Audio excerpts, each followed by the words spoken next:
when the werewolves won the Great War. Lila was in her teens, old enough to know what the world was like before the beasts took over. She watched the society she once knew crumble, molding into the beasts' world, with their hierarchy overturning all modern governments. The minute my eyes met his on my barely working old television, I felt it in my stomach that I was his mate, the great alpha, the one who led the beasts to victory over all the human armies. I'm not exactly sure how I knew. I was human after all. But this was something I was sure of.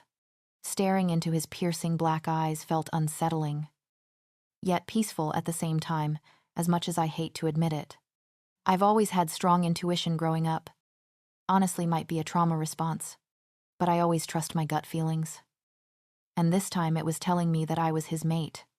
I immediately reached for my remote and turned off the television.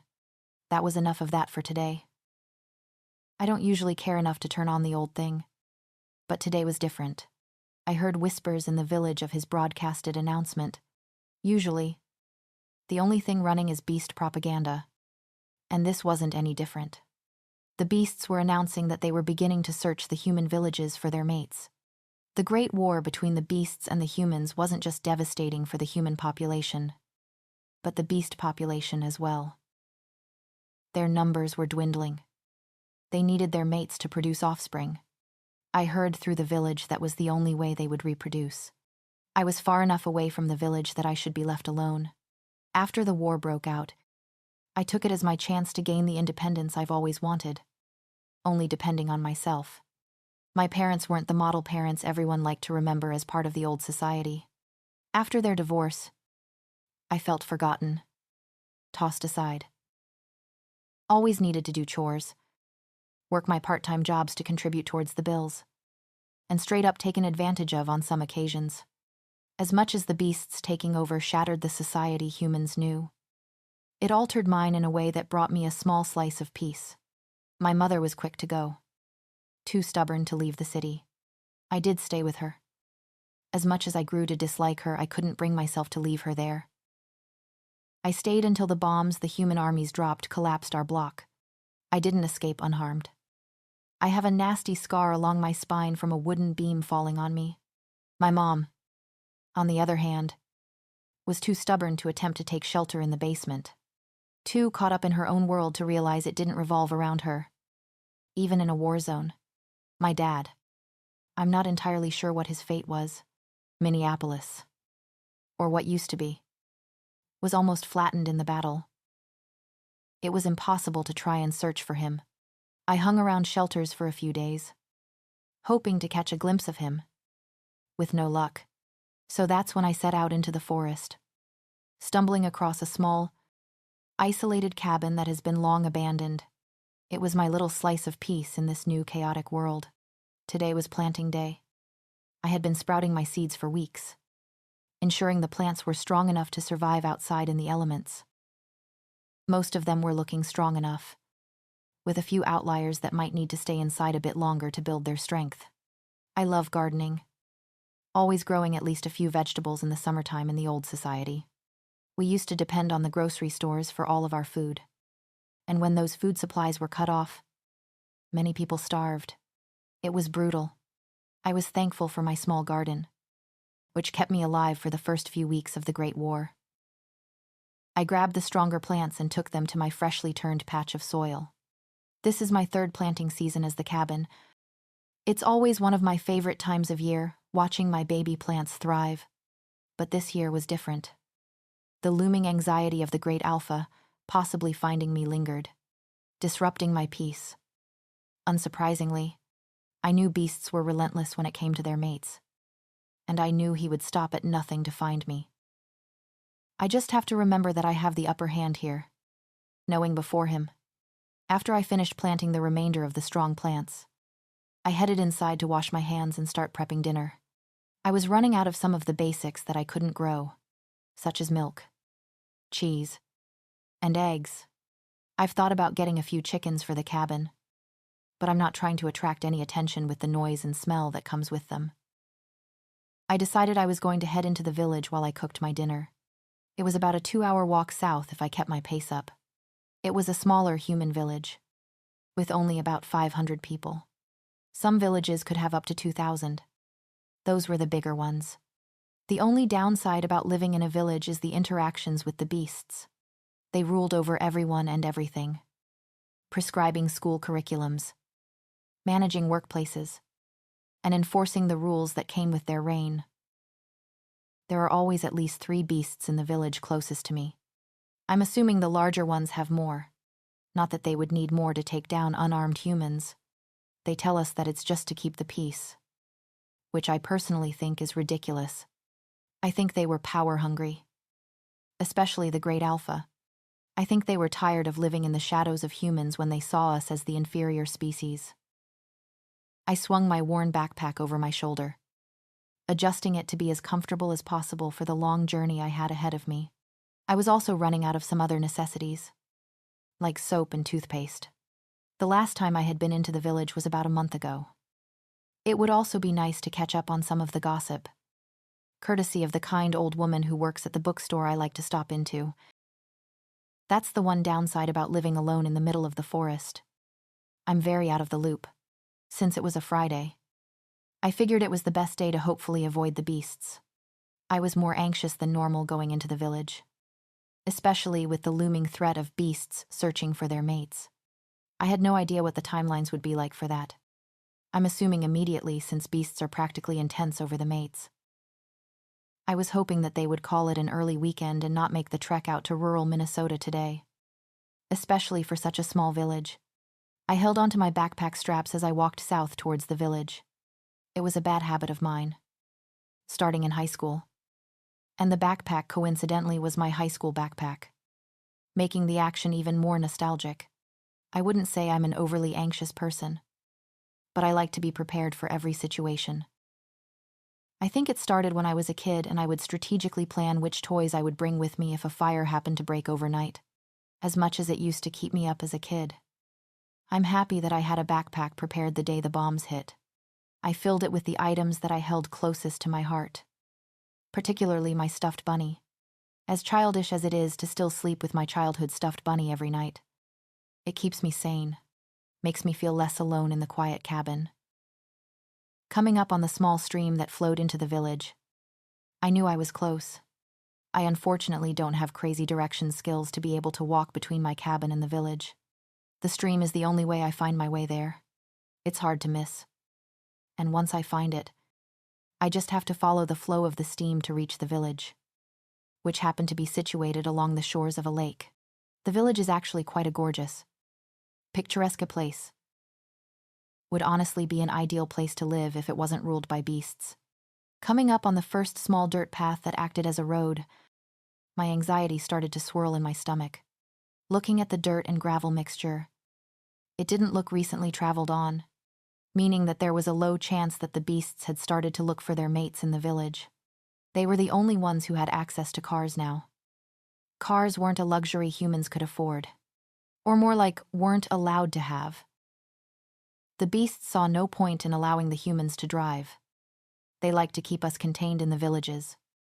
Less of a risk of rebel uprisings if the humans living in different villages couldn't congregate. I finally reached the main street in the village. It wasn't much. Just a few older brick buildings that held the necessities, and some luxuries. If you consider the select literature, the beasts allowed us to continue to read, and the local restaurant that only really the beasts on patrol in the village could afford to eat at luxuries. The sun was in the middle of the sky, meaning it was lunchtime soon. I knew that the beasts took a long lunch, often in the restaurant, so it would be wisest to avoid that section of Main Street. I first went into the small grocery store. It was nothing like we had back in the old society. No overly processed foods. And there was nobody to work in those manufacturing facilities anymore. Mainly just locally grown produce. Meats, dairy products, and select sweet treats that were way out of my price range. I earned a small income each year selling my seeds to local farmers. My garden wasn't that big, but produced enough extra seeds for me to get some money to sustain myself for the rest of the year. I grabbed the things I needed and paid at the cash. It wasn't much. Just the things I had run out of yesterday. Not that I could fit very much in my backpack. It's gotten so much use since I started living in the cabin as my grocery bag, that it was starting to pull at the seams along where the zipper was.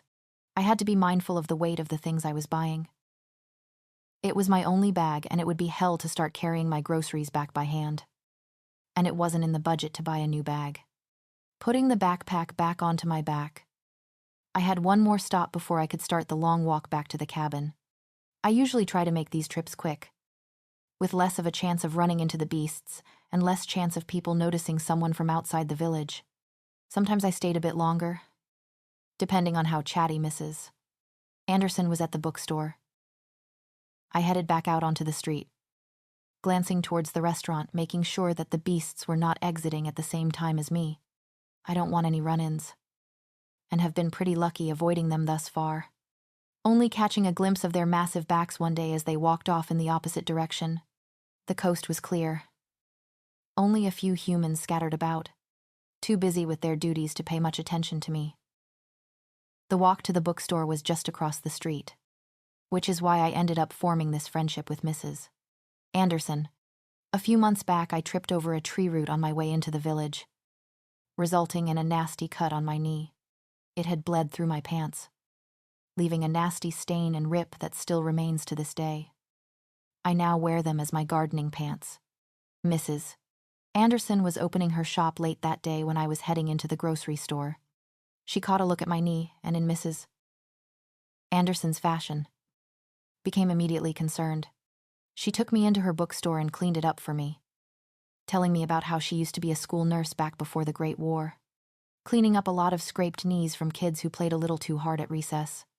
I make it a point to stop in and see her every time I am in the village. As much as I love being alone in my cabin, I find myself craving human interaction. I only have my plants and my stuffed bunny to talk to, as crazy as that makes me. Hey, Mrs. Anderson, I call out as I enter her small store. I wasn't concerned that anyone else would be inside shopping. The books were too expensive for the compensation humans get from the beasts for their work. The bookstore was merely there to make it seem like it was something attainable for people. It was a facade, making the villages seem more like the old society than they actually were. Lila, it's so good to see you, honey. It's been a while. I was starting to worry about you. You know me, Mrs. Anderson. I try to go as long as possible without coming into the village. I laughed. The only reason I wish I could come more is to spend more time with her. In the short 3 years I've known Mrs. Anderson, she's been more of a mother to me than my actual mother was. Back in the old society. How's the garden? Did you get everything planted? Mrs. Anderson asked with a warm smile. It's great. I got most things planted yesterday, other than a few baby plants that need a little more time inside. I smiled back. We spent the next half hour catching up over a cup of warm tea. Mrs. Anderson always made the best tea, having saved a stockpile of old tea leaves from the old society. Tea wasn't as common now, with trade being practically stopped under beast rule. Now, honey, you remember what I told you about the werewolves coming for their mates? Right, I nodded in response, the conversation suddenly losing its light-hearted nature. I saw the broadcast. After today, I'm planning on keeping to myself in the cabin for longer than usual. With everything I planted, I should be able to stretch it for a while. Good. That great alpha is not one to mess with. I've heard stories from the Great War, and he was as ruthless as they come, practically invincible. If he's out searching for his mate, I have a feeling that things are going to be shaken up until he has her. My stomach dropped at her warning. I knew that he was particularly ruthless among beasts. You would have to be to rule over them all. About that, I'm scared that I might be his mate, I said in almost a whisper, the words feeling foreign and almost rotten in my mouth. I know it sounds crazy, but after seeing him on the broadcast, I just knew. I've been on edge ever since. I don't know what to do other than stay hidden in my cabin. Oh, honey, I'm so sorry. Mrs. Anderson got up and hugged me. Her hugs were always the best. Not that I get much human contact these days. I've heard whisperings that with stronger wolves, the connection can also be felt stronger with human mates. with him being the great alpha. It's not surprising that you might feel a bit of the bond by just seeing him on screen. Her words solidified my fears. Almost everything I knew about the beasts was from Mrs. Anderson. I try to stay detached. Beasts were terrifying to me. And the more I learn, the more I fear. Wait here one moment, Mrs. Anderson said as she went into one of the back rooms of the bookstore. My mind was still running with the almost confirmation of the great alpha being my mate. The fear and worry crushed me, squeezing my heart and introducing a new wave of nausea that seemed to be quite relentless so far. Take this. It's one of my old pagers from the hospital. I managed to keep it from the old society. I have the other half. And I can send you an alert if anything suspicious happens with the beasts in the village, she said as she handed me a small black device. Remember, Lila, you have the upper hand here. He doesn't know that you are his mate yet. I'm not sure how much this will help with holding him off, but it should give you a head start. You are one of the most resilient, strong young women I have ever met. If there is anyone who can outrun the great alpha, it's you, Mrs. Anderson's words gave me an ounce of hope, but my fears still prevailed. Hiding out in a small cabin from the beasts was doable, but from the great alpha, I'm afraid that's nearly impossible. Listen, I'm not sure how much this will help, but I've listened to some of the beast guards talk about rogue wolves, ones who don't conform to the great alpha's rules. There is a small group of them to the north, towards the old Canadian border. If it comes down to it, they might be able to help keep you from him. Rogue beasts. I hadn't heard of this concept before. I thought that all beasts were mindless soldiers to the great alpha, worshipping the ground he walked on.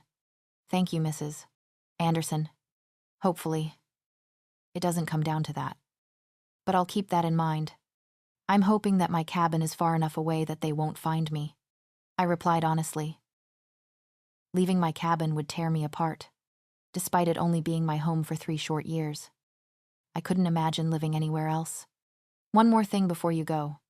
Take this book and learn up on the beasts. You're going to need all the help you can get if what you're feeling is true, she said as she handed me one of the newer-looking books in the store. I saw the words Werewolf Studies in bold on the cover. Must be one of the new books they make all the human children read in school. Thank you.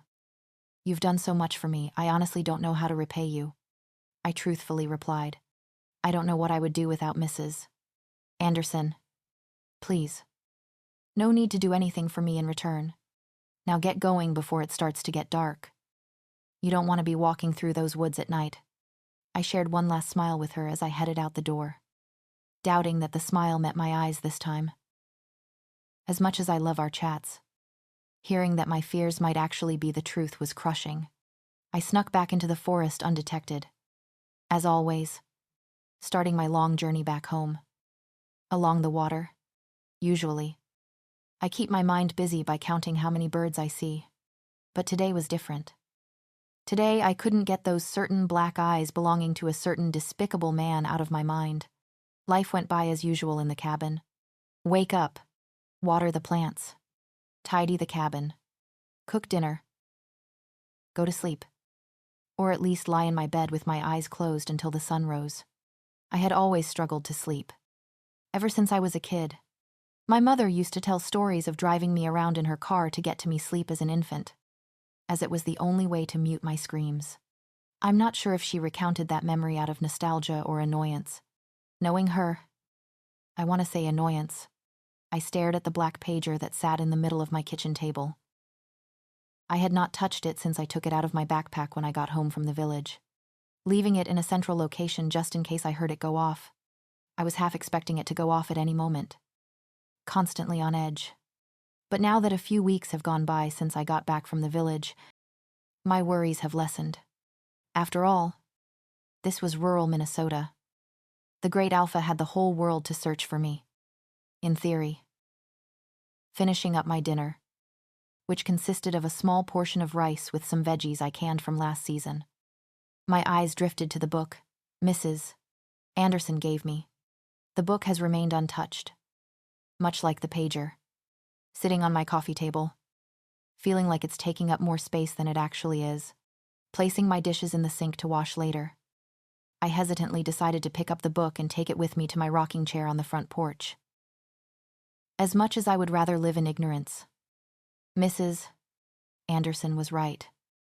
The more I knew about the beasts, the better I could prepare myself.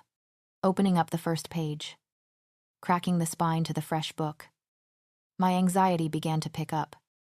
Yet again, I'm not exactly sure what I'm scared of. Probably just the unknown. Looking at the table of contents, I decided to skip over all the typical beast nonsense, like shifting, strength, and speed. Knowing that this was a textbook intended for human eyes, it's definitely all propaganda anyway. To keep us afraid. Flipping to the section on mates, I began to start the chapter. Mates are the most essential part of werewolf culture. Each wolf is blessed with a second half of their soul by the moon goddess. Mates are similar to married couples in the old society, but much more. The connection and love shared between mates is the strongest mental, physical, and emotional connection that exists. Damn, these beasts really glorify their whole mating process. Werewolves find their mates by scent, the vast majority of the time. Some stronger wolves can find their mates by eye contact, or even seeing a photo of them on rare occasions. A mate's scent is often described as a unique, but delightful scent that brings comfort to their counterpart. Again, more propaganda nonsense. Reading about mates in a textbook meant to teach humans about their culture was probably not my best move. Of course, they were going to make it sound like some fairy tale where your mate is magically the perfect person for you and suddenly everything is okay. Some human women want nothing more than to be a beast's mate and the power and status that comes along with the role. I've heard women in the village grocery store say that having a mate is like living a fairy tale. A Prince Charming in real life. I have to stop myself from rolling my eyes when I hear nonsense like that. In the old society, divorce was more common than a lengthy marriage. Sure. Every girl and boy grew up dreaming of finding their perfect partner and living a fairy tale life. But in the real world, people tend to be selfish at their core, having some alternate motive for getting into a relationship. Take my mom, for example. My dad and her split when I was young, citing a cheating scandal on who knows what end. Nobody told me much as a kid, but my mom's new relationships always had an underlying evil in them. Who wouldn't want to date a young, single mother with a little girl? I'll tell you who wouldn't. Good, kind-hearted men with the best intentions at heart. The real intention men had to date my mother was access to an uncared-for little girl whose mother was too caught up in her newest whirlwind romance to notice. The mating process consists of a bite to the nape of the neck, leaving a unique scar pattern of the counterpart's canines. This is then followed by a private commitment ceremony to solidify the bond, sealing the two souls together as one. For higher-ranking wolves, a blood-swapping ceremony occurs to install the pack rank into their mate. Of course, it's a way to ensure reproduction. With the beast population dwindling after the war, they had to convince unsuspecting humans to reproduce with them somehow. Deciding I had enough for today, I closed the book and headed back inside. The sun was starting to set anyway. I spent the remaining sunlight hours cleaning the cabin, getting back to the dishes I left in the sink after dinner. Carrying the candle I had lit for light to my bedroom, I began getting ready for bed. I dread this part of my day the most. Although I've felt the most peace I have ever felt in my life out here in these woods, my mind wanders at night to the monsters that lurk outside, especially lately, with my dreams being haunted by none other than the great Alpha himself. Crawling into my bed and tucking my bunny under my arm, I decided to leave the candle burning a bit longer tonight to keep my fears at bay. A lot of the time I stay up until I physically can't keep my eyes open anymore. And then my mind is too tired to overthink what's lurking in the dark. I know deep down that nothing is ever there. But I can't help but wonder what if, especially with these new mate searches. The sun shined in through my small window directly into my eyes, waking me up. Looking at my nightstand, I saw a melted pile of wax. I might have forgotten to blow out the candle last night. Oh well. At least I fell asleep earlier than normal and didn't wake up to nightmares as I usually do. Making my bed. My mind couldn't help but wander to the Great Alpha and everything I learned yesterday about mates. Glancing over to my backpack lying in the corner of my room, I decided that I needed to have a go bag ready. Similar to what I had prepared all those years ago when the bombs dropped, throwing in a few changes of clothes, a blanket, and some spare canned food. I re-zipped the bag and placed it back into its spot. After tending to my garden, and finally planting the straggling baby plants outside with the rest of their plant friends, I headed back inside to rest. I looked at the old television that I hadn't turned back on since seeing the Great Alpha. A thin layer of dust was starting to form, curiosity getting the best of me. I hesitantly grabbed the remote and decided to switch the television on, letting go of the breath I was unknowingly holding. I saw the Great Alpha's beta on screen, while the Great Alpha remains on the road, searching for his mate in the human villages. We must remain focused on reporting any rogue wolves to pack guards. With recent sightings in the old states of Wyoming, Ohio, and Minnesota, we are asking human villages to stay vigilant and aware of these active threats. I guess these rogue wolves were more of a serious threat than I thought if they were using official broadcast stations to spread warnings. I'm not sure about other humans, but I'd much rather be in the hands of rebel beasts who don't align themselves with the Great Alpha than be in the hands of the people who destroyed everything we once knew and forced their beliefs upon us. My angry thoughts were interrupted by a loud beeping noise. I reached for the remote to turn off the television, hoping to silence the loud noise that startled me more than I'd like to admit. The screen of the television faded to black, but the loud noise remained. My stomach dropped. Looking towards my kitchen table where the pager Mrs. Anderson gave me sat, I sprang up from the couch and ran to get the pager. It was an alert. I read the words that appeared on the tiny screen. Faint. After years of inactivity. Alpha here. Run. My heart dropped and I resisted the urge to throw up. I was ignorant in hoping that he would never venture to a rural Minnesotan human village in search of his mate. But I should have never underestimated a beast. Grabbing my backpack, thanking myself for packing it this morning, I scanned my room one last time to make sure I had everything I needed. My eyes froze at my bunny sitting on my bed. I grabbed it and squished it into my bag along with the now silent pager. I had to be quick. I knew beasts were fast. I hadn't been in the village in about a month, so my scent would hopefully be non-existent by now. I cursed myself for not reading the tracking section of the werewolf textbook. I slipped my feet into my worn-down shoes and shut the door behind me. I shed a tear as I looked back at my home. I was hopeful that I would be able to return one day, that me thinking I was the Great Alpha's mate was a mistake. But deep down I knew that this was probably the last time I'd see my home. I headed into the woods, going north towards what used to be Canada, hopefully in the direction of the rogue beasts. I knew it was risky, but I'd do anything to not be in the hands, or more like the proximity, of the Great Alpha. I'd sooner face the rogue beasts than be a part of his repopulation plan. I walked until darkness crept over the forest. I tried to keep my fears at bay, ignoring the fact that I couldn't see 20 feet in front of me. Deciding to call it quits for the night and rest, I started to look for a place where I could rest. If I could guess, I would say I walked for over 6 hours today. It was late afternoon when I received Mrs. Anderson's page. Looking around, I couldn't see much. Mainly trees and a large rock face to my right.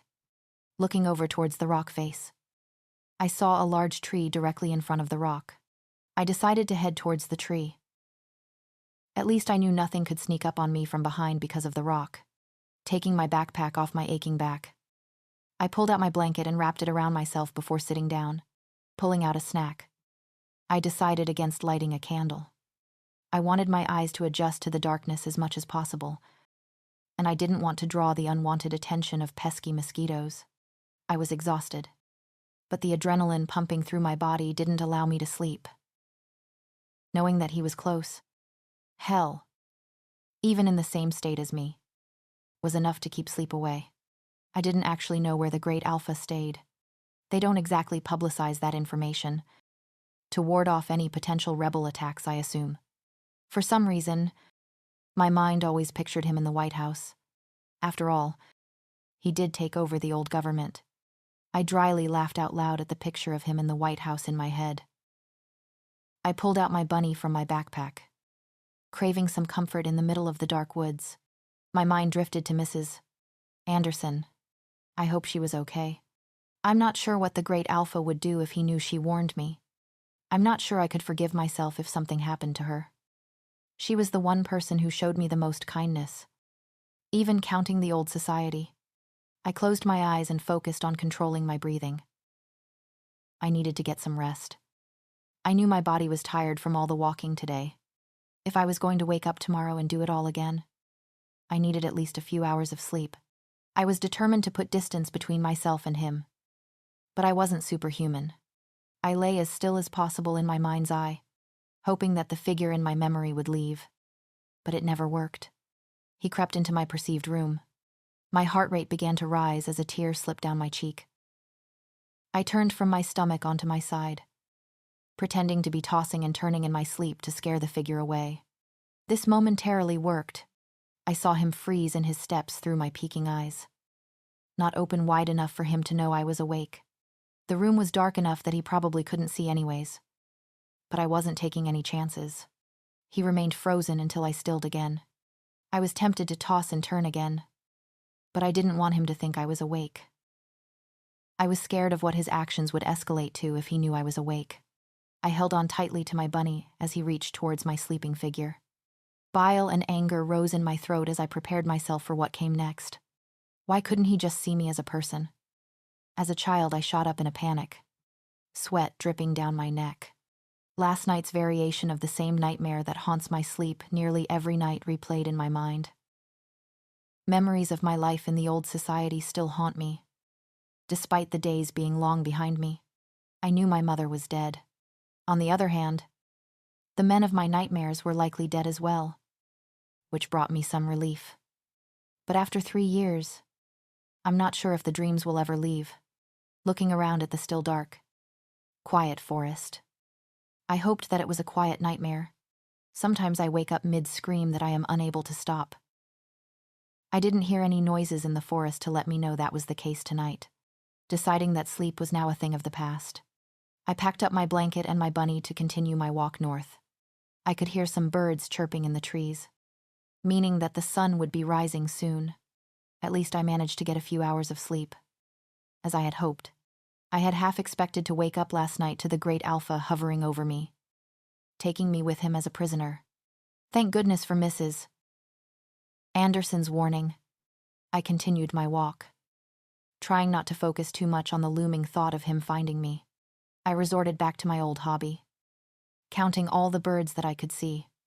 I walked for what felt like forever, until I came across a decently sized lake. Deciding to take a break, I took off my backpack, placing it on the sandy shore. Looking out at the beautiful, undisturbed lake, I decided it would be nice to take a swim.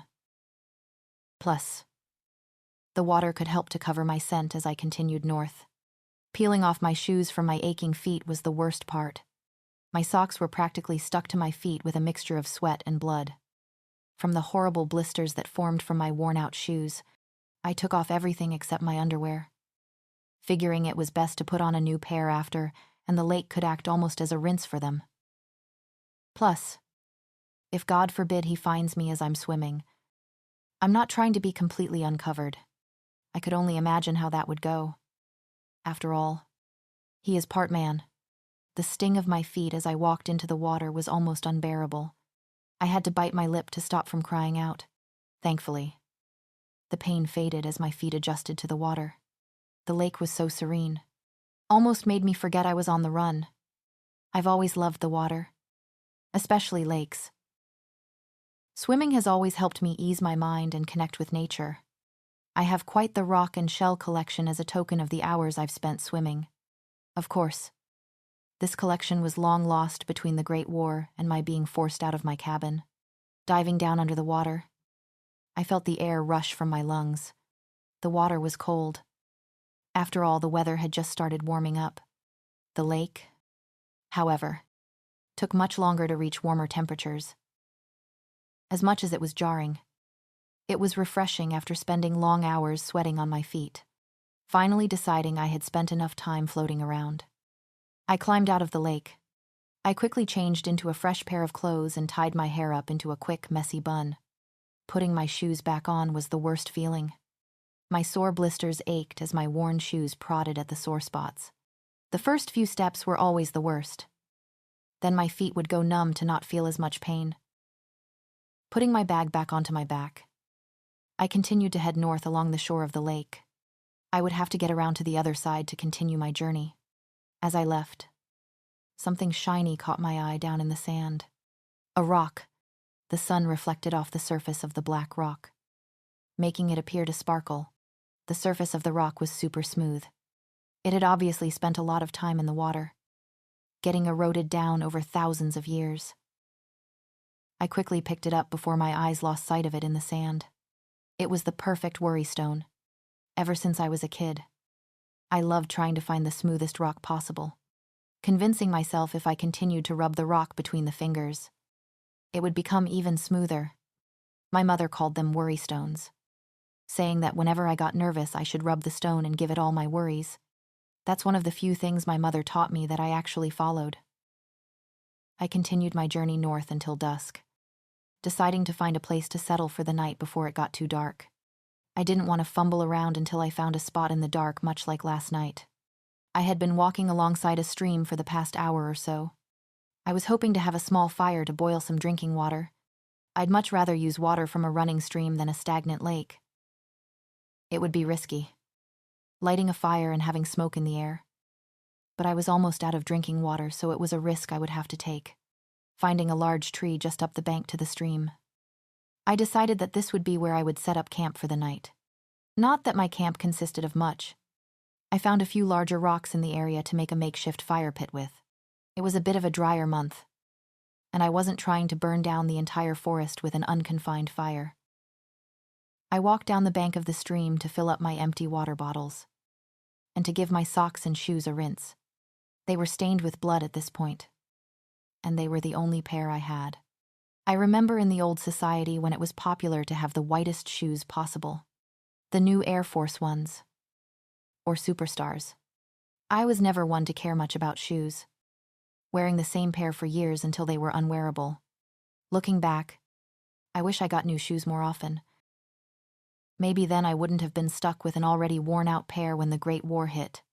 Walking back up to my campsite with my full water bottles and shoes in hand, I decided it was time to start a fire. It was starting to get dark, and I hoped that the smoke would be less visible at night.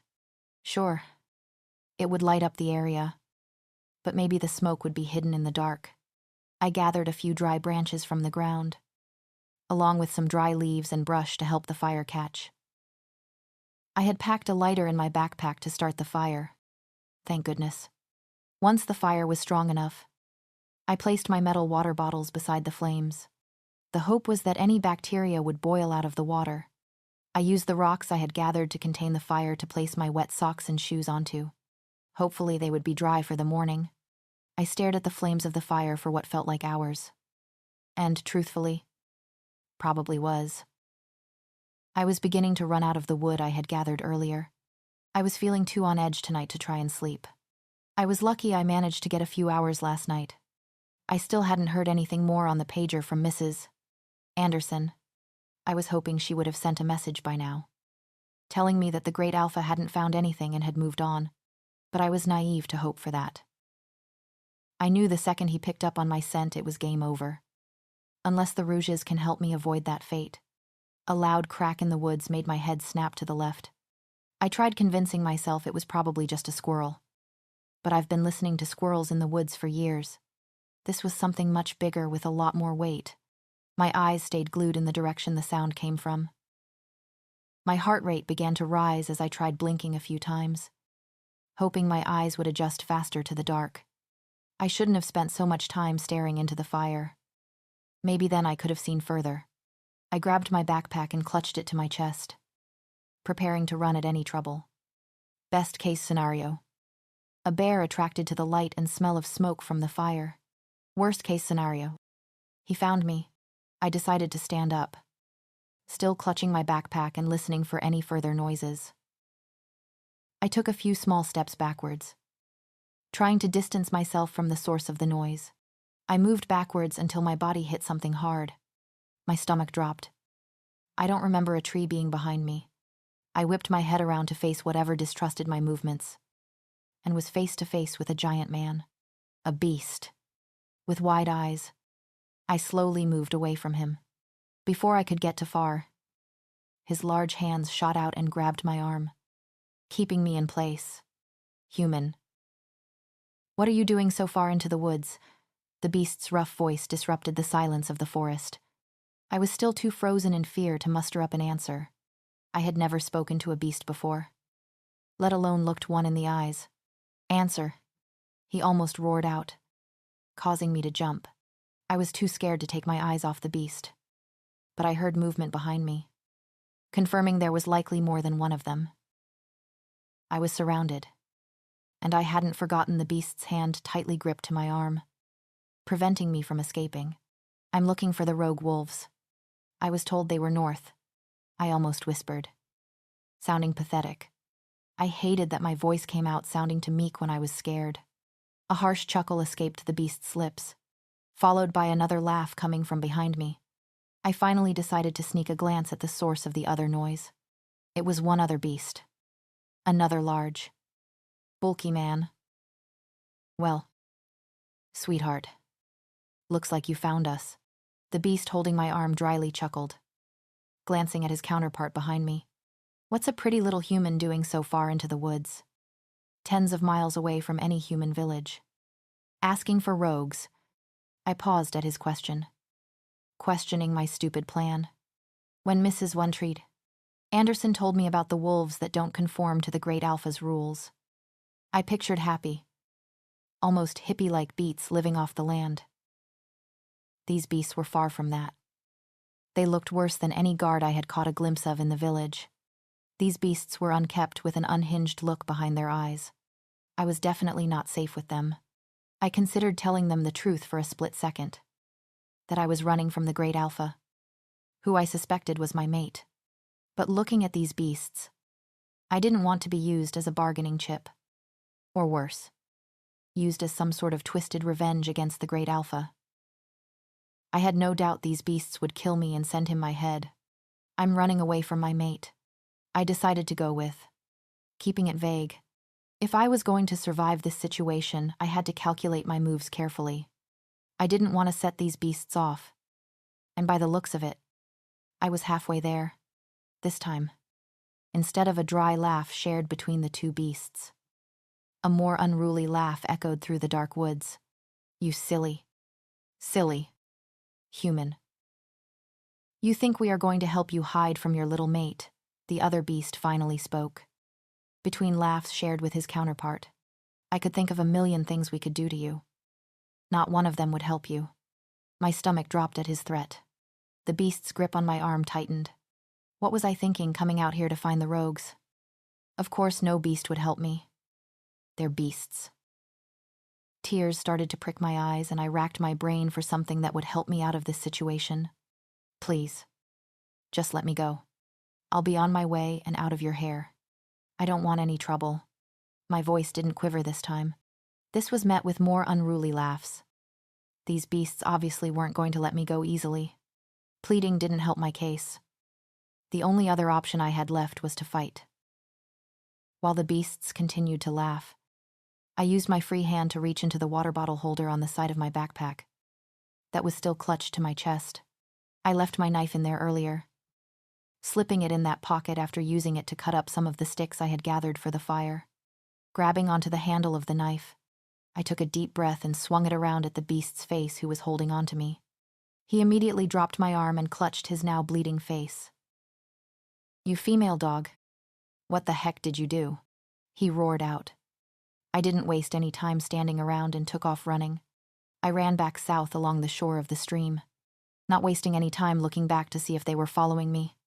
I ignored the pain in my bare feet, as I momentarily thought about my socks and shoes sitting on the rocks near the fire, left behind. I tried my best to keep my eyes on the ground in front of me, trying to keep my footing on top of the bank. It was about a 4-foot drop down to the stream. I heard a loud growl from behind me, forcing myself not to cry. I kept running. I knew it was stupid to try and outrun a beast, but I sure as heck wouldn't be willingly turning myself over to them. Stupidly, I decided to look back towards the sound of the growl. No longer were the beasts in man form. They were now giant beasts chasing after me. Both beasts were as black as the night, with glowing yellow eyes staring directly at me as they followed in pursuit. Quickly looking away from the beasts, I looked back down at my feet only to watch my right foot slip down the bank. I let out a small scream as my body was propelled down the 4-foot bank, splashing right into the cold water. My backpack, that had been clutched in my left hand as I was running, not having enough time to swing it onto my back, had landed beside me. Also in the freezing water, I sat up, frantically trying to grab back onto my backpack to start running again, only to be knocked back down onto my back. Hard. The last thing I saw was glowing yellow eyes hovering over me before I lost consciousness, my head smashing into a large rock in the stream behind me. The pain in my head was unlike anything I had ever experienced. My eyes fluttered open slowly, adjusting to the bright light that only seemed to make my head worse. Looking around, I was in some sort of concrete room. There was no furniture in the room, just concrete floors and concrete walls, almost like the wine cellar I used to play in as a kid at my friend's house. The only source of light was coming from a light bulb hanging above. The room was windowless. I reached up to touch the back of my head, where most of the pain seemed to be coming from. As soon as I touched the spot that hurt the most, waves of sharp pain hit me. I had to bite my lip to stop myself from making any sort of noise, brining my hand back in front of my face. It was covered in blood. Suddenly, the memories of what happened and the gravity of the situation came flooding back to me. The rogue beasts. Looking down at my clothes, I was soaking wet and cold to the bone. The concrete room was only making me colder. I must not have been out for too long. Considering my clothes were still pretty drenched, wherever they took me must not have been far. I hoped. I had no idea what distance the beasts could cover, especially in beast form. Looking around at the empty room, more panic began to rise in me and I realized my backpack was nowhere to be seen. My bunny was in that backpack, the one and only thing I cared about. The only thing that helped me to sleep at night and keep the nightmares away. I could feel a panic attack rising in my chest at the thought of my bunny drifting away in my backpack down the stream. As heartless as the beasts are, I hope they at least had the decency to grab my backpack. A tear slid down my cheek at the thought of never seeing my bunny again. I remember the day I got my bunny like it was yesterday. As cliché as that sounds. It's one of the only good memories I had from my childhood, courtesy of my grandmother. It was my 7th birthday. The year my parents split up. She told me if I ever found myself missing my dad, to squeeze the bunny and pretend it was him. I did that for the longest time, especially on the hard nights when my mother passed out too early. Eventually, when I grew up and realized my father wasn't the hero I hyped him up to be in my head, I started picturing my bunny as my younger self. Whenever I would wake up from a nightmare, or whenever I was having a bad day and found myself stuck in the past, I pictured my bunny as little me, who needed someone there for her. Squeezing my bunny now was like promising that I would live for the both of us. And now that I was grown up, I would always stand up for us. Looking down at my still bare feet, I tried to bring myself to stand up. The concrete was cold on the soles of my feet, only adding to the chill in my entire body. I winced as I put weight on my right ankle. I must have twisted it in my fall, but the adrenaline running through me at the time didn't allow me to feel it. I limped my way over to the wooden door, the only exit from this godforsaken room. I tried turning the handle, unsurprised when it didn't budge. With a bit more force, I tried pushing and pulling on the door, hoping it would give way, but nothing made it budge. I decided it was better to sit back down to rest my ankle and get my bare feet off the cold cement. I limped my way back to the opposite corner of the room, putting as much distance as possible between myself and the door. I tried not to cry as my situation processed more in my pounding head. I was stuck with crazy beasts who kidnapped me and contained me in a cold, concrete room. I closed my eyes and pictured myself back at my cabin, sitting in the rocking chair on my front porch, listening to the birds chip away in the trees. A tear managed to escape my closed eyes as I reminisced what I would give to be back home. My thoughts were interrupted by sounds coming from the other side of the door. My eyes shot open to the doorknob, watching and waiting for any sign of movement. I had to be prepared for the worst-case scenario. The doorknob slowly turned, and in walked a woman. She was very muscular, practically a female version of the beasts who kidnapped me. I've never seen a female beast before. My eyes immediately went to the plate of food she was carrying with her. It wasn't much. A piece of bread and what looked to be like rice. I was hungry. But no way in heck was I taking food from a beast. She took a few quiet steps forward before placing the food and a water bottle I hadn't originally noticed she had been carrying, down onto the concrete floor, all without breaking eye contact with me. She slowly started to back away, seemingly going to leave the room without uttering a word. "Wait." I spoke up. I would much rather take my chances with her than the men from earlier. "Why am I in here? Can you let me go?" "Sorry. I was just told to bring you some food." She sadly smiled at me. I let out the breath I was holding in defeat. She either didn't know or didn't want to tell me. I could work with the latter. Hopefully this wasn't some anti-feminist commune where the men ran everything. But knowing beasts, I wouldn't be surprised. "Please. I don't know anything and I'm freezing in here." I tried begging. Maybe if the beast girl had a tiny bit of sympathy for me, she would help me out. "You trespassed on our land." "You don't seem stupid. You must know werewolves are territorial. Even the rogue ones. We take trespassing seriously." She almost rolled her eyes at me. Beast girl has an attitude. Before I could open my mouth to keep her talking, she slammed the door and was gone. I looked over at the sad-looking plate of food and the water bottle. It was a sealed plastic water bottle from the old society. They must have a stash. These are rare to come by nowadays. Before I could decide whether or not to take a chance with the food and water, the door swung back open and Beast Girl was back. This time with a blanket in hand. She walked over to where she put down the food and water, throwing the thin blanket at me. It wouldn't do much to keep me warm in this cold room, but it was better than nothing. I gave her a half smile in return. "Look, I'm not cruel. I honestly applaud you from running from your mate. That takes courage," she said seriously. "I won't cause you any trouble here, but you gotta watch out for Randy and Wade. They've been rogue the longest, and the longer you're rogue, the more wild you become." I looked up at her, taking in her warning. I was tempted to thank her, but then realized I would be thanking one of my captors. I half smiled at her to show my appreciation. She looked down at the food that was at her feet, then back up to me. "It's not poisoned or anything. You look like you need it. I would eat it," she suggested before walking out. Again, moving fast enough that I couldn't speak up to reply. I was left alone in the room again with my thoughts, kicking myself that I didn't ask her about my backpack. My stomach growled as I looked over at the food. I hadn't brought much to eat when I left my cabin. The rice looked overcooked and mushy, the bread not looking much better. I take pride in the meals I cook for myself, with the food I grow for myself. This would be by far my worst meal in a while, but my stomach was too empty to resist.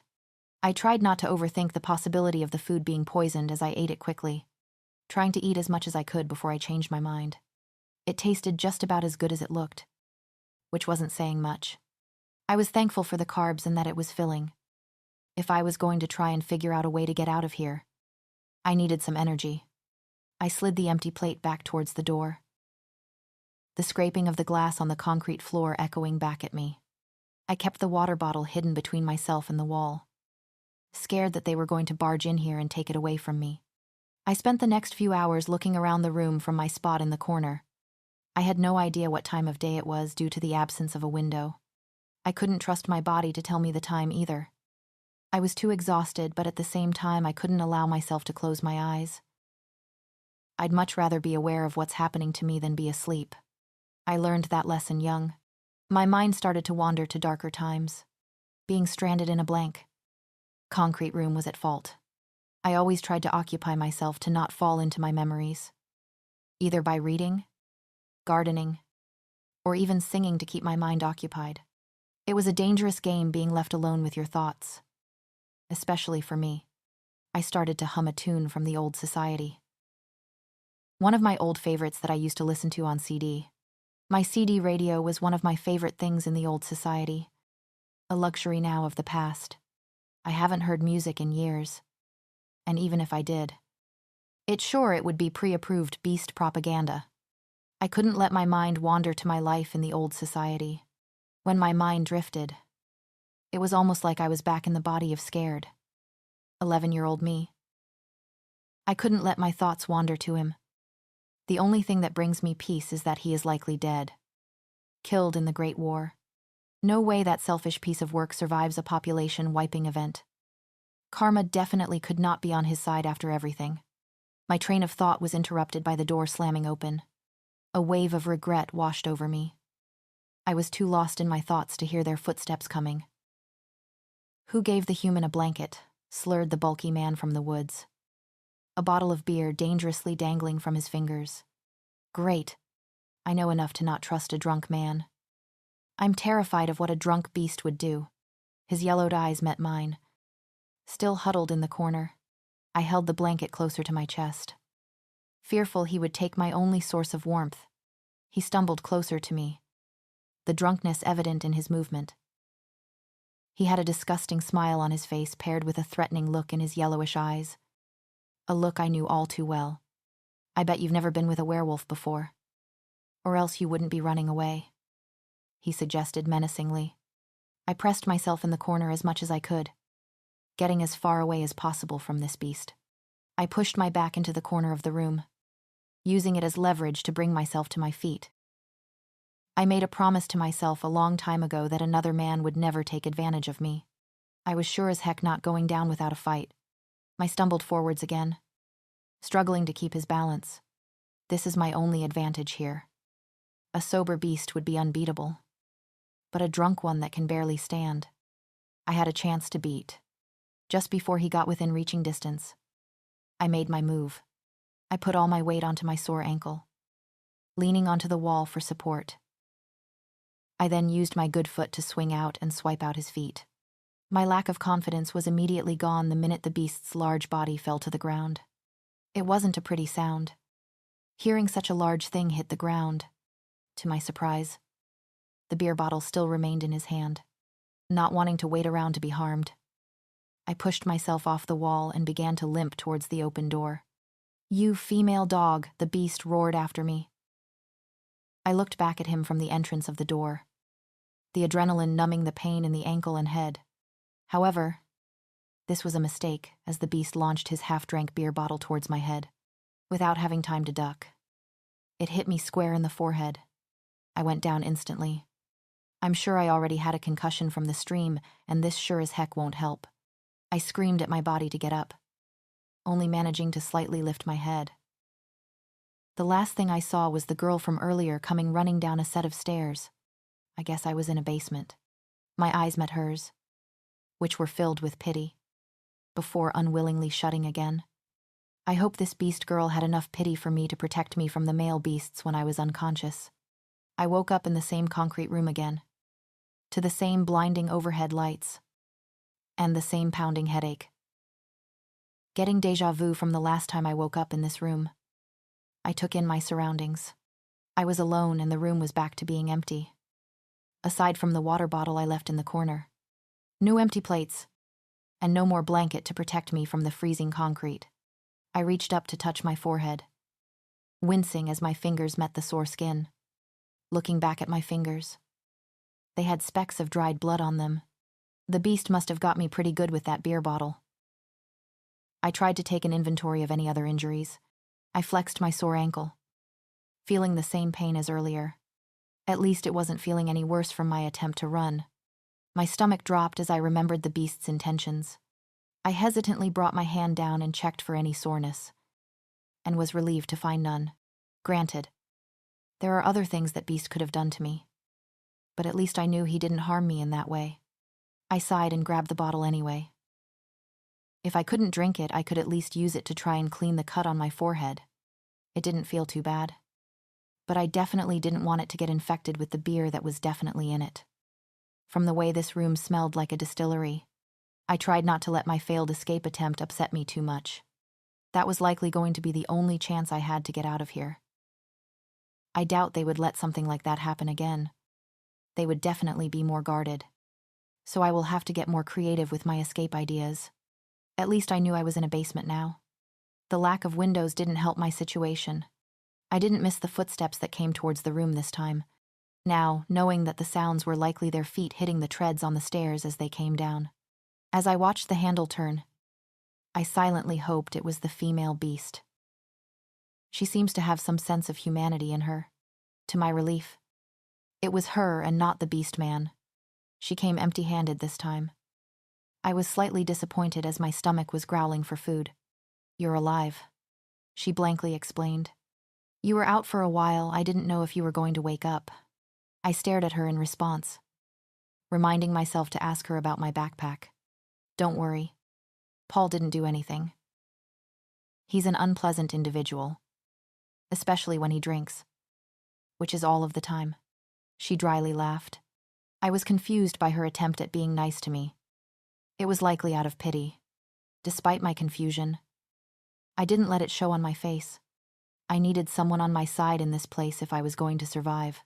"Where's my backpack?" I cringed at my own voice. It came out dry and hoarse. Definitely from the lack of water and my exhaustion. The only sleep I've gotten since being thrown into this room has been against my will. "What backpack?" My stomach dropped at her question. They obviously left it in the stream. I tried to hide my disappointment from her. All I wanted was my bunny. It would make this hellish situation slightly bearable if I had that childhood comfort. I shook my head at the beast girl to say never mind. "Look, I don't like that they're keeping you here. The guys are unpleasant and they don't exactly listen to me. They're hoping your mate shows up so he can lead them back to a sanction of the pack. Nobody knows exactly where the pack is located, other than members of the pack. It's known that there are small sanctions across what used to be the United States, all in unknown locations, likely where they used to live in the old society, hidden away from prying eyes. The Great Alpha, however, is a different story.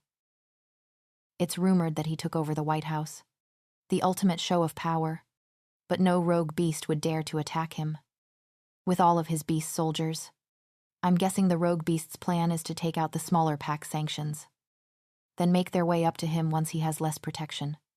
It's honestly not a bad plan if the Great Alpha wasn't the brutal, ruthless beast that he is. He was the Great Alpha for a reason. And from the rumors that went around the human villages, he could take down 100 beasts, unless that was all beast propaganda. But a nagging thought at the back of my head told me it wasn't. "You won't want him to show up. It's better if you just let me go," I mumbled, knowing that her enhanced hearing would pick up what I was saying. She sighed and left the room, leaving the door open. The thought of escaping quickly flashed into my mind, but I knew my body wouldn't be able to stand another escape attempt. I could tell my ankle was badly sprained and I had a nasty concussion. The beast girl returned with the same thin blanket from earlier, but this time with an equally thin pillow. "Here." She tossed them over to me. "Don't worry about them. They won't bother you again." I convinced them that there is no way your mate would lead them back to a pack sanction if you were dead. She half smiled. I reached forward to grab the blanket and pillow as she turned around to leave the room. Just as she was closing the door, she poked her head through the opening. "I'll be back later with dinner. And my name is Fern." She gave me one last smile before shutting and locking the door. Was her kindness some sort of trick to get my hopes up that the rogue beasts will show me some sort of kindness? I wasn't about to let myself be fooled by this beast girl Fern. Anyone who is associated with men who act the way the male beast Paul does cannot be trusted. Those types of men have a way of influencing women. And I told myself I would never end up like my mother, influenced by some unpleasant character. I put the pillow under my butt to soften the concrete of the floor I was sitting on, and provide some sort of warmth. I wrapped the thin blanket around my shoulders. Not that it did much to warm me up in this freezing room. I could picture this room as some sort of cellar in the old society. We never had one in our house. A luxury that we could not afford. But a few times I've been to a friend's place who had a concrete room in their basement. To keep potatoes from sprouting and wine chilled. My mind drifted back to my bunny, floating somewhere lost in a creek with the rest of my belongings. I was hoping the beasts would grab it when they grabbed me. But I was foolish to hope beasts would have the decency to bring my things with me. I leaned my head back against the concrete wall behind me, closing my eyes briefly but not allowing myself to sleep. I have spent too much time in this room passed out, unaware of what these beasts could do to me. I was pretty good at resting my eyes and body without actually allowing myself to sleep. Granted, you're still exhausted, but it beats the unknown of unconsciousness. I missed my days in the cabin where I could actually sleep for once. Granted, my anxiety and nightmares still kept me up most nights, but it wasn't as bad as forcing myself to stay awake like I did in the old society. I rested for a few more hours until I heard footsteps coming down the basement steps again. I tried to calm my anxiety, telling myself it was that beast girl bringing me my dinner, as promised. Although I don't think I can ever not be anxious in the presence of beasts. I was listening so closely to the footsteps that I heard a growl in the distance, making my stomach drop. I've never heard an actual beast growl before, not even in the Great War. The fights were always too far away from where I was to hear anything, but not far enough away to avoid the fallout of the bombs that dropped from the skies. I listened in as hard as I could. Fast footsteps and growls were coming from above me. Big bangs of large things hitting the floor above me made me jump. I pressed myself into the corner as best as I could, hoping that whatever argument that seemed to be happening upstairs would end soon. The bangs and growls upstairs continued as my eyes were peeled on the door. I'm assuming that unpleasant Paul was getting into a fight with some other rogue beast upstairs. Although, in my short time here, I've never heard anything like this. The noises upstairs suddenly stopped. The silence was almost deafening after my ears were assaulted by the loud growls and bangs against the floor. I heard the footsteps on the stairs retreat slowly back upstairs. I'm assuming whoever was on the stairs was going back upstairs to check out the damage of whatever went on up there. A loud scream echoed in the concrete room from under the door. A female screamed, probably Fern on the stairs. My heart was beating so fast at this point I felt like it was going to jump out of my chest. The sound of glass shattering met my ears, followed by what sounded like an object being dropped down the stairs, hitting every step on the way down. Whatever was going on upstairs was now making its way to the basement. I held my breath, trying to make as little noise as possible in the deafening silence that washed over the room again. I didn't dare move a muscle, not wanting to alert whatever threat that was outside of my presence. I held on to hope that whatever was going on, Paul wasn't behind it. He knew where I was being held, and I didn't want another encounter like last time, or another encounter with that beast in general. My eyes remained peeled on the doorknob, waiting for any movement that would warn me of an intrusion into the room I was in. I saw the knob start to turn, much to my dismay.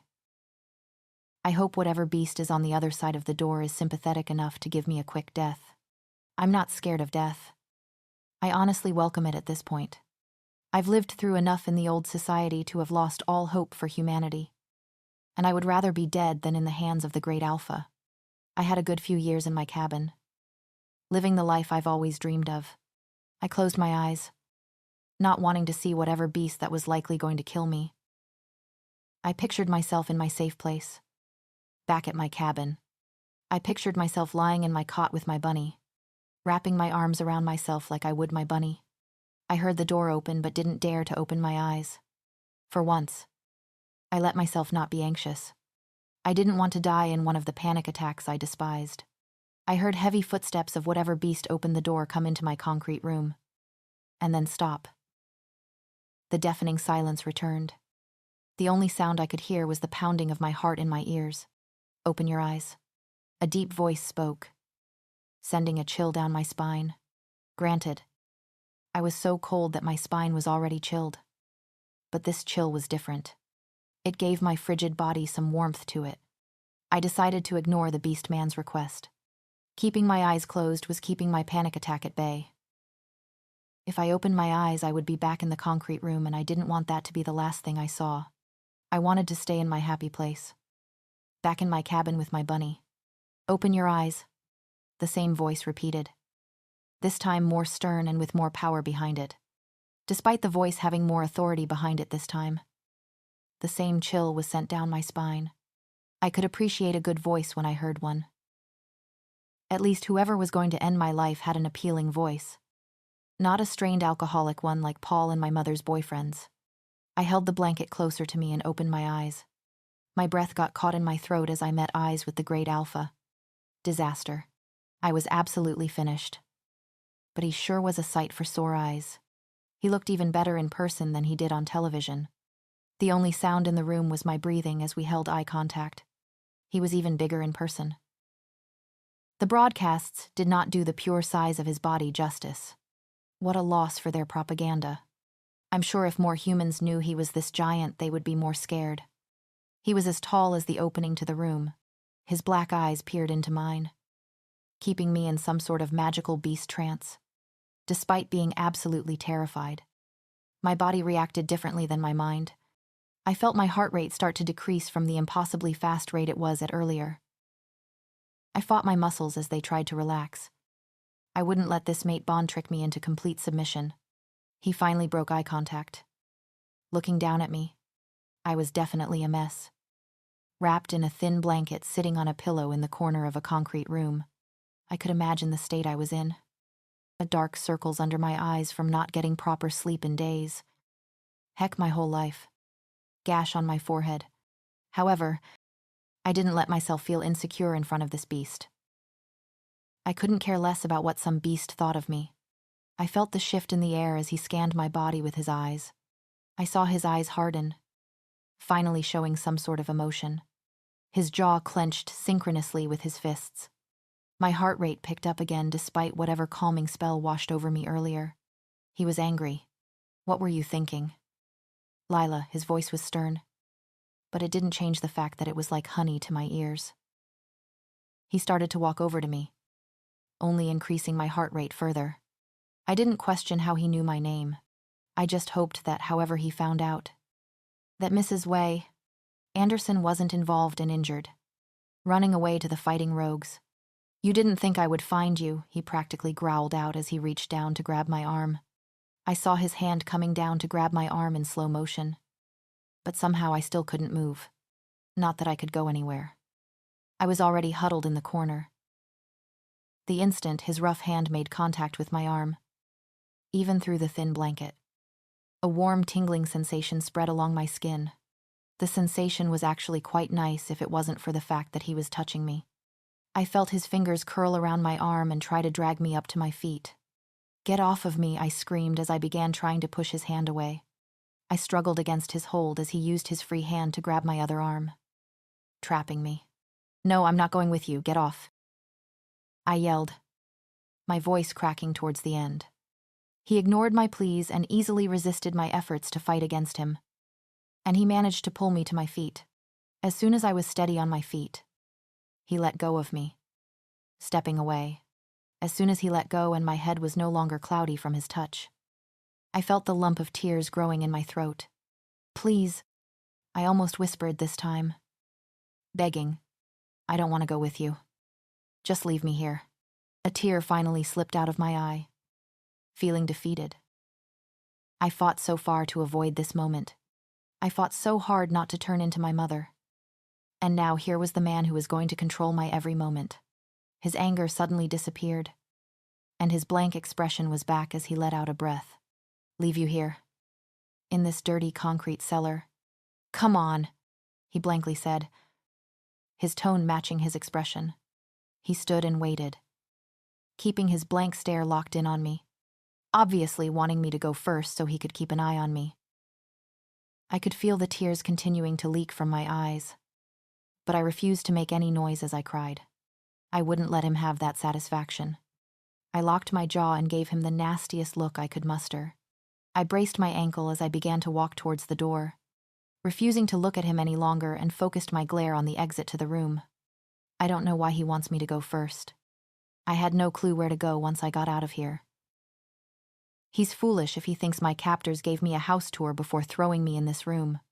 The pain shot up my ankle as I put pressure on it. Granted, it wasn't as bad as the last time I tried to walk on it, but it was still uncomfortable. I hid my limp as best as possible, not wanting to look weak in front of him. It's bad enough that he's this alpha everyone says is legendarily strong and I'm a human. I don't want to further make myself a target by showing him my weaknesses. I walked by him without looking at him again. The closer I got to him, the more I felt myself falling into whatever calming trance this mate spell puts me into. Even the smell of whatever cologne he used smelt good to me. A mix of pine and vanilla tones, pushing the spell and the scent out of my mind. I walked out the door. I was so caught up in my rage that I almost tripped over the object on the ground at the bottom at the stairs. Looking down at the ground, I realized I was very wrong about it being a ball. Fern's detached head was at my feet. Her blank eyes stared directly into mine. My eyes widened and I screamed. Limping backwards in the direction I originally came in, I was gasping for air, taking so many breaths but not seeming to get any oxygen. My eyes frantically darted at the scene in front of me. Fern's head was at the bottom of the stairs, with a mixture of food and blood on the stairs. I could see the rest of her body lying at the top of the stairs, where most of the blood was. I continued to back up until I hit a wall, mind on complete overdrive in a full-blown panic attack. As much as I hate beasts, my heart broke at the fact that Fern was on the way to give me dinner when she was brutally murdered. Despite being a beast, Fern showed me more kindness than most people I knew in the old society. The wall I backed into moved, leaving me struggling to regain my balance. The realization that the wall was the great alpha hit me, along with a foreign feeling of warmth. He took a step back, then proceeded to walk around me without giving me a second glance. He didn't even glance down at Fern's head as he started making his way up the stairs like he was walking up any other set of stairs. Not stairs that was covered in blood. I glanced down at my bare feet, that had somehow managed to avoid stepping in any of the food or food splattered on the floor. Looking back up at the stairs, I debated my options. I doubted the great alpha was leaving here without me. So it was either I walk myself up these stairs or he would drag me. I had no doubt that he wouldn't extend his cruelness to me. I don't have all day. He spoke down to me from the top of the stairs, realizing my time was up to decide on what to do. I started making my way towards the stairs. I sucked all my emotions back, trying my best to push the sight of my surroundings out of my head. I went into a familiar state of nothing. No emotions, no sense of self. Nothing. Just like I used to when I felt vulnerable in the old society. I didn't let myself feel the squish of my feet into the bloody carpet, the feeling of the thick liquid rushing into the spaces in between my toes. I didn't even flinch when I felt the sharp glass from the plate Fern had been carrying cut into the soles of my feet. I was completely detached from the situation. I let my body flow through the motions of climbing up the stairs. Before I had fully reached the top, the great alpha had already turned to leave. I blankly followed him, keeping my eyes peeled on his back. I watched the muscles flex under his shirt as he walked, ignoring that despite having reached the top of the stairs, I was still walking in a warm, sticky substance that I refused to acknowledge. I refused to look around the upstairs of the house, not wanting to see the wreckage he left in his path. I didn't let myself think until I felt fresh air, the slight breeze telling me I was outside. I allowed myself the liberty to look around, seeing that I was outside of a small cabin surrounded by woods. Nothing looked familiar to me. The great alpha didn't bother to take in his surroundings. He continued on his path to a jeep that was parked on the dirt road that led away from the cabin. I didn't bother to continue following him, taking a sharp turn in the opposite direction towards the woods. I had to find my way back to that creek that my backpack was in. Hopefully, it was still there and not carried away by the current somewhere. Stop. I heard him call out after me. I knew he would eventually catch on that I was no longer following him. I just didn't expect that it would take him until I had reached where the tree line to begin to notice, or at least care enough to yell out after me, choosing to ignore him, not even sparing him a glance. I stepped into the forest. My feet were numb at this point. not feeling any of the rocks or sticks that were no doubtably poking and prodding at my feet. Not even 2 steps into the forest. I felt him grab my arm and rip my body around to face him.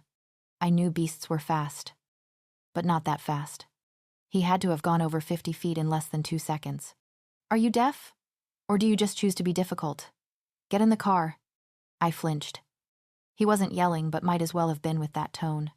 No, I simply said, struggling out of his grasp.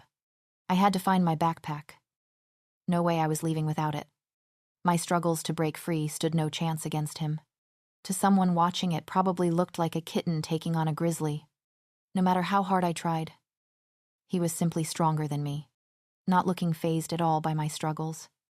He picked me up by the forearms like I weighed nothing and began walking back towards the jeep. He was carrying me, so I faced him, so I could watch the forest get further and further away. I couldn't leave without my backpack. Without my bunny.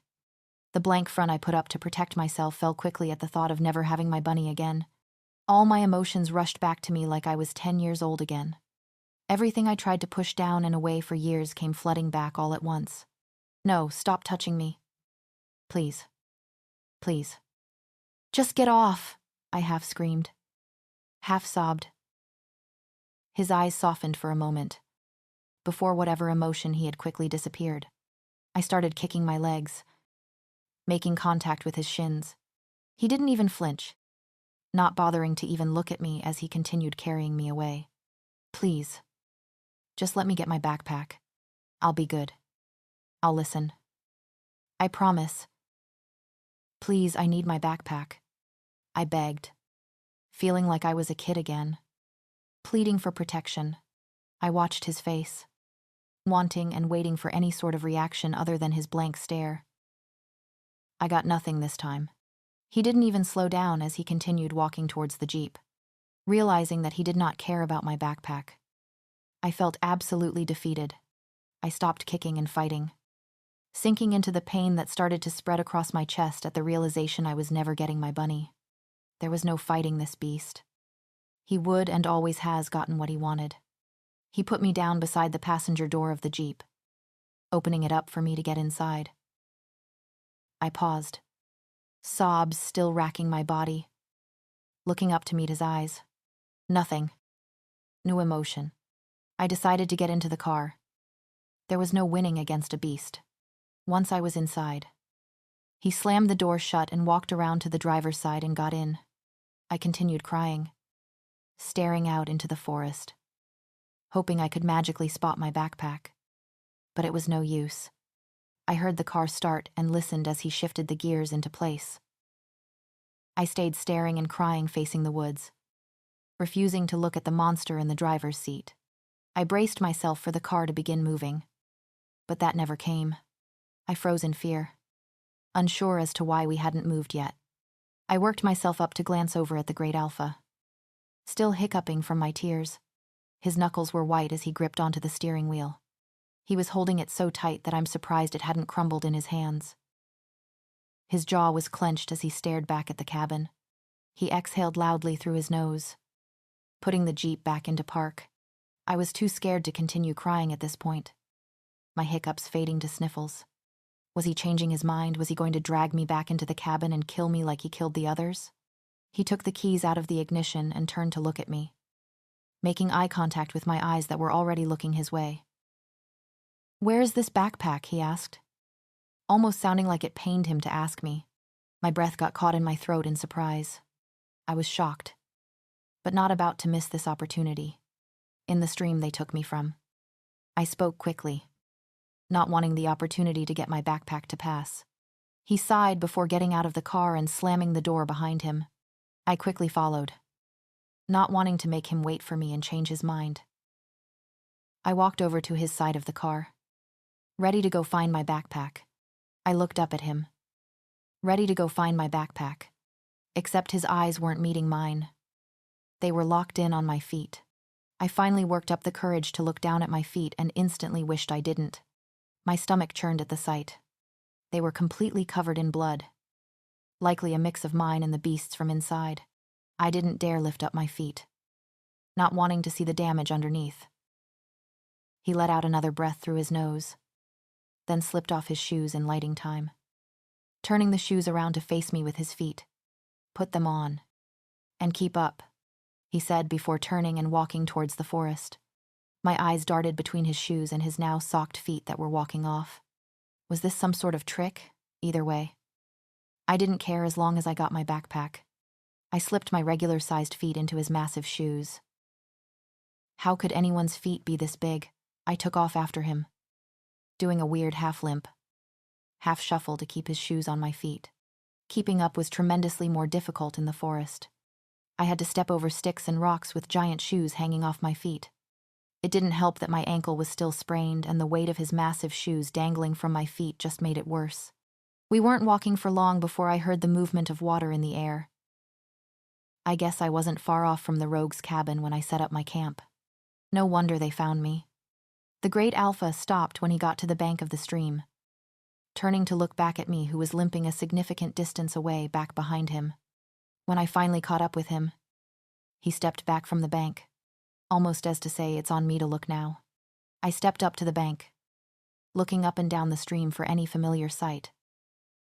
I started walking against the current of the stream, knowing that I was following the current when I was originally walking and had not crossed paths with the cabin yet, which could still be seen in the distance. He followed me as I awkwardly shuffled along the bank of the stream, back towards hopefully where my backpack was. I'm assuming he was letting me take the lead because he couldn't sniff it out with the water. We walked a bit longer before I started to recognize the scenery.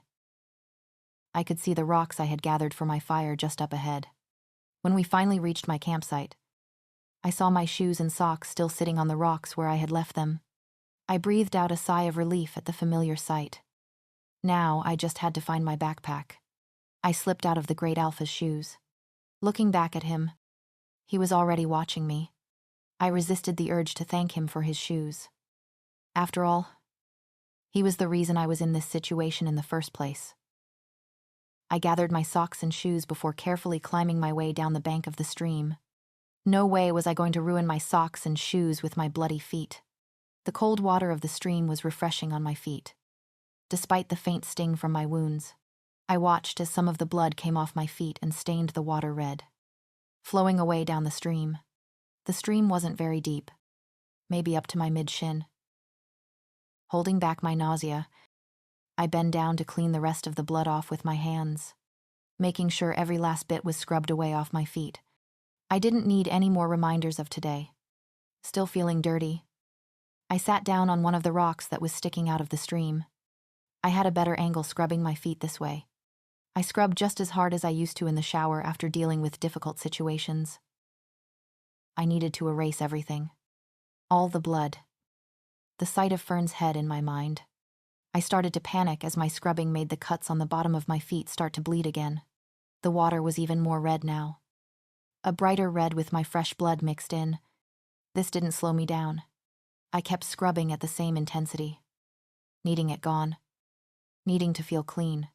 A hand grabbed my wrist, forcing me to stop my attack on my feet. I looked up from my feet to see the great Alpha squatting down in the stream in front of me. The shoes he had put back on his feet were now soaked under the water, along with the bottoms of his jeans. That's enough. You're hurting yourself, he spoke as he pulled me up to my feet, despite the warm feeling I got whenever he touched me. I ripped my hands from his grasp and walked back to the shore. I wasn't about to let whatever spell this mate thing casted on me change my feelings for him. I put my still bleeding feet into my socks and then my shoes. I just want to find my backpack and get out of here. I had zero chance of getting away from him in these woods. My only hope was to try and escape wherever he decides to bring me, not bothering to look back at him. I kept walking along the shore of the stream, constantly scanning the water and both sides of the shore looking for my backpack. It wasn't long before I spotted something in the water up ahead. My backpack. I picked up my pace once it was in sight, just wanting it back in my possession again. My backpack must have been heavy enough to not float away in the stream. Granted, the stream didn't have a very strong current which helped it stay in place. It doesn't seem to have moved since I dropped it when I was attacked by the rogue beast. Looking up at the shore, I can see the disruptions in the greenery from the struggle. I didn't care about getting my shoes wet this time. and walked right into the water to get my backpack. I didn't care if my feet were wet. I just cared about having my bunny back. I unzipped the bag to double-check my bunny was still inside, and let myself relax a bit when I saw it sitting on top of the rest of my things, right where I put it. My eyes caught the big rock beside where my backpack was. It was stained red in what was probably my blood. That must have been the rock I hit my head off when I fell down the bank, deciding not to swing my backpack onto my back as it was still wet. I turned around with it in my hands to see the great alpha watching from the shore. Except he wasn't watching me. He was glaring at the red-stained rock beside me. He was so caught up in staring at that stupid rock that he didn't even notice I was standing right beside him. "Let's go," I said, not wanting to spend any more time standing around. My feet were sore and wet, and I was looking forward to the moment I got to take off my shoes. His eyes finally left the rock and met mine, all emotion leaving his face again. He reached his hand out towards me and I took a step back. I scrunched my eyebrows together in confusion. "What's up with him now?" "The bag," he said, with his hand still stretched out towards me. "No," I said, clutching the wet bag to my chest. "I just got it back." No way was I losing it again, especially to him. I didn't want him to be able to hold my bunny over me as some sort of chip to get me to do whatever he wanted me to. Because I would. He almost rolled his eyes at my answer. "You'll get it back. Just for now," he reassured. But it wasn't doing much to reassure me, realizing he wasn't getting anywhere. He signed and turned back around to walk to the Jeep. He climbed up the clearing in the bank that was already disturbed from my fall. With ease, I followed after him. Or at least I tried. It proved to be much harder going up the bank with my backpack in my hands than it did to fall down. He stared down at me from the top of the bank. Watching my struggle, this just increased the anger and frustration I was feeling. His judgmental stare just made me even more determined to get up this stupid bank. It wasn't that big. It was the stupid bag in my hand that slowed me down, being significantly heavier, soaking wet. I finally managed to get to the top of the bank and I stood beside him, glaring at him in the process. "Give me the bag." "It's not an option. I don't have time for this," he reinforced. "I'm not giving you my backpack." "You're just wasting time standing here if you're in such a rush," I argued back. I wasn't losing my bunny again. "Hand it over, or I'm taking it." "Lila," he warned. His eyes darkened even more than they already were. They were practically black, and it was the most terrifying thing I've ever seen. "You promise you'll give it back," I squeaked out, feeling defeated. This beast had obviously always gotten his way. The color slowly started to return to his eyes. "Yes," he replied, back to being emotionless. I hesitantly handed my bag over to him. He took the soaking wet bag from my hands, lifting it like it was nothing, and turned around to head back towards the Jeep. The walk back to the Jeep was even shorter, without the anticipation of finding my bag on my mind. I was thankful to be sitting in the passenger seat again. Off my feet, I watched as he put my backpack in the trunk and then came around to get in the driver's seat. It had been a while since I've been in a car. Not many people owned them after the Great War. Mainly only people of status, which were always beasts. He didn't hesitate this time before starting up the car and throwing it into reverse. A spaceship-like noise filled my ears. "This must be an electric car.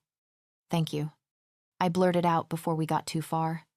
"For letting me get my backpack." He looked my way to acknowledge me, again with his blank, emotionless stare, before driving us away down the dirt road.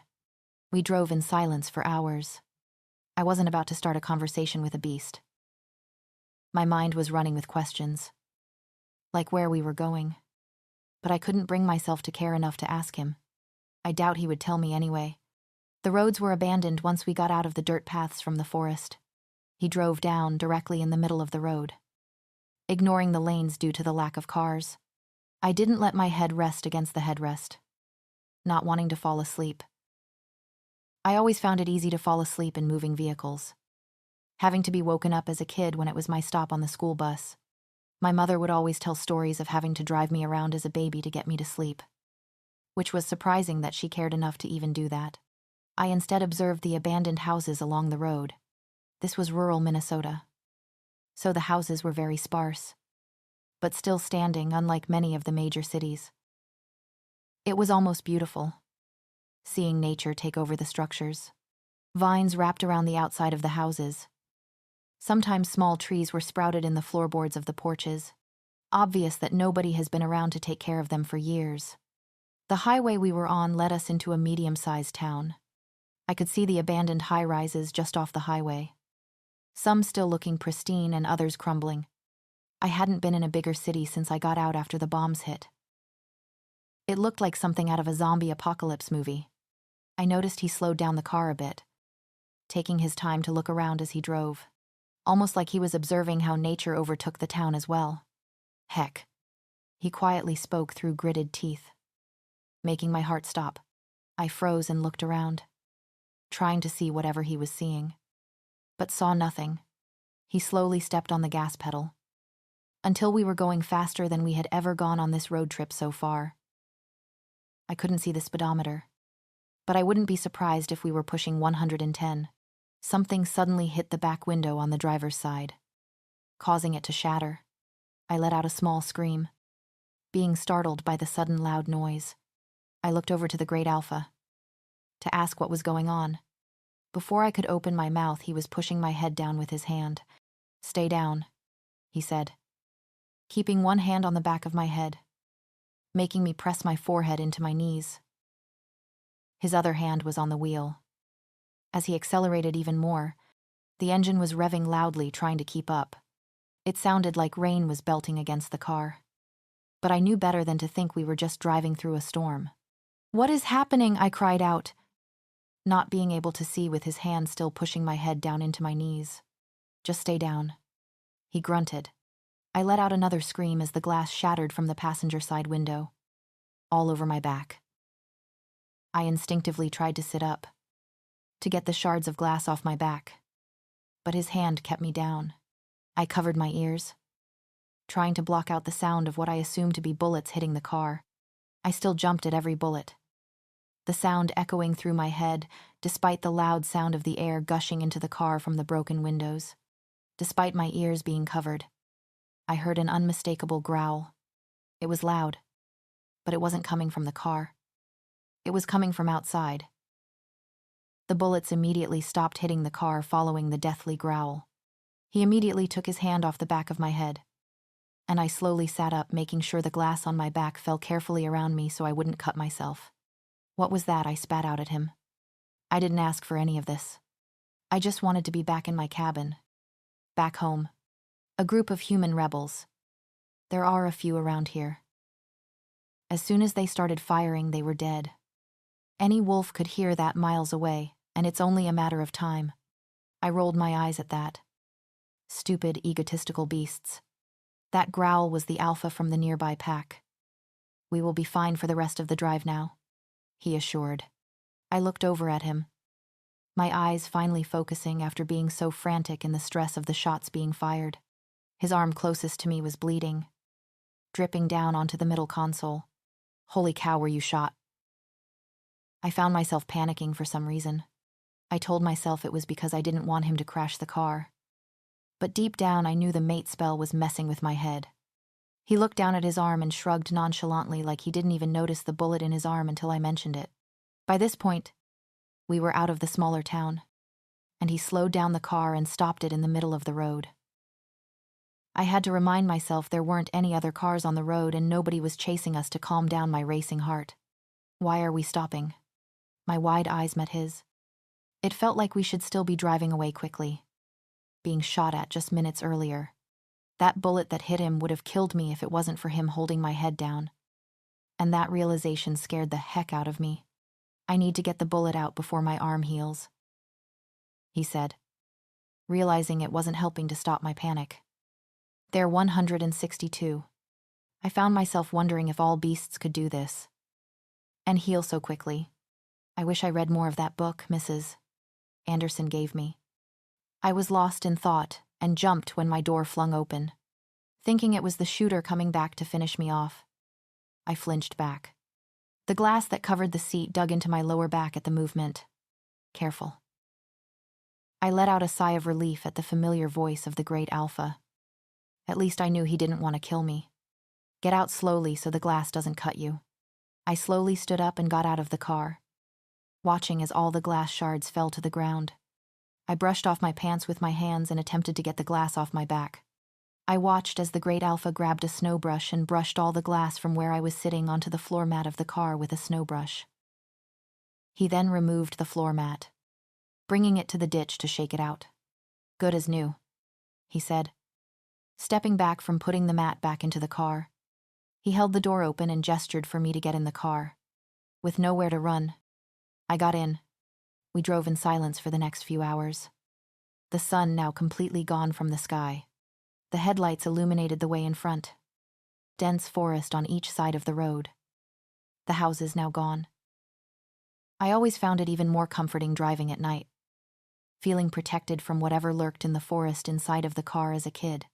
Now, the monsters that lurked in the forest were in the car with me, ruining the experience. Despite the monster in the driver's seat, I still had to force myself to stay awake. Every time I felt my eyes start to close, I would readjust my position to keep myself awake. No way I was sleeping in the same place as a beast, let alone the great alpha. If you don't want to sleep that badly, pick something in the console in front of you. His voice spoke, breaking the hours of silence. I looked over at him, and then the console, questioning what was inside. I didn't know what beasts were into, deciding I had nothing to lose at this point. I reached and opened up the console. Inside was a small stack of CDs. I flipped through them, not seeing a CD since I was a child. They were a thing of the past in the last years of the old society, with most people listening to music on their phones. CDs and records only really appealed to collectors in the old society. Now it's all we have. I grabbed an old Arctic Monkeys CD, one of my favorite bands when I was a teenager. I haven't listened to music in years, and would definitely not be disappointed by this choice. I handed him the CD, our fingers brushing in the process and that weird feeling returning. I ripped my hand away, not wanting any part of his spell. I stared out the window as he put the CD in the player, and music began to fill the silence in the car. I found myself getting lost in the music. I surprised myself by remembering all the words, but I didn't sing along. He must have liked my selection too, as I saw him start to tap him thumbs on the wheel to the beat. We drove for a few more hours, all in dense forest on dirt roads, before coming across a small town in what seemed to be the middle of nowhere. Taking in my surroundings, I was shocked to see that the town didn't seem to be abandoned like all the other ones we passed by hours ago. It blended well with the forest, with giant trees surrounding small shops that lined the small road. If you were looking from an aerial view, I doubt you would be able to tell there was even a town there with the tree cover. There were also no streetlights.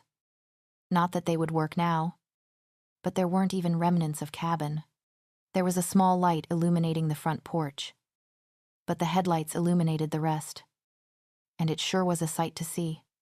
The cabin looked handcrafted, like a lot of the houses we passed by in this town. The craftsmanship was beautiful. My small cabin would be put to shame by this. There were even solar panels on the roof. Not that much sun could get through the tree cover. He pulled the car in front of the house and turned off the car, putting an abrupt end to the music. I guess we were staying here for the night before he took me to the White House, or whatever luxurious palace he lived in. "We're here," that's all he said before getting out of the car. He got out and was already in the trunk before I could even move. I tried my best to catch up, wanting to grab my backpack before he could. I slammed the door shut after me and walked as fast as I could on my ankle to the back of the Jeep, just to see him going through my bag. My bunny, knife, and clothes were laid out across his trunk. "What are you doing? Stop," I said, feeling invaded by him going through all of my belongings, especially seeing my bunny sit out in the open beside the bag. "Just had to see what was so important," he matter-of-factly said, again with no emotion in his voice. At this point, I'm convinced this beast has zero feelings. Maybe that's why he's such a monster. I watched as he grabbed my knife. "Pager," and matches. He slipped them into the pocket of his jeans before walking towards the cabin, leaving me to pack up the rest of up. Don't think about making a run for it. You won't get far. There are always warriors doing rounds of the pack border. He warned darkly from the entrance to the cabin, the single light casting shadows over his face. Despite being insanely attractive, which I can admit despite knowing he's a beast. He looked like something out of a horror movie in the lighting. I let his words sink in and found myself growing confused. Was this his pack? I thought he took over the White House and was living like a king. Not out in the middle of nowhere, hidden in the trees. I looked around in the absolute darkness, seeing nothing as my eyes were still not adjusted to this level of darkness. I was expecting slaves attending to his every need. Luxuries like no other. Giant shows of his wealth and power. But not this. Not something that I would consider my dream home. Obviously completely unattainable for a mere human. But still one could dream. I hesitantly walked towards the cabin and joined him on the giant wraparound porch. Looking around at the beautiful wicker furniture that decorated the porch, inviting me to sit and stare out at the darkness. He wasted no time swinging open the door and throwing off his shoes, not waiting for me to catch up completely. I paused at how the door was completely unlocked, with no lock and key as one would expect. I pictured all this protection for the great alpha. Guards, locks, keys, the whole 9 yards. Nothing like this. As soon as I stepped inside, he reached around me and shut the door, stopping the pesky mosquitoes that surrounded the light outside from coming in. It's crazy that the only thing he seems to be concerned about out of his home is the mosquitoes, and no protection from enemy attacks. "I'll show you your room," he said, half walking away from me at that point. I slipped off my shoes, almost embarrassed at the sight of them beside his well-kept shoes, but brushed that feeling off. I don't care about what this beast thinks of me. It's not like I was here under free will. He quickly took off up a grand set of stairs, masterfully carved in wood. I looked around, seeing a grand living room and kitchen, but the details were lost to the darkness. I could only see what the outside light illuminated through the windows. I followed after him up the stairs, careful on my sore ankle and feet. It felt good to take my shoes off, but I could feel the swelling in my feet with the absence of my shoes. We passed by many closed doors upstairs before reaching the end of the hall. He opened up the door and finally switched on a light. I squinted as my eyes adjusted to the room before me. It was a beautifully decorated bedroom, with a massive bed against floor-to-ceiling windows. "My room is across the hall if you need." I turned towards the door to see him standing in the doorframe, just staring at me. My heart rate picked up a bit under the intensity of his gaze. He always looked so serious. The stoic face he used in the broadcasts was even more intimidating in person. "How did you know?" he asked, finally showing a swirl of emotion in his eyes. If I didn't know better, I would say it was almost sadness. Know what I asked? Clueless of what he was getting at. "How did you know we were mates?" I froze at the intensity of his question.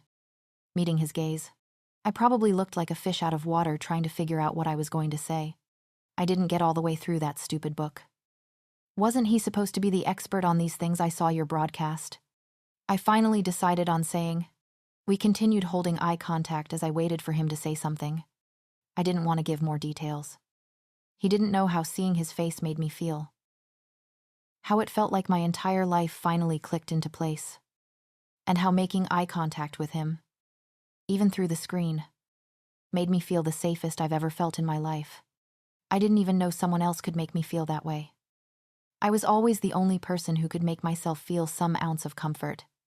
And that's the way I wanted to keep it. "Never mind," he sighed before closing the door behind him. I remained in the spot where I stood, processing the interaction. Was it not normal for beasts to find their mates by seeing a photo of them? I swear I remember reading that in that book.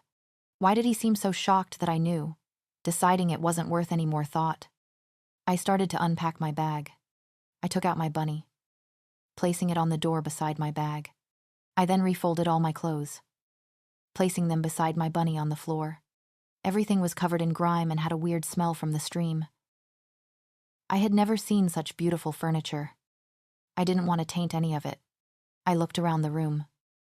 Now that I was alone and finally felt like I could catch my breath, I took in everything. There was an ensuite bathroom attached to the room, and it was almost as beautiful as the room itself. There was also a large closet with a door that closed. It was empty. This must be some sort of guest room. I walked into the bathroom, feeling like I was leaving a trail of dirt wherever I went. The shower was massive, and there was a beautiful bathtub in front of a window. I had only seen things like this in movies. Such luxury. I caught my reflection in the glass as I looked around the bathroom. I hadn't seen my reflection in an actual mirror in ages, other than in the windows of either my cabin or the shops in the village. I didn't have a mirror in the cabin, nor did I want one. I allowed myself to look over my reflection for the first time in years. I was looking particularly rough with the cut on my forehead, but even without it, I looked half dead. My cheeks weren't yet hollow but were definitely verging on being unhealthy from lack of food. My skin was covered in dirt and sweat, making my skin appear darker than usual. I had definitely lost some weight since the old society, but I wasn't all stick and bones. I had some muscle from the work I did around the cabin. But what haunted me the most, making me avoid mirrors even in the old society, was my haunting eyes. They were what my mother describes as dead blue. When I look at them, I just see little me, tapped inside and screaming for help. That's why I can't look for long. I slowly spun around in the mirror, taking a look at the nasty scar along my spine that I had not seen in ages. I had to fight to get my mother's screams out of my head when I looked at it, being reminded of how our house collapsed. Her upstairs with it. The scar wasn't as bad as it once was. Now, it was just a faint line on my skin, no longer red or bulging. It was hard to stop it from becoming infected when I first got hurt. I remember having to boil the water I used to clean it, to make sure no bacteria got inside. Without medical care, a lot of humans died after the Great War from their infected injuries. I really wanted to take a bath, but wondered if he would get mad if I used his water. My mom used to always yell at me when I used too much water, not allowing me to take baths, saying it was a waste of her money. I debated if I should use the bath, before deciding I didn't care about wasting his water. If he was going to force me to stay here, I was going to take advantage of this gorgeous bathroom. I made sure to go back and lock the bedroom door, along with the bathroom door. Even with the double locking system I had set up, I still felt uneasy. I knew these doors wouldn't stop him if he really wanted to get in. I decided to keep my underwear on in the bath, as much as it was uncomfortable, my anxiety not letting me take them off.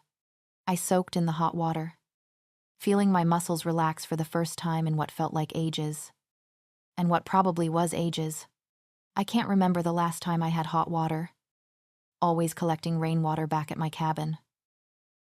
I would sometimes let it sit out in the sun, getting warm, or would put it on the fire to warm up a bit. But nothing beats the luxury of having temperature-controlled water, something we took for granted in the old society. Looking down, the water was almost black. Deciding I still felt dirty, I started to drain the tub and hopped into the shower.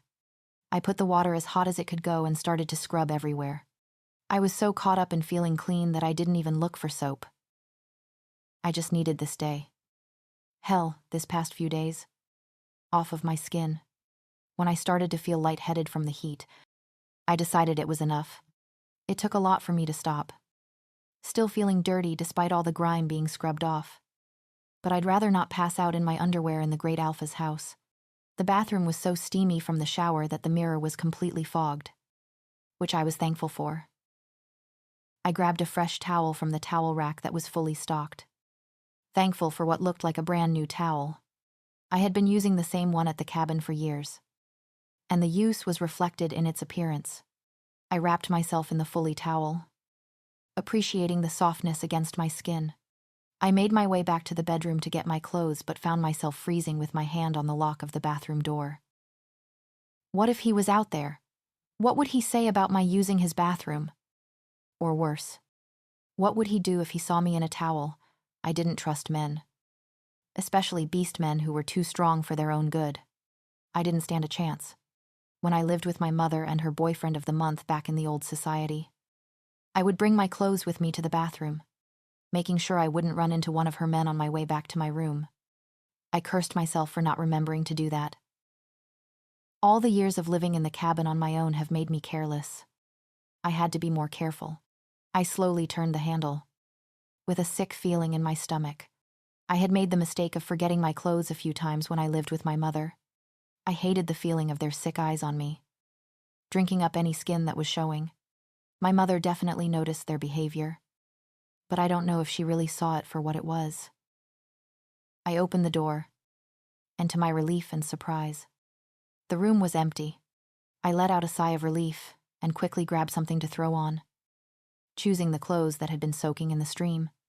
I'd much rather smell like a swamp than put back on clothes that were covered in my blood and sweat. Looking around the room, I knew I wasn't going to be getting any sleep tonight. I couldn't possibly sleep with a monster just across the hall. I've woken up too many times to men taking advantage of me. So I learned quickly it was best to not sleep until it wasn't humanly possible anymore. I ran my hand along the thick comforter that was on the bed. The bed had to be at least queen-sized. But I couldn't tell. I haven't seen an actual bed frame with a mattress in years. Deciding against sitting on the bed, not wanting to make it dirty and disrupt how perfect it looked. I settled on the floor in the furthest corner of the room, putting as much distance as possible between myself and the door. I leaned my back against the wall and put the side of my face against the cool glass from the floor-to-ceiling windows, deciding it would be a better view in the dark. I got up to turn off the lights before retreating back to my corner.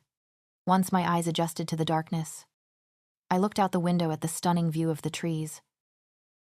I couldn't see very far, but what I could see was one of the most beautiful, peaceful sights I've ever seen. The darkness intertwined with the dark leaves and branches was something I always found myself getting lost in at my cabin. But the large trees here were nothing like I'd ever seen before. I don't know how long I spent staring out the window, but I felt myself starting to get lost in sleep. My body was exhausted, but my mind was fighting it and ultimately losing. I found myself in that weird limbo between being awake and asleep. My eyes fluttered half open every once in a while to scan my surroundings but closed once again before my mind could fully process I was awake. This went on for a while, and I must have actually fallen fully asleep at some point because the next time I opened my eyes I felt his hands on me, holding me down and touching places that his hands shouldn't be. Still half asleep, I moved around trying to get his hands off me. My eyes fluttered open, once again in that half-sleep limbo, and I was met with the face of one of my mother's boyfriends. My heart rate picked up and I let out an unstoppable scream. As I came back to being fully conscious, I saw his figure slowly start to fade away. Another night terror. I got these all the time. My nightmares so bad that sometimes I could literally feel and see them in my room, being half asleep. It was almost like sleep paralysis because I knew I wasn't fully awake, except I could move. I pushed my back into the corner as far as I could, trying to calm down my breathing. That was a bad one. They always got worse the less sleep I got. The door to the room suddenly slammed open. Breaking the lock, the great alpha came practically running in. Eyes black at the night outside. I had never seen a beast about to shift, but I'm assuming this is what it looked like. Every muscle was clenched as he was ready to fight. I could almost see his muscles moving under his skin. I'm fine. Sorry. It was an accident, I quickly spoke, trying to defuse the situation. I didn't know who I was trying to reassure more, him or myself. His eyes darted around the room, realizing there was nobody else inside except for me. He finally started to calm down, realizing just enough that his muscles no longer looked like they were moving. I wiped the tears that had unconsciously fallen off my cheeks. I must have been crying in my sleep. I watched as he took note of the perfectly untouched bed and my sunken figure on the floor. "Why are you on the floor?" he asked, going back to his emotionless state that seemed to be never-ending. I pulled my legs into my chest, practically hugging myself, and stared into his expressionless gaze. How was I supposed to answer that? Tell him that I felt too dirty to get in the bed? I decided to simply not reply, turning my head to look back out the window. The sun was just starting to rise. Light was starting to peek between the trees, illuminating more of the forest. He just signed before turning to walk away. I linked my pack, Doctor. She'll be here in a bit to take a look at your head and feet. He was gone before I could ask him what linking meant. Is this what they call phones? I should have read more of that damn book. Mrs. Anderson popped into my mind at the thought of the book she gave me. I told myself I was going to work up the courage to ask the great Alpha what happened to her later today. He didn't question the pager when he took it from my bag. So he must have known about her. I just hope he didn't hurt her. The door to the room I was in was completely on the floor now, leaving it open for anybody to come in. That left me feeling unsettled. I didn't like that he now had uninterrupted access to the room I was in. Granted, it's not like the door ever did much to stop him, but it made me feel more safe. It took until the sun had fully risen from the horizon for a middle-aged woman to knock on the doorframe. Seeing there was no door to knock on. Hi, Lila. I'm Dr. Johns. How are you doing today? She politely smiled. I almost laughed at her question but kept myself composed. How does she think I am doing today? She didn't let my refusal to answer her drop her positive attitude. As she came uninvited into the room, she put her bag down on top of the dresser. Before walking over to me in my corner, do you want to take a seat on the bed and I can have a look at that cut? It looks pretty painful. She sympathized with me. I didn't like how she was talking to me like a child. I shot her a blank look before complying with her request. The bed was softer than it looked. It was probably the nicest thing I have sat on in years. I internally cringed at the thought of messing up the bed. Is it okay if I touch your forehead? She asked. At least she was asking permission. I nodded in reply, wanting to get this over with so I could go back to my corner. She poked at the skin on my forehead. It didn't cause me any pain that I wasn't used to. It doesn't need stitches. But I'll clean it up and apply an antibacterial lotion to make sure it heals. Does that sound all right with you? Yeah? I finally answered, wanting to contribute to the conversation so it wasn't just one-sided. She cleaned up my cut and applied this weird-looking lotion in a glass jar. I was expecting her to pull out a tube of polysporin. But whatever. Can you take off your socks so I can take a look at your feet? She asked, and took a step back, waiting for me to follow her instructions. I peeled off my dirty socks. I debated whether or not to put socks back on last night after my shower, and ultimately decided that bleeding all over the floor wasn't an option. The hot water from the shower reopened some of my cuts. I held my foot up in the air for her to see. Realizing it wasn't the best way to do this, I didn't want to lie down on the bed. It put me in a vulnerable position. Plus, I didn't want to get it dirty. How about you lie back? It will be easier for me to examine your feet. Doctor, John suggested. I hesitated, and I think she could see my apprehension. Just to look at your feet. Nothing else, she reassured. My head turned to the doorway that was missing the door. Nobody was there. But that didn't mean someone could barge in when I was distracted. How about I go around to the other side of the bed? So you can keep an eye on the door. She softly smiled at me. I could see the pity in her eyes. And I didn't want it. No, I'll be fine. Let's just get this over with. I refused. I didn't need the beasts here thinking I was weak and scared. I scooted my butt back on the bed, deciding to prop myself up with my elbows instead of lying down completely on my back. I still wanted to see everything she was doing. Despite her doctor title, I didn't trust her. I'm just going to clean up the cuts on the bottom of your feet, like I did with your forehead. I'll wrap them up as well. She spoke before following through with her instructions. The bottoms of my feet felt numb as she applied the same lotion that she applied to my head. It's weird that she brought such a small container of it. I guess beasts didn't need to use it to heal. All done. One more thing. She paused. The Alpha told me you haven't been sleeping well. I can prescribe you some sleeping pills if you would like. My heart dropped at the suggestion. No way was I drugging myself to be unconscious in this home alone with the Great Alpha. My stomach dropped hearing that it was a suggestion from the Great Alpha himself. I didn't know or trust his intentions. No. I'm good. I spoke a little too fast, smiling to cover it up. I didn't want her to catch on to my lie. She smiled softly at my answer. I'm surprised she accepted it. I thought it would be mandatory if the Great Alpha suggested it. Okay. Well, if you change your mind, let me know. Try to stay off your feet until they heal up. Have a great day. Luna. Her smile dropped once she realized what she had said. She called me by the wrong name. My stomach twisted as I pictured another girl in this room. Brought here by the Great Alpha. I was even more nervous thinking about what happened to her. Does the Great Alpha just bring random girls here and kill them off once he gets bored? She grabbed her bag and rushed out of the room. Not addressing the name mix-up. I stayed on the bed, lost in my thoughts, not wanting to get up from the soft mattress. Who was Luna?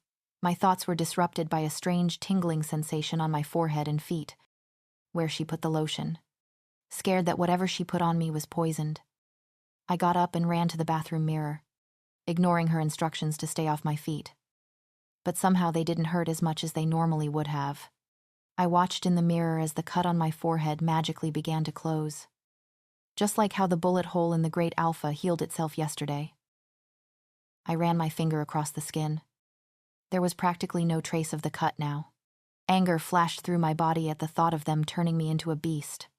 Is that what the doctor and the Great Alpha conspired to do, ignoring my fears to leave the room? I stormed out and into the hallway, retracing my steps from last night back to the stairs. I'm sure the beasts could hear my angry stops, and I went down the stairs. I turned into the kitchen to see the Great Alpha sitting at the island counter, sipping on a hot drink. What the fuck did you do to me? I spat out, pouting at my forehead. No human could heal like that. I was wondering when you would come down. Do you want a coffee? He asked nonchalantly. Ignoring my question, this just made me even more angry. Answer my question, I reaffirmed, needing an answer. I better not be a beast now. The doctor mixed in a small amount of my blood with the lotion. Since we are mates, my blood can heal you. He answered like it was something I should have known. My lip turned up at hearing this. His blood, that's disgusting. I didn't want a beast's blood mixing with mine. I'm not going to turn into a beast now. Am I asked, scared of the answer. His eyebrows raised at the mention of beasts. An unreadable expression on his face. No. You won't turn into a wolf. You have to be born one. Did you not read that little book you had on your coffee table? He asked, almost smirking at me. I froze. He was in my cabin. My home. I felt violated. Like he reached inside my brain and read all of my memories. My feelings of violation turned into anger, and I mustered up the meanest glare I could imagine and directed it towards him. What did you do to Mrs. Anderson? I asked, surprised at how stern my voice came out. Who? The old lady from the bookstore. She was punished accordingly. If my stomach could have dropped any more at this point, it would have. What do you mean? My voice cracked, losing all the power it had just seconds earlier. Mrs. Anderson was more of a mother to me than my own mother was. It's none of your business, he said, before grabbing his cup and leaving the room. Help yourself to any of the food. He called back at me like he didn't just tell me that he hurt, possibly murdered. The only person in the world who I have ever considered to be family. Completely losing my appetite. I decided to get some fresh air, and possibly out of this hellhole. I tried the front door and was surprised when the handle turned in my hand. I opened it up to see a giant beast standing guard beside the door. I guess that's why it was unlocked. I stared at him. He didn't move nor look at me, staring straight ahead. He reminded me of those guards who used to stand outside of Buckingham Palace, not interacting with the public whatsoever. I used to get mad watching the videos of people disrespecting them, as they were trained not to respond.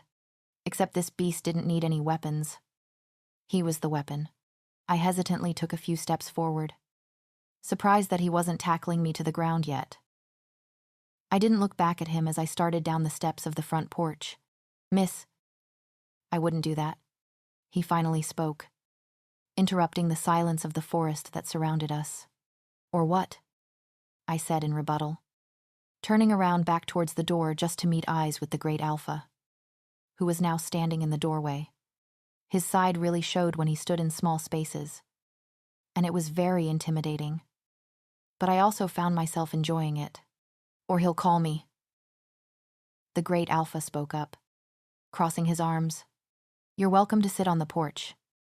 But if you venture out into the woods, I can't protect you from my trackers who are trained to kill on sight, he warned. That sounds like a him problem more than a me problem. Maybe I would rather be mauled by a raging beast than stay in the clutches of another. I looked back out into the trees, wanting nothing more than to disappear into them. For now. I needed him to believe I was willing to follow his rules. I had no chance of actually getting away with him and his guard dog watching over me. I rolled my eyes and walked back to the porch, plopping myself down onto one of the wicker chairs. I would have to settle for looking at the woods instead of being in them. For now, I must have spent all day in the wicker chair, dreaming of what it would be like to disappear into the woods. Miss, the alpha is requesting your presence for dinner, spoke the guard. We had sat in silence for so long I was starting to wonder if he had a brain of his own. But it seemed he was just a slave to the alpha. I stood up, remembering my game to make it seem I was willing to follow the rules. I stretched my sore muscles, that were cramped from sitting in the wicker chair all day. The guard opened the door for me and I gave him a half smile. I found myself feeling almost bad for him, stuck standing outside at the great alpha's door all day. I wonder if he had a family. I'm sure he would rather be anywhere else but a slave to the great alpha. I wander my way to the kitchen, to see a woman finishing up plating 2 meals. I didn't even see her come in. She must have been here all day. It smelt heavenly. She made some sort of pasta with meatballs. I saw all the fresh ingredients scattered across the counter, waiting to be put away. The alpha is waiting in the dining room, she spoke up, gesturing towards a door off the kitchen. I didn't miss the snarky tone in her voice, what crawled up her body and died. It's not like I want to be here. I hadn't explored the house, only really seeing the kitchen and the room I was forced to stay in. If the dining room is anything like the rest of the house, I'm sure it will be grand. I swallowed my nerves and pushed the door open, seeing the great alpha sitting at the head of a long table. The table was massive and made of beautiful wood, just like most of the other furniture in this house. It looked like it could seat at least 10 people. The only 2 places at the table that were set for dinner were the seat where the great alpha was sitting, and the seat directly to his left. I guess that is where I was supposed to sit. I sighed and made my way over to the seat. I didn't like that I was going to be so close to him, but I had to keep up appearances if I was going to get out of this place. The chair made a horrible scratching noise as I pulled it out to take a seat. I cringed internally, knowing the floors were beautiful hardwood. I sat down before he could say anything about me ruining his floors. As soon as my body touched the chair, the woman from the kitchen came in to bring us heaping plates of pasta. It was honestly a ridiculous amount of food. Maybe not for a beast, but definitely for me. I gave the woman a soft smile as thanks for the food. Being thankful despite her attitude earlier with me, she didn't even look up at me to meet my eyes. However, I didn't miss how she gave the great alpha a big smile when she put down his food. Here you go. Alpha Luca, she said. My brows scrunched together as the Luca part. Was that his name? I just realized that this entire time. I had no clue what the great alpha's name even was. He seemed too much of a figurehead in my mind to have a regular name. He was always just the great alpha to me. I put my focus back on my food, not wanting to spend any longer thinking about the great alpha. Despite how difficult that task has been so far, despite being apprehensive about eating anything they served me, especially this snarky beast girl, I was starving. I couldn't remember the last time I had a full meal like this, even at my cabin. I had to make do with what I grew. I don't remember the last time I had meat, and the meatballs looked delicious. Claire. He nodded towards her. You are dismissed. Claire turned around to leave, her smile instantly dropping the minute her eyes passed over me. I guess she has a problem with me, but I don't care to stick around here long enough to find out why. I turned my attention to focus on the food in front of me, making the assumption that since the great alpha was also eating his plate, it was safe. The flavors of the pasta melted in my mouth, making me close my eyes in appreciation. The great alpha obviously had access to spices, which was an expensive luxury I could never afford at the shops. Granted, I did okay growing my own herbs such as basil and rosemary, but old staples like salt and pepper were too expensive now. I opened my eyes to the great alpha staring at me. I looked away from his gaze, feeling my cheeks heat up from the intensity of it. I refocused my attention on the cup of tea that was placed in front of me, another luxury I had not had in years. I picked up the cup and took a sip, cringing at the bitterness of the tea. I used to like my tea sweet, with a splash of milk and honey, but I was so thirsty that didn't matter.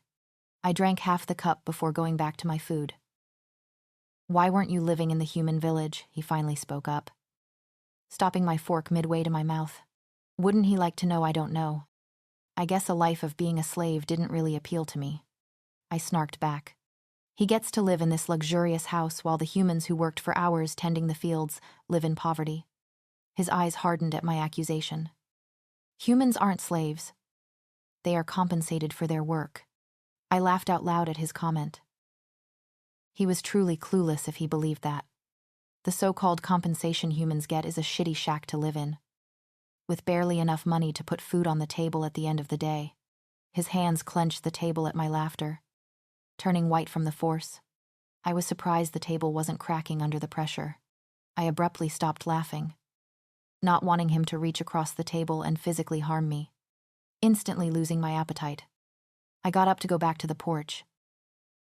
I wasn't going to sit around like a duck and wait to get shot. As soon as I stood up, a wave of dizziness rushed into my head. I had to grab the table to steady myself. A wave of tiredness washed over me, tempting me to sit back down. Spots were dancing in my vision, threatening to completely take over. He must have put something in my food. "What did you do to me?" I softly asked, not having enough energy to raise my voice. "They're just sleeping pills." "You haven't slept in over 2 days, Lila, and God knows however long you went before that," he spoke, standing up and softly grabbing my arm to help steady me.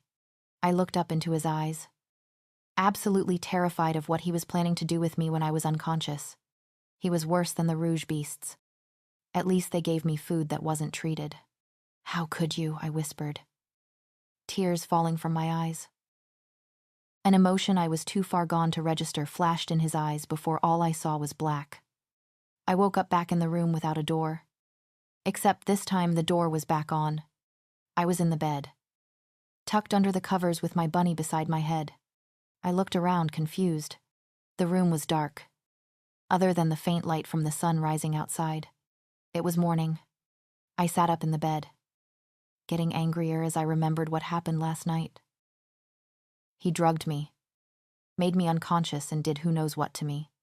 I did a mental inventory of how I was feeling and felt no pain anywhere. That at least brought me some sense of relief. But I was far too angry for that to calm me down. I stormed out of the room, going directly across the hall to his room. I ripped the door open, not bothering to knock. If I didn't get to control what happened to me, he didn't either.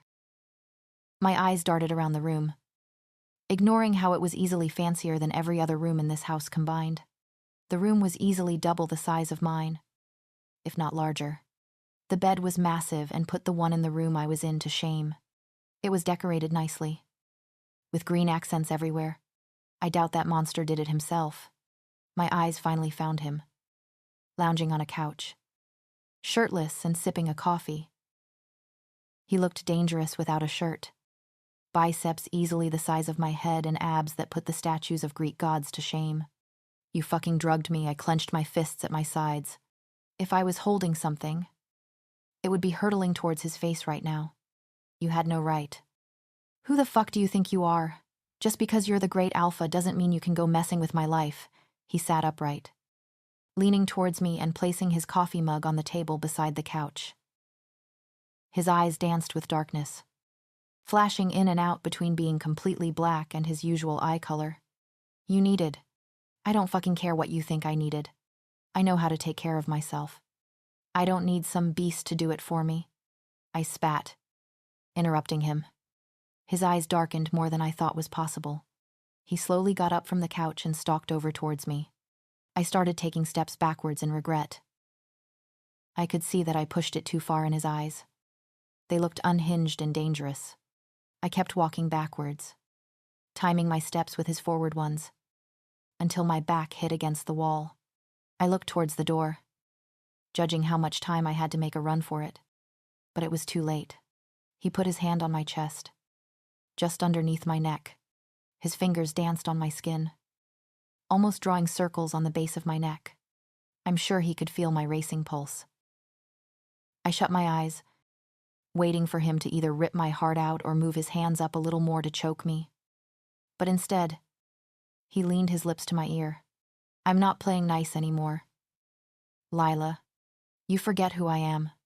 His lips brushed my ear as he spoke, sending shivers down my spine. You're playing a dangerous game. Princess. My head was spinning, telling me I was in danger and I needed to run. But my body was a different story. Whatever spell he cast on me was a damn good one. The tingles down my spine from his lips on my ear went straight down to a physical reaction between my legs. I put my hands on his stomach to push him away. But my body was not cooperating with my mind. Instead, my hands just lingered on his hard abs. He ducked his head down from my ear into my neck as he finally released his hold on my chest, dragging his fingertips across my collarbone. You smell so good, he whispered, his breath on my neck sending goosebumps across my entire body. I felt him smirk into my neck, before using his hands to push off on the wall behind me and walking out of the room, leaving me flustered in his room, trying to catch my breath. I cursed myself for falling so easily into his trap. I would never let that happen again. I stormed out of his room and back across the hall, slamming the door behind me in the process. I paced around my room, my anger only intensifying how frustratingly unsettled I was. This stupid mate spell. I had to figure out a way to break it. My thoughts were interrupted by a knock on the door, freezing my pacing. I hate that I found myself getting excited at the possibility of him coming back for more. What? I spit out, frustrated at how he was making me feel. The door opened up, and to my surprise, it was Claire, looking at me like I just killed her puppy. The alpha requests you downstairs for breakfast. She crossed her arms, waiting for me in the doorway. I just dryly laughed at her, frustrated that my only other real interaction other than the great alpha was with this beast. As the guard downstairs wasn't much of a conversationalist. What the fuck is your problem with me? I didn't ask to be here. I spat at her. She just glared at me even harder. If that was even possible. My problem is that you're a disgusting, weak human, and he should have killed you the minute he laid eyes on you. She whispered, knowing that the great alpha was just downstairs. There's that typical beast attitude I had been waiting for. They all think humans are inferior in every way. Oh yeah. And look at yourself. His little fucking maid. I'd rather be a disgusting human than a mindless slave to a monster. I clapped back. She just laughed in my face. Look at me. Look at you. Everyone on this floor can smell your strong reaction to him. You're no better than a cheap servant. She glared before storming out, shutting the door softly behind her despite her attitude. My stomach dropped. Could they really smell that I knew they could smell better than the average human? But I didn't know it was that advanced, deciding I wasn't going to be joining him for breakfast. I sat back down in my corner. I'd much rather stare out at the forest than sit beside him at the dinner table, especially with what happened last night. I needed to stop taking risks, like eating the food and drinking the water he gave me. I learned my lesson the hard way last night. I can't afford to make any more slip-ups. I had to protect myself better. I watched the sun fully rise from my corner. As soon as the sun reached the tops of the trees, there was a knock on my door. My eyes finally left the trees and saw Claire enter the room, carrying a tray of food with her. She silently placed the food on top of the dresser and left again. Not saying a word, she repeated her actions for lunch and dinner that day, silently coming into the room and placing the trays on the dresser. But I still felt her glare. They were overcrowding the surface at this point, no longer leaving enough room for another tray of untouched food. My focus didn't leave the forest. analyzing every leaf and branch on the trees. By this point, the sun was setting, lighting the sky a vibrant orange. I love sunsets, but I always found sunrises more beautiful. I was surprised when it was completely dark in the room and nobody had disturbed me. No Claire coming to glare holes into me and collect the trays. And especially no Great Alpha, which I was relieved about. I was exhausted. Despite the sleeping pill incident last night, I wanted nothing more than to be back at my cabin, asleep in my own bed. Despite it not even coming close to the luxuries this room provided. My cabin was home, the only place I've ever felt safe. Deciding that I didn't want a repeat of seeing my mom's boyfriend when I was half asleep. I grabbed my bunny and went to the closet. It was empty, allowing me to walk right inside and sit down. When I was a kid, I would hide in my closet, away from my mother and her boyfriend of the time. The small space felt almost like a hug, keeping me safe and away from danger. Granted, my closet as a kid had clothes and storage boxes to help hide me, but this empty space would have to do. I shut the door, closing myself in the small space. At least now, if I was having a nightmare, my eyes wouldn't have to adjust to an entire room. Just a small closet, less likely a chance of some piece of furniture morphing into one of my mom's boyfriends, haunting me in a state of half-sleep. My heart felt heavy as I curled up into a ball, with my bunny squished between my knees and my chest. I didn't realize how my childhood affected me until I was forced out of my routine. I would always keep myself busy at the cabin, not allowing time for my thoughts to take over. As much as I like to think that I am stronger now, my heart still breaks for little me, trapped in a situation beyond her control. I watched as my mom made dinner, stirring a pot of soup at the stove. Her boyfriend had just left for the store, and now was my chance. I was sick to my stomach at the thought of telling her, of making it real. I watched, hidden around the corner, feeling like my words were caught in my throat. All I had to do was tell her, and then she would help me. I heard his voice in my head, telling me that nobody would believe me, that they would think I wanted it. I knew that wasn't true. But why was I so embarrassed? I forced my 12-year-old feet forward, forcing myself to stand in front of her to encourage the words out of my mouth. "Mom," I said on the verge of tears, a few slipping out. "What now?" "Lila," she groaned, not bothering to look up at me from her cooking. I froze, not knowing what to say next, but knowing I needed to say something. "He came into my room last night." I sniffled between words, not being able to keep myself composed. My mom was my everything. She would fix this. I felt the weight slowly start to come off my shoulders, like I took off a heavy backpack filled with rocks. She stopped stirring and looked my way. "I'll talk to him. It won't happen again," she said, matter-of-factly. But that didn't help the panic that started to spread. "No. Please don't tell him I know," I begged.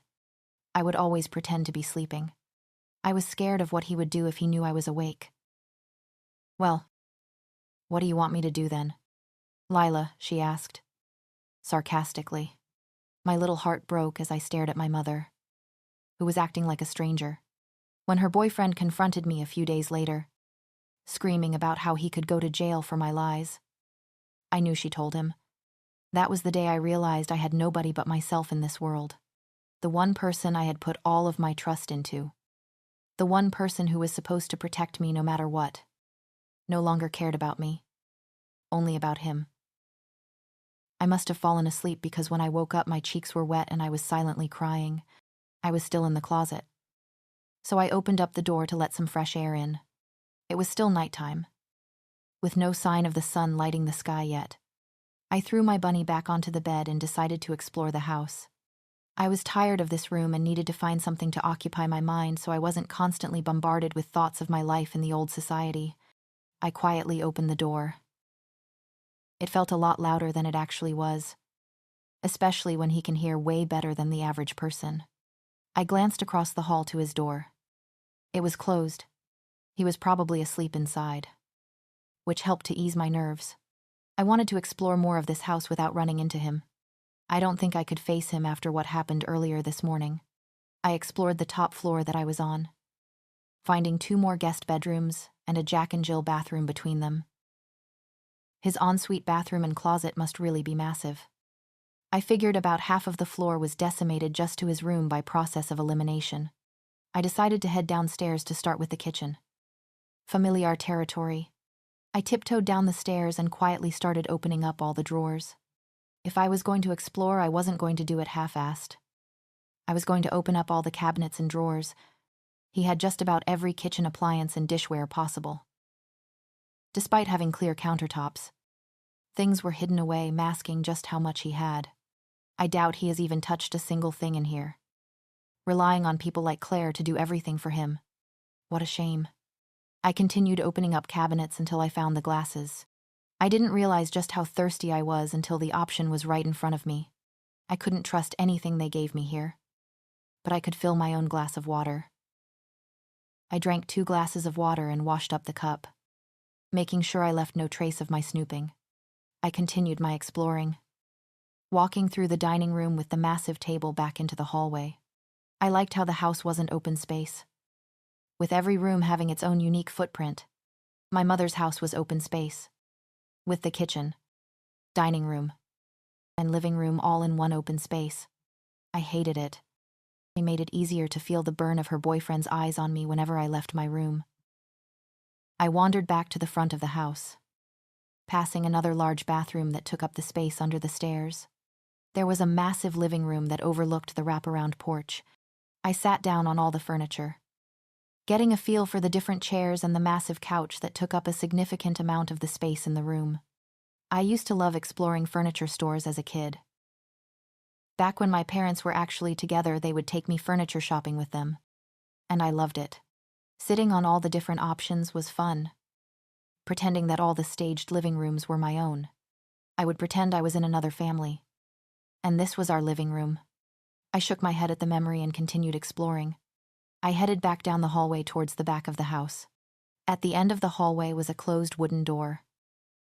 Feeling brave, I slowly turned the handle, opening it quietly so that the great alpha upstairs wouldn't hear anything. As soon as I opened the door, I was taken aback by the giant windows with a perfect view into the forest. It was the same view I had been mesmerized upstairs by since I got here. This room must be directly below mine. Failing to look around the room, I walked right up to the windows to fully take in the view.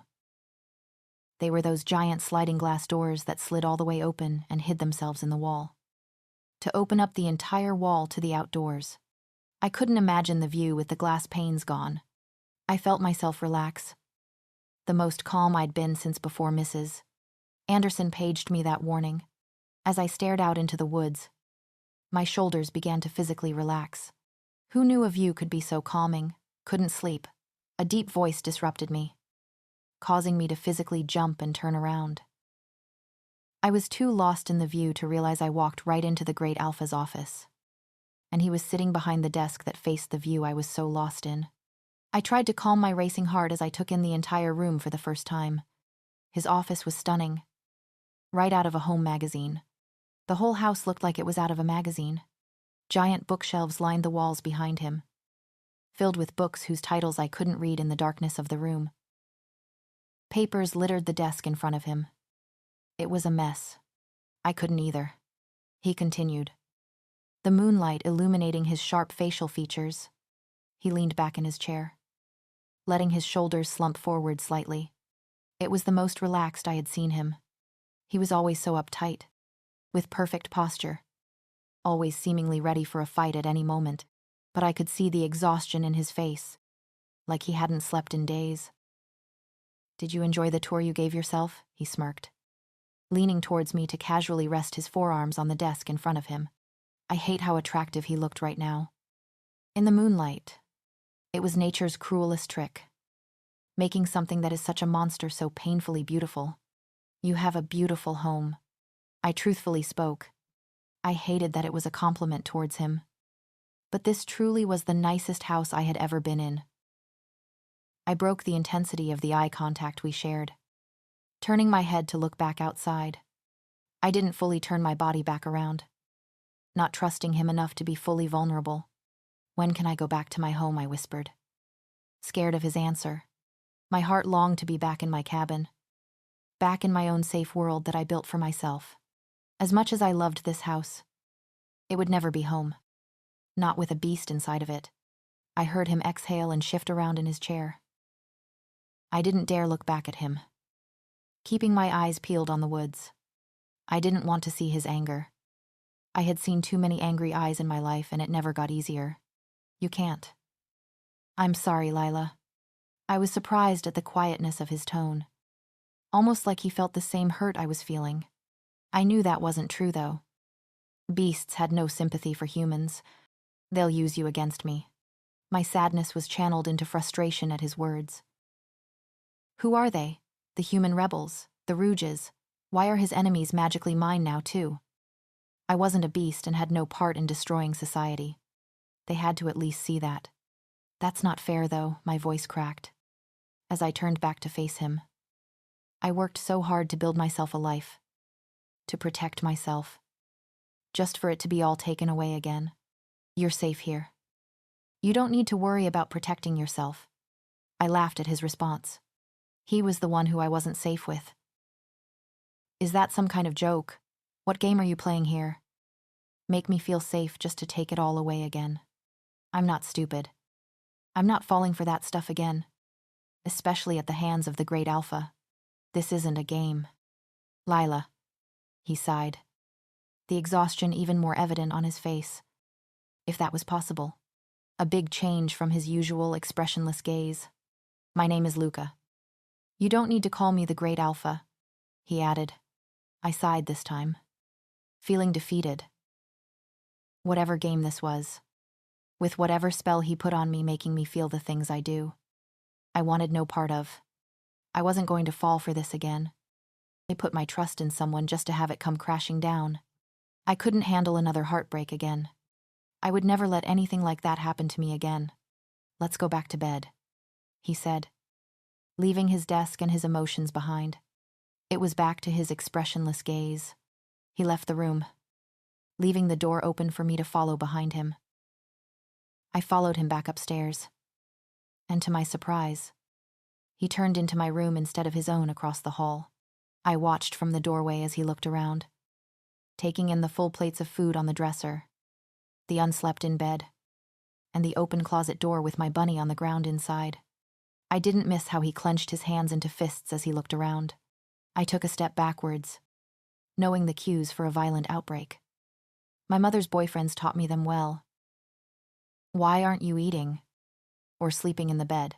he turned to ask me. Despite the anger in his body language, he showed none of it on his face. He was really good at hiding the emotions on his face. It was kind of scary how blank he always managed to keep his expression. I stared back into his blank expression. What a stupid question.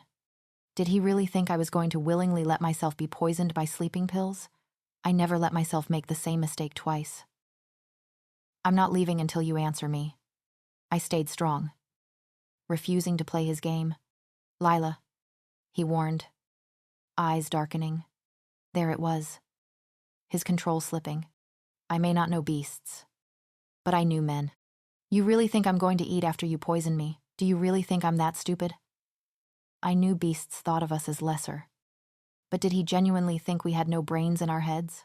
I took his silence as my cue to continue. "You sit around saying I'm safe here. But the only thing I'm not safe from is you." The anger in his eyes faded into something else, almost like defeat. "I'll make you a deal. I told you I'm not playing your stupid games." I reinforced our conversation in his office. "Just listen. Please, Lila." I was too shocked at his plea to come up with a comeback. He was the Great Alpha. He didn't say please.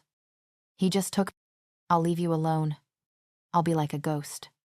You won't see or hear me."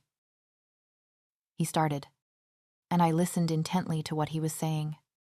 "Just sleep in the bed and eat the food. I'll take you into town to get everything you need to live your own life here," he finished, almost like it pained him to say it. I opened my mouth to respond, but he beat me to it. "You have my word that nothing will be treated and you will be left alone." "Okay," he waited for my answer, void of all emotions. I paused, thinking over his offer. If I couldn't go home, this was the best option I had. Okay, I whispered with a shaky voice. He picked up the trays of food and walked by me out of the room, not looking at me once. He shut the door behind him and I was left in my thoughts. This was a good thing. Him leaving me alone. But why is there a pit in my stomach telling me that it wasn't so good? I woke up in bed to the sun hitting my face. I held up my end of the bargain. Sleeping in the bed. I didn't get much sleep, not trusting myself to fully let myself fall into a deep sleep. In the softness of this bed, I must have dozed off at some point. The house was silent, almost like I was the only one inside. I decided to take a bath, not having taken one since the first night I got here. I filled up the tub and climbed in with my underwear on again. I know he said he would leave me alone, but I didn't fully trust him. Plus, he said he would take me into town today, so I wasn't completely done with him yet. I desperately needed new clothes, only having the ones I shoved in my backpack. When I reopened the bathroom door after draining the tub, my eyes were drawn to the fresh tray of food sitting on the dresser. But it wasn't so much the food that caught my eye. It was the handwritten note on the tray beside the plate that did. I picked up the note. Find me in my office after you've finished eating and are ready to go into town. L. I opened up the top drawer of the empty dresser, throwing the note inside. I stayed up most of the night overthinking his proposal, and whether or not he would actually hold up on his end of the deal. So far, it seems promising. I hesitantly ate the breakfast he brought me, being reminded of the last time I ate something in this house. This deal was my only hope. All I could do was follow through on my end and pray he does the same. Looking down at my clothes, I cringed. They were extremely worn and very dirty, still covered in stream grime from my incident with the rouges. It would be nice to get some new clothes in town. I'm assuming we will be headed to the shops we passed on the drive here. They seemed cute, despite not wanting to see him. I was excited for the day. I walked downstairs and headed towards his office. The door was shut. I settled on knocking, not wanting a repeat of last night. I doubt he would be very happy if I just opened the door and strolled on in like I owned the place like I did last night. I took a step back after knocking, wanting to put some distance between myself and the great alpha. When he opened the door, I was wafted with whatever cologne he used. I took another step back, not wanting to get lost in the smell. It smelled quite good. I was surprised when he stepped to the side to reveal another beast sitting on the couch in his office. He was also a larger beast, looking massive compared to the smaller couch. Lila. This is Dane. He's my beta. The great alpha spoke, gesturing towards the giant beast. I had seen him standing beside the great alpha on the broadcast. I didn't know what a beta was, but I assumed it was important enough to be by the great alpha's side. Dane must have noticed the confusion on my face. I'm like the vice president. He smiled my way, seeming friendly enough. That was more explaining than the great alpha ever bothered to do. It's lovely to meet you. I smiled back at him. Maybe I could befriend him and he could somehow help me out of here. I just needed to lay low and keep up my end of the deal, and take it from there. If the deal is legit, it should leave me with lots of time to plan my escape. Likewise. I'll see you around, Lila. He gave me one last nod before exiting through the giant glass doors I had admired last night. He just walked off into the woods like it was no big deal. I envied him for that. Once it was just me and the great alpha left in the room. An uncomfortable silence filled the space. He took a long inhale before heading out of the room, passing by me who was still standing in the hallway. I silently followed him, putting back on my worn-down shoes at the entryway. They must have been brought out for me earlier, as I hadn't seen them since taking them off the first night. I followed him out the door, noticing the guard was gone from the other day. He turned around and shut the door before I could, trapping me between his body and the door. We weren't quite touching, but I held my breath, scared that once my chest rose with a breath it would touch his. Listen carefully.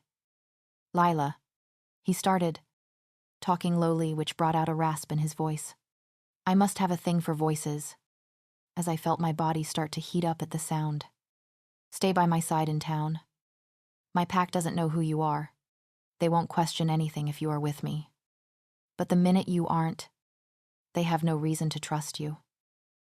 My anxiety started to swirl at his warning. I didn't want to make any more beast enemies. Claire was enough. I just nodded in response, which was good enough for him as he took a step back. But not before taking a deep breath in. I cringed, knowing what Claire told me the other day about their smell. I followed after the great alpha as he walked down his driveway. It wasn't really a driveway, more like a small trail in the woods, which I quite liked. All the pavements and treatments in the old society were bad for the trees, infiltrating less water into the ground. I liked how everything here was natural and didn't disturb nature, just blended in. I trailed behind him, trying to keep up with his fast pace. The worst part was that I knew he was going slow for me. I didn't let that bother me as I looked around, taking in my surroundings, both so I could see the beautiful scenery and so I could get a lay of the land for my escape that was to come. We started passing a few other houses, not as large as his, but still quite grand. Again, everything was made of wood, blending in seamlessly with the trees. I didn't see any other beasts until the houses got closer together. After about 15 minutes of walking, it was almost like a suburb, with grown beasts sitting on their porches and small beast children playing in the trees with each other. I had never seen a beast child. They looked normal, not yet larger than the average human with impossible muscle mass. Watching them navigate through the trees as they chased each other was their only giveaway. No human could move that fast and dodge trees at the same time. I looked away from the families with a sting in my heart. Even though they were beasts, you could see the deep family bond and the love they had for each other, and for their children. I couldn't help my growing jealousy of their childhood. It was all I ever wanted as a child, and seeing why used to be my dream was still hard. I kept my eyes on the great alpha's back instead, watched as he acknowledged the families with a slight nod in their direction. It baffled me how these beasts blindly respected him, and likely followed him into battle in the Great War. It seemed cult-like to me. I didn't take my eyes off his muscular back until there were other beasts out and about on the path as well. I didn't miss their confused stares, and some glares. As I passed by them, I would watch their faces light up seeing the great alpha, just for them to drop as they saw me walking about 10 feet him. We were now surrounded by larger houses, ones even larger than the great alpha's house. It seemed a lot of people lived in them. As there were more people outside and on the dirt path, I guess these were group homes. I was lost in thought and wasn't looking where I was going, and stumbled back as something hard slammed into my shoulder. It was a pretty, blonde beast. She glared at me and just kept walking, not bothering to waste her words on me. I rolled my shoulder, stretching it out after the hit I took. The great alpha hadn't even turned around to look. He just kept walking ahead, not missing a beat. A dull ache spread across my chest, causing me to rub it with my hands. That was weird. I picked up my pace to a slow jog to try and catch up to him, remembering his warning earlier. After that blonde beast slammed into me, I believed it.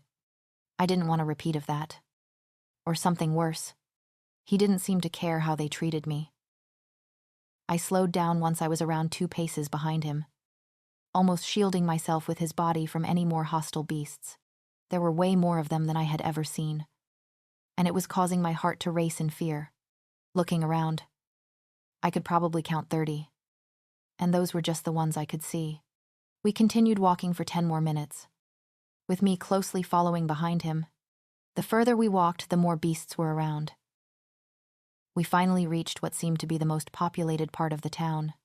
It was almost like a main street in the old society, with small shops framing the dirt path and showing their goods in the windows to draw customers in. This put the shops in the human village to shame. I wordlessly followed him into one of the shops that had women's clothing displayed in the window. The bell jingled as he held the door open for me. I stepped inside the shop and was taken aback by the quality of the clothes inside. Everything looked like it was handmade. "I'll be with you in 1 sec," a female voice called out. Somewhere behind all the clothes, I looked back at the great alpha. Unsure. How was I going to pay for these clothes?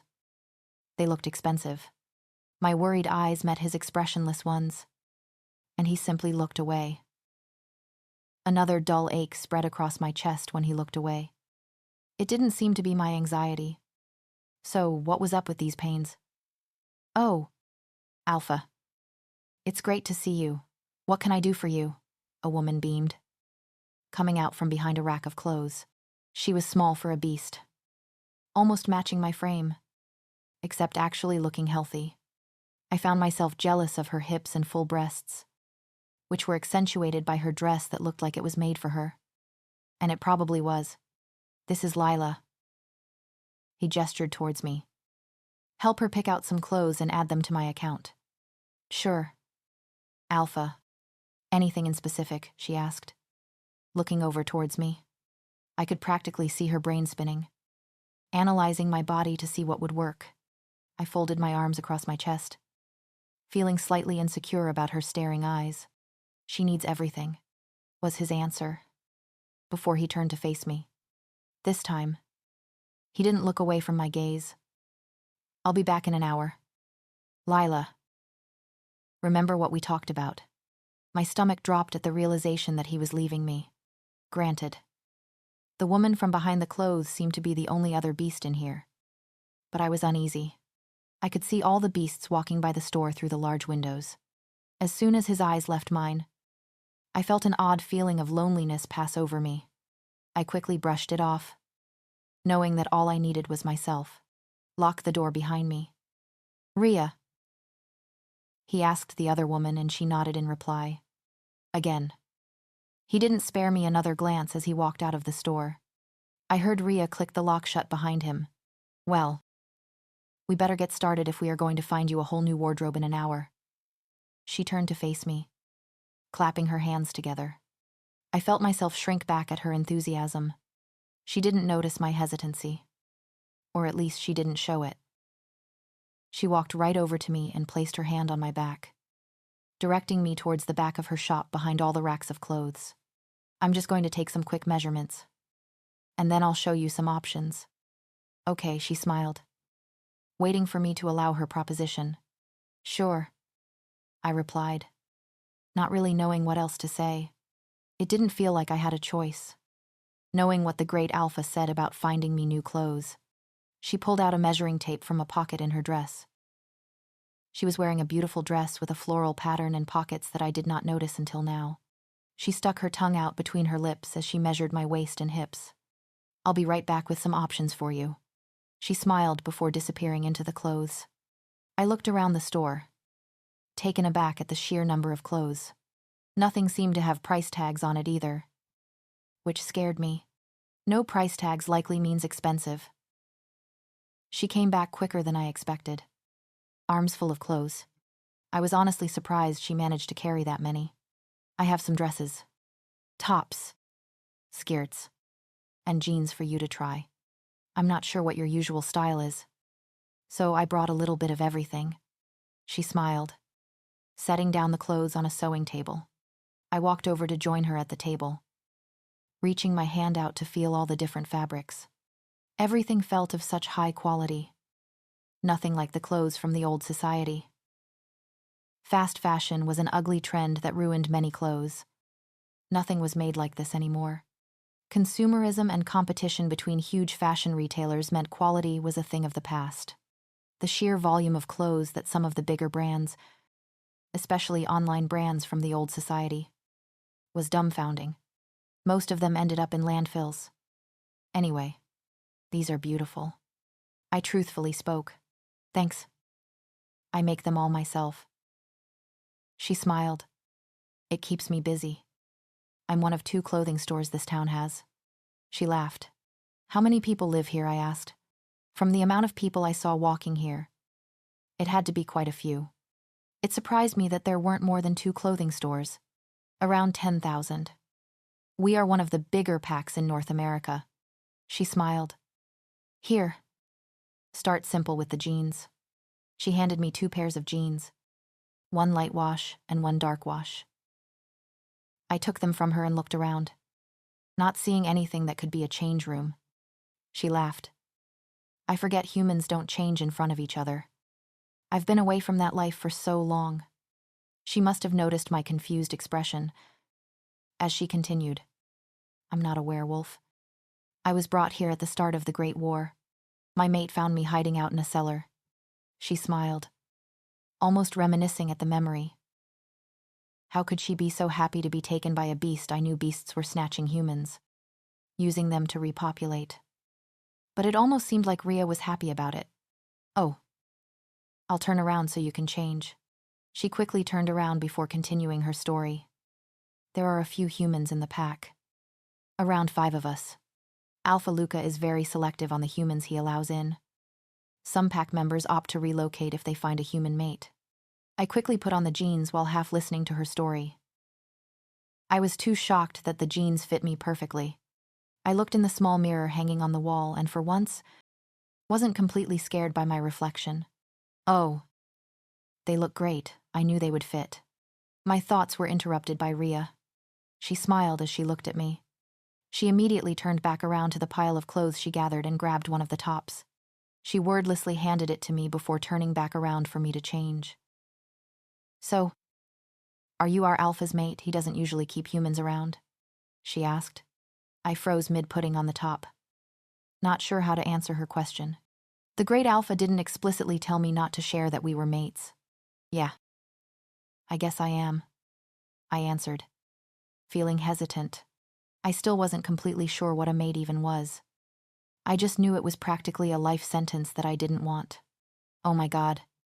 No way. The Luna will be wearing my clothes. She practically jumped up and down.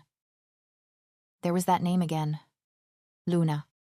I let her finish her small celebration before asking, who's Luna? I keep hearing her name. I tried not to let my jealousy rise to the surface. Picturing the great alpha with another girl made my stomach churn. And not in a good way. I guess this was a part of the mate spell. Jealousy. You. Silly.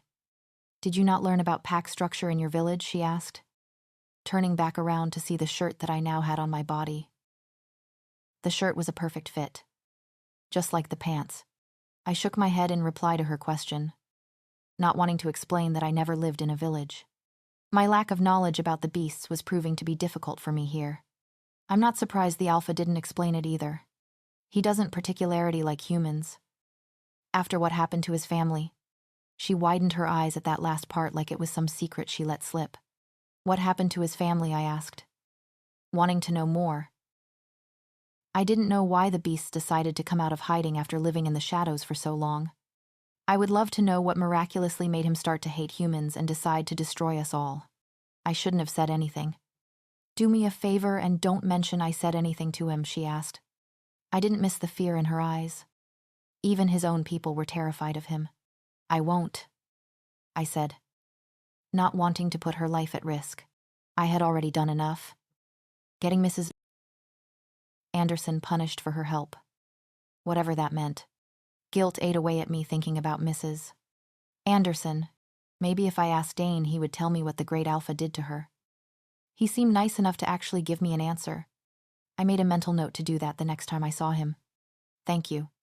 She let out the breath she was holding, before handing me more clothes to try on. The Luna is the alpha's mate, she finally explained, shooting a wink in my direction before turning back around. I tried on more clothes than I could count, all while Rhea chatted away about anything and everything. She sure was a talker. But I didn't mind. I didn't have to contribute as much that way. I didn't know why I had to try everything on. Rhea seemed to have a gift for knowing what would fit me perfectly. Everything she handed me looked like it was made for me. Ooh. Try this one, it would look so good on you. I just finished up making this one last week. She smiled, handing me one of the most beautiful dresses I had ever seen. Granted, everything was beautiful, but this one had something special about it. I took the dress from her hands. Again, amazed at the sheer quality of the dress. It was made out of a beautiful floral material but wasn't an overwhelming pattern for the eyes.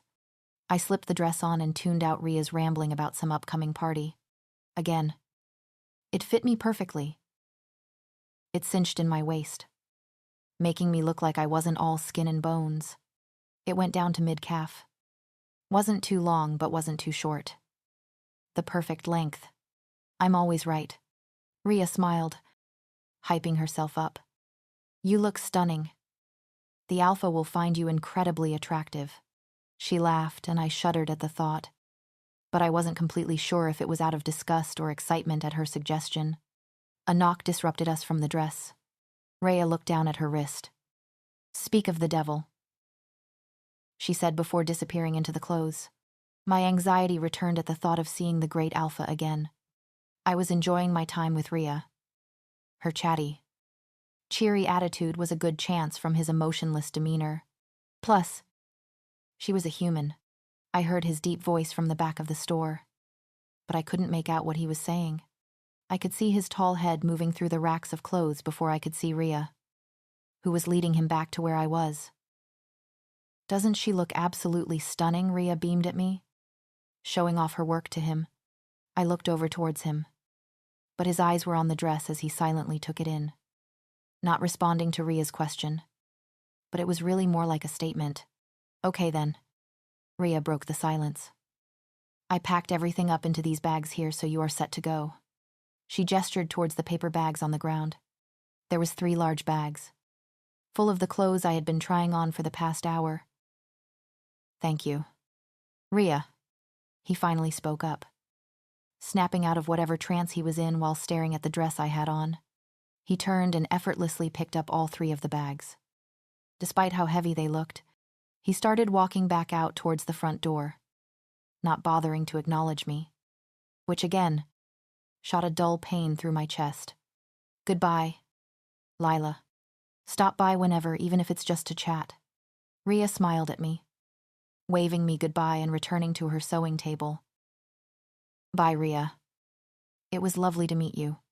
I smiled, looking forward to her invitation to chat again. That is if the Great Alpha allows it. Once we got back on the street, the Great Alpha handed the bags to the beast who was guarding outside of his house the other day. I guess he was back. The Great Alpha then finally turned around to acknowledge me. We have one more quick stop to make. The guard walked away, taking the bags of clothes with him and leaving me alone with the Great Alpha.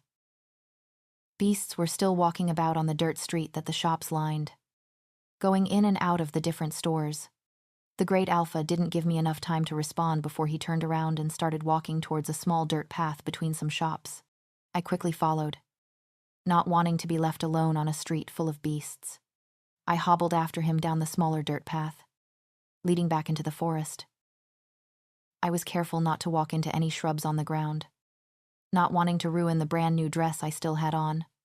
It was a short walk up the path before we came across one of the bigger houses that I saw earlier, the ones that looked like 10 people could live in them. A few kids were playing outside, but no beast parents were looking on lovingly from the porch this time. The kids playing didn't seem to notice us as we walked up onto the porch, and then right through the front door, all without knocking. I guess since he was the Great Alpha, he was allowed to just walk into people's homes. Again, very cult-like. A middle-aged beast woman came practically running around the corner, looking relieved to see him. Alpha, thanks for coming so quickly. She's right this way. The woman spoke, slightly bowing her head at him in respect before turning to me. Luna, it's so great to meet you. Thanks for coming. I gave her a half smile back, not expecting her to refer to me as Luna. I thought the Great Alpha had said nobody knew who I was here. I didn't have time to overthink the situation before the woman was leading us upstairs and towards a closed door.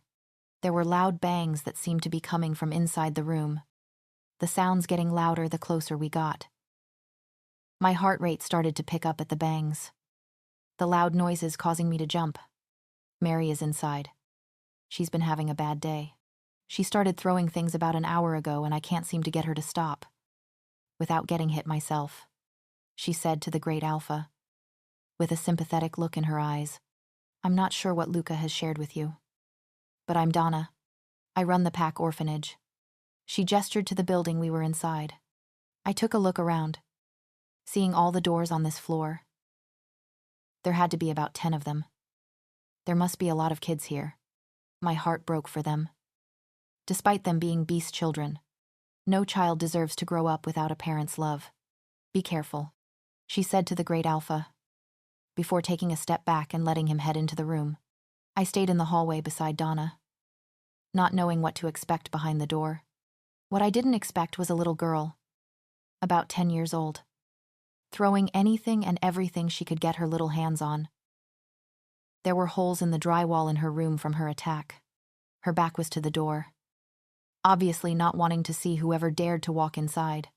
Mary, he spoke sternly. I've been lenient, giving you time to adjust. But this behavior is unacceptable. He disciplined. His tone even scared me. I don't care. The little girl spoke with ferocity, spinning around to shoot him a glare. But it wasn't the glare that shocked me. It was the look behind her eyes. It was the same look I had in mine after years of torment at the hands of my mother's boyfriends. My heart shattered for her as I saw myself in her, scared and begging for help. I heard the great alpha say something else to her. The power in his voice was hard to miss, but I was too focused on the little girl to hear what was actually being said. Before I realized what I was doing, my feet were moving me forward and towards her. I slipped past the great alpha like he wasn't even there. As soon as I was by him, I let my face fall, showing all my emotions on my face, all my pain. A tear slipped from my eye as I bent down to her level, grabbing the book she had clenched in her little hand. She relaxed just enough to let me take the book from her hands. Her big eyes stared up into mine, and I saw all of her pain, all of her fear. I saw myself in her eyes. I reached up to cup her cheek and was surprised when she didn't flinch away. As soon as my hand made contact with her skin, it was like all of her anger disappeared, and she was just left with the pain. She threw herself into my arms, putting her face into my neck as her small body shook with sobs. I cried as I held her, stroking the back of her head in silence. I didn't want to say it would all be okay, because I knew to her it didn't feel like it would be. I knew this anger. I had been there. I knew how it could consume you. I remember my angry stage. It lasted for years. Once I realized my mother knew about what her boyfriends were doing, and how she didn't care. I was angry. At its peak. When I was 16, I would scream at her and her boyfriend for hours, until my throat was too sore to continue. I was so angry, and I had nowhere to put that anger until I realized it just turned on her boyfriend more to see me so upset. I held on to Mary until the sun was no longer shining in through her bedroom window. Her sobs slowly faded away until she fell asleep in my arms. Still clutching onto me, I carefully lifted her up, not wanting to disturb her sleep. She looked exhausted, and I knew firsthand why she wasn't sleeping at night. I carried her over to her small bed and tucked her in. She stirred a bit as I released her hands from my neck, but thankfully didn't wake up. I looked down at her peaceful, sleeping face, and my heart broke for her. She was just a kid. She didn't deserve this. I looked around her room, fully taking in the mess. The great alpha and Donna must have left a while ago, as the door was shut to the room and they were nowhere to be found. I was so caught up in Mary's pain that I hadn't noticed their exit. Books were thrown everywhere. Her dresser was knocked on its side and clothes were thrown around the room as well. She seemed to have been throwing anything she could get her hands on. I carefully walked over towards the dresser, picking it up as quietly as I could manage. It was heavy, made out of solid wood, much like everything else in this town. Once I got the dresser upright, I started picking up the clothes, folding them and putting them back in the drawers. I then started with the books. I know the last thing she would want to see when she opened her eyes was a reminder of the mess her pain caused. The only part of her room that was untouched was her desk. It was scattered with drawings, some showing happy scenes and some showing some pretty dark things. I picked up one of the drawings to take a closer look. It was a cage with faceless beings locked inside. I let out a shaky breath, trying to keep my emotions in check, and put the drawing back down. I grabbed the happier drawings, showing scenes of kids playing in parks and the sun shining. I needed something to cover up the holes in the wall with. I picked my favorite ones, grabbing tape from in the desk drawer to put them over the holes. I took one final look around the room at my work, satisfied that Mary would not be overwhelmed when she woke up again. My eyes linger on Mary's slowly rising and falling chest. She was still fast asleep. My heart broke for her as I left the room, silently closing the door behind me. There was nobody in the hallway. All the kids were asleep in their rooms. I walked into the one open door, the bathroom, and shut it behind me. Once I was finally alone, I let myself fully break down. My shoulders shook with sobs for the poor girl. I placed my hand over my mouth to try and muffle my cries. The last thing I wanted was to wake anyone up, especially Mary. I splashed some cold water on my face, trying to erase any remnant of my breakdown before facing anyone. My eyes were red and bloodshot, erasing any chance the cold water had at mediating the effects of my crying. I put on a brave face and headed out of the bathroom and downstairs. There was no sign of anyone upstairs, so I'm assuming that's where Donna and the Great Alpha went. I tried walking as quietly as I could, until coming across a large kitchen. Donna was sitting on a bar stool sipping on a hot drink in a mug. She softly smiled at me. "She's asleep." My voice cracked as it came out. I cleared my throat, not wanting to sound like the mess that I was. Donna patted the seat beside her for me to take a seat on. "Luca is just outside talking to Dane." She smiled. My shoulders relaxed a bit at that news, knowing I didn't have to face him yet. "You know, you're the only one who's been able to calm down Mary in one of her fits. They don't usually stop until the poor thing passes out from exhaustion," Donna said, with a distant look in her eyes. I could tell she really cared about these kids, and seeing Mary like that broke her heart. During the Great War, she was taken by human rebels, and her parents were killed right in front of her. Luke searched for her for months without luck. A few weeks ago, she was just randomly dumped at the edge of the territory in bad shape, Donna explained, tears welling up in her eyes at the memory. She hasn't been the same since. Doesn't even let anyone touch her. Except now for you. My heart broke for Mary. So much pain for such a little girl. The sound of the front door opening made both of our heads turn at the same time. The Great Alpha was back. "Please come by any time. Lila, I'm sure it would do Mary well." She smiled as the Great Alpha entered the kitchen. I felt his eyes on me, but I didn't dare look his way. I didn't want him to see my bloodshot eyes and assume I was weak for crying. "We better get going before it gets too late." "Thanks for the tea, Donna," he spoke, but I could still feel the burn of his eyes on me as I stared down at my feet. "Anytime. Come by more often, Luca, especially with Lila." Donna reached over to rub my arm. I had to stop myself from jumping away at her touch. I was on edge from seeing Mary like that. I gave Donna a smile before following the Great Alpha out the door. I took one last look up the stairs before leaving and was surprised to see Mary's face between the railings of the mezzanine. She was sitting on the floor cross-legged, staring at me as I left. I took one last look at her sad eyes, giving her a small smile, before turning to leave. I didn't want to alert anyone to her being awake. I know how hard it is to sleep, especially when you know you should be asleep but your body won't let you. Dane was nowhere to be seen once we got outside. He must have wandered off into the forest much like he did this morning. I followed the Great Alpha back down the winding path to the town center. There was nobody on the streets this time. Almost like there was a town curfew. With how culty this entire place is, I wouldn't be surprised if there was one. As we walked back towards his house, he kept glancing back at me ever so often. A big change from earlier today. I could see some sort of emotion swirling in his eyes, but I was too lost in thought to care. I couldn't get Mary's eyes out of my head. It was consuming me.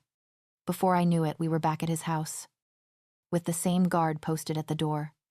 He opened it up for us as we walked up the porch steps. I slipped off my shoes once I got inside, mentally groaning that I forgot to get new ones in town today. Not that Rhea had any at her store. It was just clothes. I followed the Great Alpha up the stairs and towards our rooms. He paused in my doorway, waiting for me to pass. I was too exhausted to deal with him today, so I tried to slip by, not even giving him a glance. I felt his hand softly grab my arm as I tried to slip by. The weird, tingling feeling of his skin on mine caused me to jolt.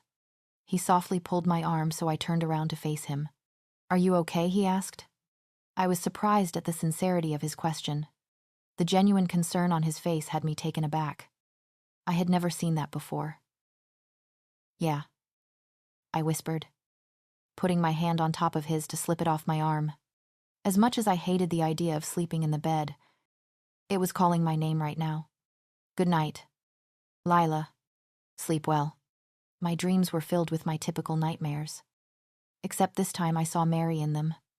I think the stress of yesterday was too much for my brain, because whenever I managed to doze off for a few moments, I would see Mary calling for help. But I just couldn't get to her. I sat up in the bed and stared out the giant windows, waiting for the sun to peek above the trees. I decided that I would try to sleep until the sun was up, forcing myself to at least stay in bed until morning. I didn't want a repeat of stumbling into the great Alpha's office. I looked around at all the bags on the floor of the room. I recognized the shopping bags from Ria's store, but there were a few extra ones I hadn't seen before. I was too tired to fully take note of them all last night. Deciding that waiting for the sun to fully rise was a lost cause, I got out of bed to start unpacking my new clothes. There were already hangers in the closet, and the dresser drawers were empty. I neatly folded the clothes that I intended to put in the dresser and used the hangers to hang the nicer clothes, such as the dresses and shirts, things I didn't want to get wrinkled in the drawers. Once all the clothes I picked out were unpacked, I started to unpack the mystery bags. A brand new pair of running shoes was in one of the bags, in my size. I don't remember the last time I had new running shoes. I was probably in elementary school. They were so white that it almost hurt my eyes. Even in the dimly lit room from the now rising sun, these were the types of shoes you would see all the cool girls post pictures of in high school. Pristine and perfect. I decided to put them away in the closet, not wanting them to stay out and somehow end up scuffed. With my luck, I would probably trip on them and mark them up before I even put them on my feet. The other mystery bag had some gardening supplies on top, different seeds to plant with a few smaller gardening tools and some gloves. It was a nice gesture, but it made my heart hurt thinking about all my dying plants back at my cabin. Nobody was there to water them, and they were still babies. They definitely wouldn't survive. I put all the gardening stuff into one of the empty bags, wanting to get it out of my sight. In the bottom of the bag with the gardening supplies, there were a couple of books. I rolled my eyes at the one titled History of Werewolves. It looked a lot older than the one Mrs. Anderson gave me. This must be from before the Great War. The other two books were surprisingly titles I recognized, classics from the old society. I was shocked they were even still around, with the beasts controlling what books humans had access to. Most of what was in Mrs. That Anderson's store was about beasts, and were all written by beasts. A lot of it was propaganda, romanticizing mates. I placed the books on top of the dresser, planning on reading the old classics once I got a chance. The Beast book, on the other hand, I couldn't care less for. I decided to take a quick bath before putting on my new clothes. I didn't want to get them dirty. They were too pretty for that. Ria also gave me some new bras and underwear, which I was thankful for, especially since I always had to wait for mine to dry after bathing in them. Ria insisted on giving me her nicest underwear sets, the ones made of fancy lace that were more revealing than anything I'd ever worn.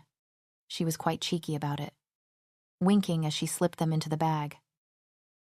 I hid the most delicate pairs in the back of the dresser drawers, not wanting anyone to go peeping through my stuff and find them. Especially the Great Alpha. I put on the comfiest clothes I got, a pair of sweatpants and a soft long-sleeved shirt. I didn't plan on leaving this room today. I didn't want to see any more beasts, especially the Great Alpha. My wishes were dashed when I heard a knock on the door. I barely had enough time to turn my head before Claire threw open the door. She shot me a nasty look before setting a tray of food down on the ground by the door.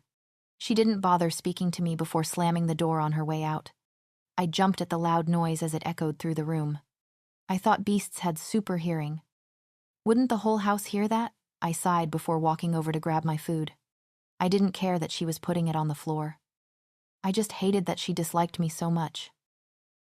Granted, I don't really care what a beast thinks of me, but I didn't like the way she treated me. I ate my breakfast in my corner, followed by lunch and dinner. I was keeping up my end of the bargain, and he seemed to be too. I had not seen or heard him all day. It was like he wasn't even here, and as much as I loved being left alone, a pit was starting to grow in my stomach that left me feeling unsettled. I followed the same routine the next day. Barely sleep. Get up at sunrise. Take a bath. Eat my meals. And sit in my corner, other than Claire giving me attitude. I had not interacted with any other beasts. The following day was the exact same. I slept even less than the previous night. Still took a morning bath. And sat myself down in my corner. I decided to crack one of the books from the mystery bag to pass the time, and to help me ignore the unsettled feeling that was spreading from my stomach to my chest. By the fourth day, I was growing tired of having nothing to do. I had read both of the books, consuming my mind so it didn't wander to places I didn't want to go. I still had the Beast book, but I wasn't interested in learning more about them. Ignorance is bliss. Plus, I was scared that reading the book would confirm what I already suspected, that this was a life sentence. I braved leaving my room after dinner, wanting a different view. I cracked open my door for the first time in days, immediately looking towards his door. It was closed. I hadn't heard any movement in the hallway or in his room, other than Claire dropping off my food. Was he not staying here anymore? I shook the urge I got to open the door to his room to take a peek inside. I instead made my way downstairs. Planning on going to the living room, I saw the shadow of a guard standing outside the front door. Not that I was going to try and escape anyway. I already got a taste of how the other beasts here treated humans and knew that his warning was true. I would not survive an escape attempt. I had to plan my escape more thoughtfully than just opening the door and running. I was shocked to see Claire sitting on the couch in the living room. I froze in the doorway, immediately regretting leaving my room. "The troll finally comes out from under the bridge," she said without looking up from her phone. I had no idea phones still existed. I hadn't seen one in years. They were practically useless without service. Most cell towers were destroyed in the Great War. I turned around to leave, not wanting to deal with her attitude. Before I could fully leave the room, I heard her high-pitched voice screech my way. "He won't keep you around for long. So enjoy your life of luxury while you can." I froze at her words, turning back around to face her. He hates humans and will never fully accept one as a mate. That's why he left. She smirked. Her words made the growing feeling of uneasiness I had over the past few days fully consume me. My stomach twisted and a dull pain shot caused my chest to ache. I must be getting sick. What I asked, confused at what she was trying to say. If he didn't want me, why did he drag me here? He went to the southern packs, probably looking for some alpha's daughter to be his Luna. She got up and walked towards me. I took a few steps backwards, wanting to put some distance between us. So far, she hasn't physically hurt me. But I didn't trust this beast girl. So good luck surviving the rejection. Most fully grown wolves don't survive it. She shrugged, like it was no big deal. I have no doubt the alpha will survive it. After all, he's the great alpha. But your weak human body will tear itself apart from the inside out. She laughed like it was some joke and quite literally strutted out the front door. I watched in shock as she jumped off the porch, changing mid-air into her beast form. It looked like a wolf on steroids. The only other full beast I had seen was the Rouges, and I shivered remembering that encounter. I quickly walked back up to my room, wanting to get back into the space I had made my own even though I was fully aware that it wasn't. I walked straight into the bathroom, picking up my pace to a jog as I made it just in time to throw up everything from my stomach into the toilet. Her words ate at me and echoed in my head. I couldn't get them out.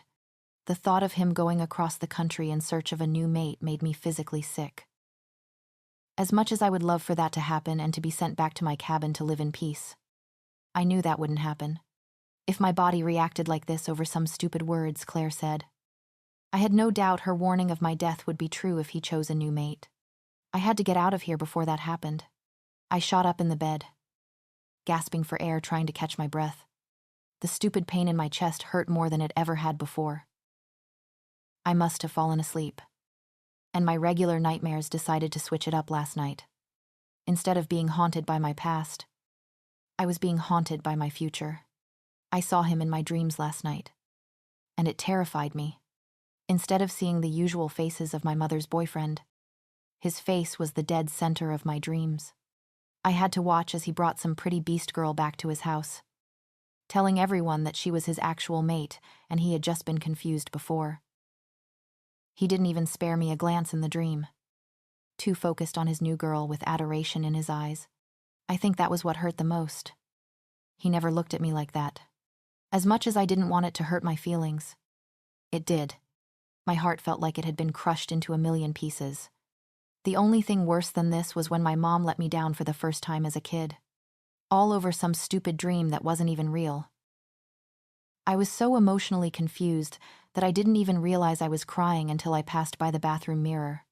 My face was wet with tears and my eyes were bloodshot. I looked like an absolute mess over some situation that hadn't even happened. I think deep down I was just scared that it was going to happen.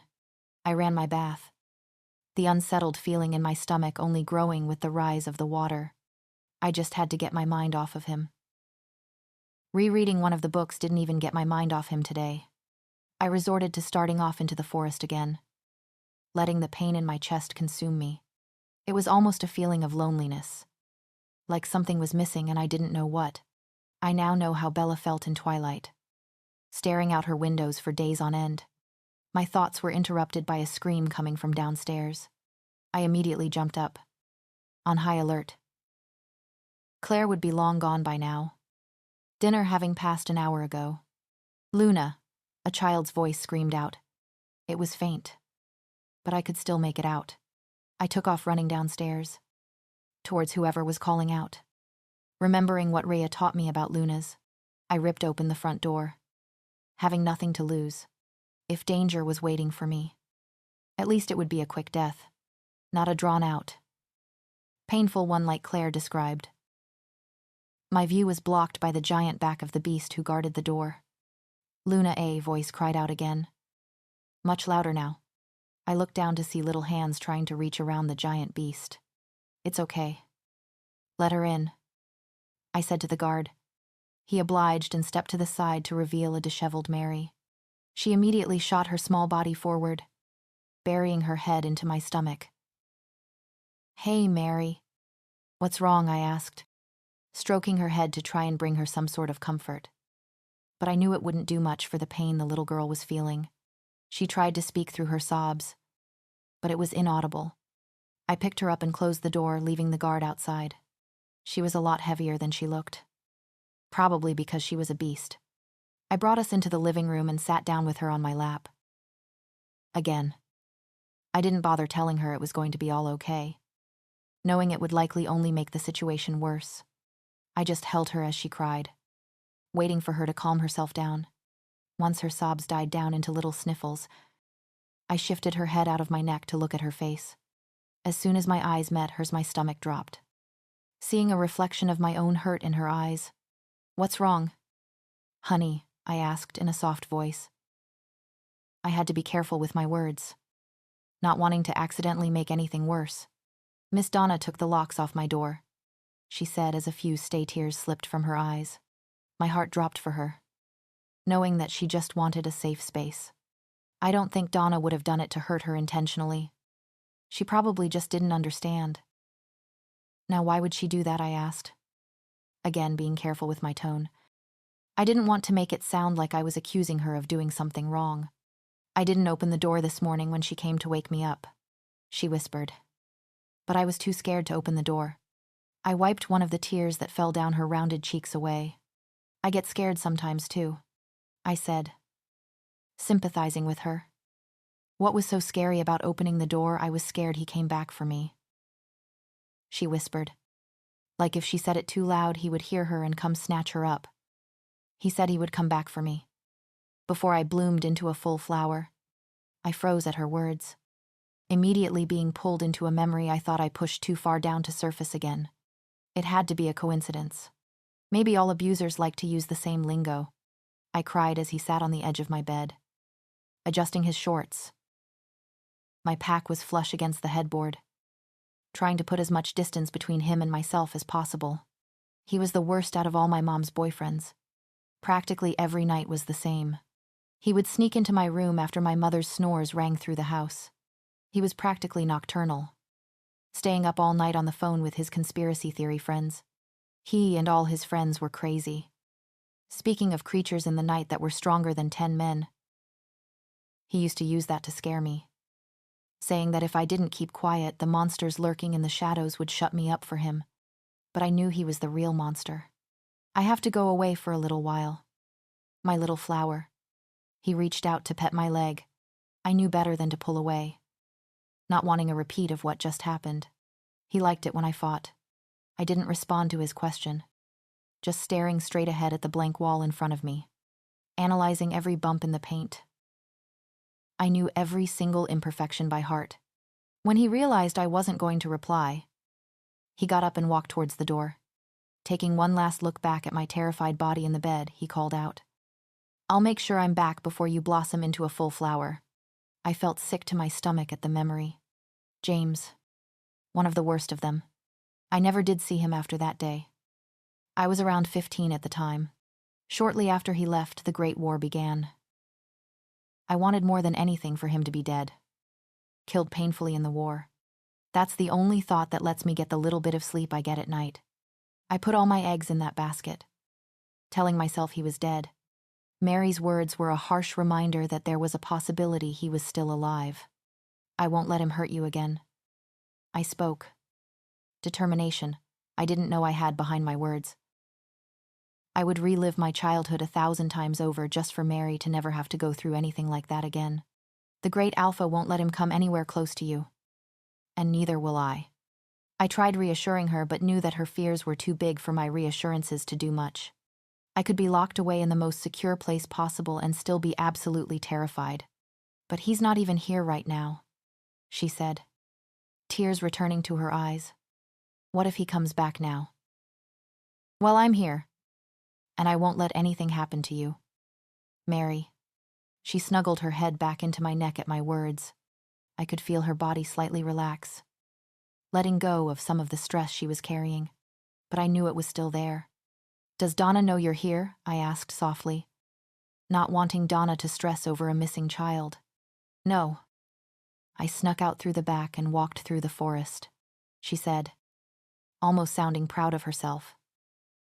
It was honestly pretty powerful that she managed to get herself to the Great Alpha's porch before being stopped. I needed to take a lesson out of her book if I was going to get out of here.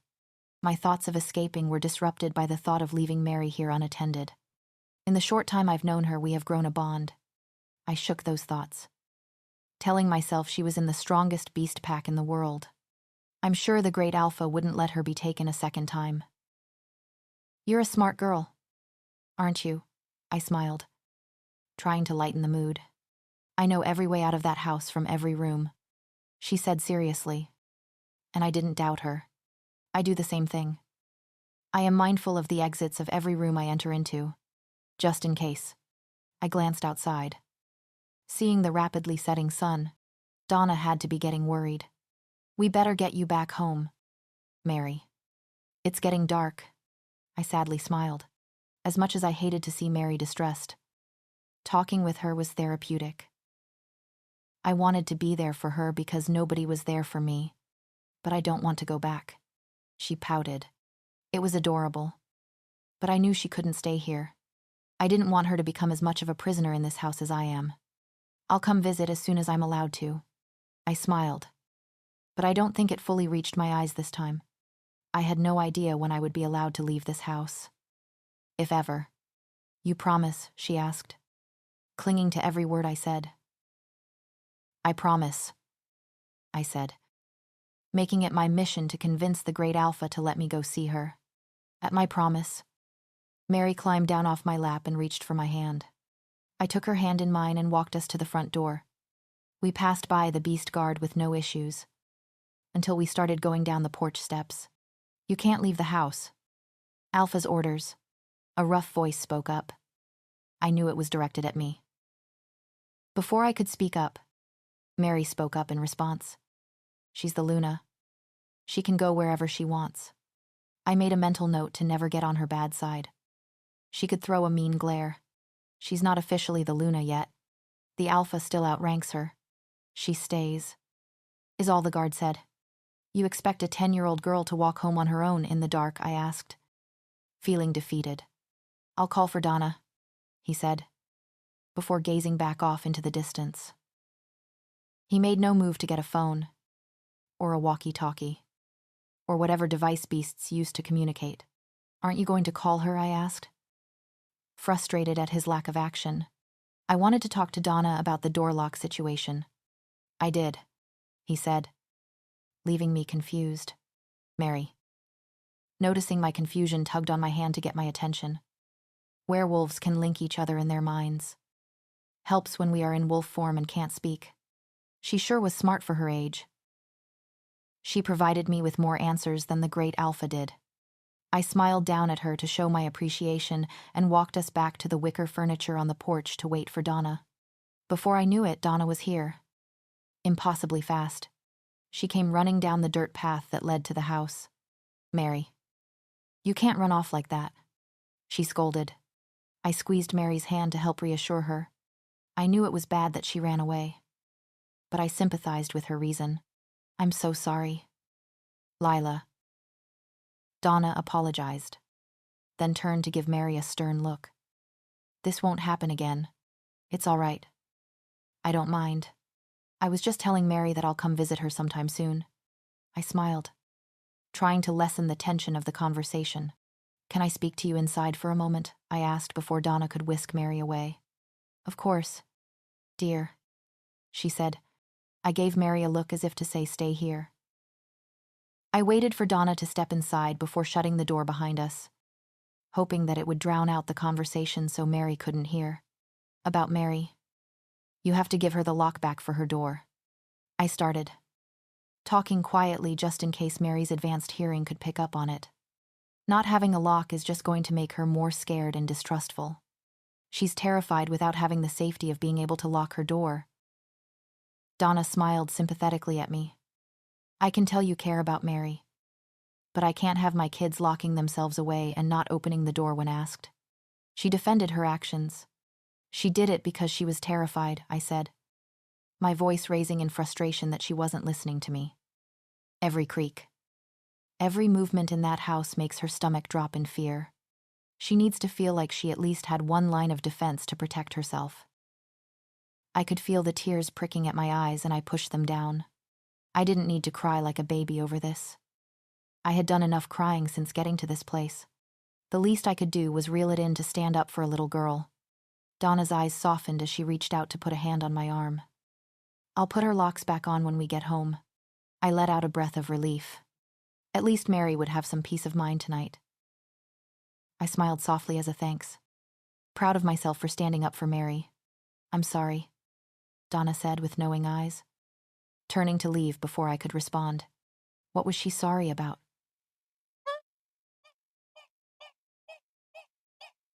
My stomach fell.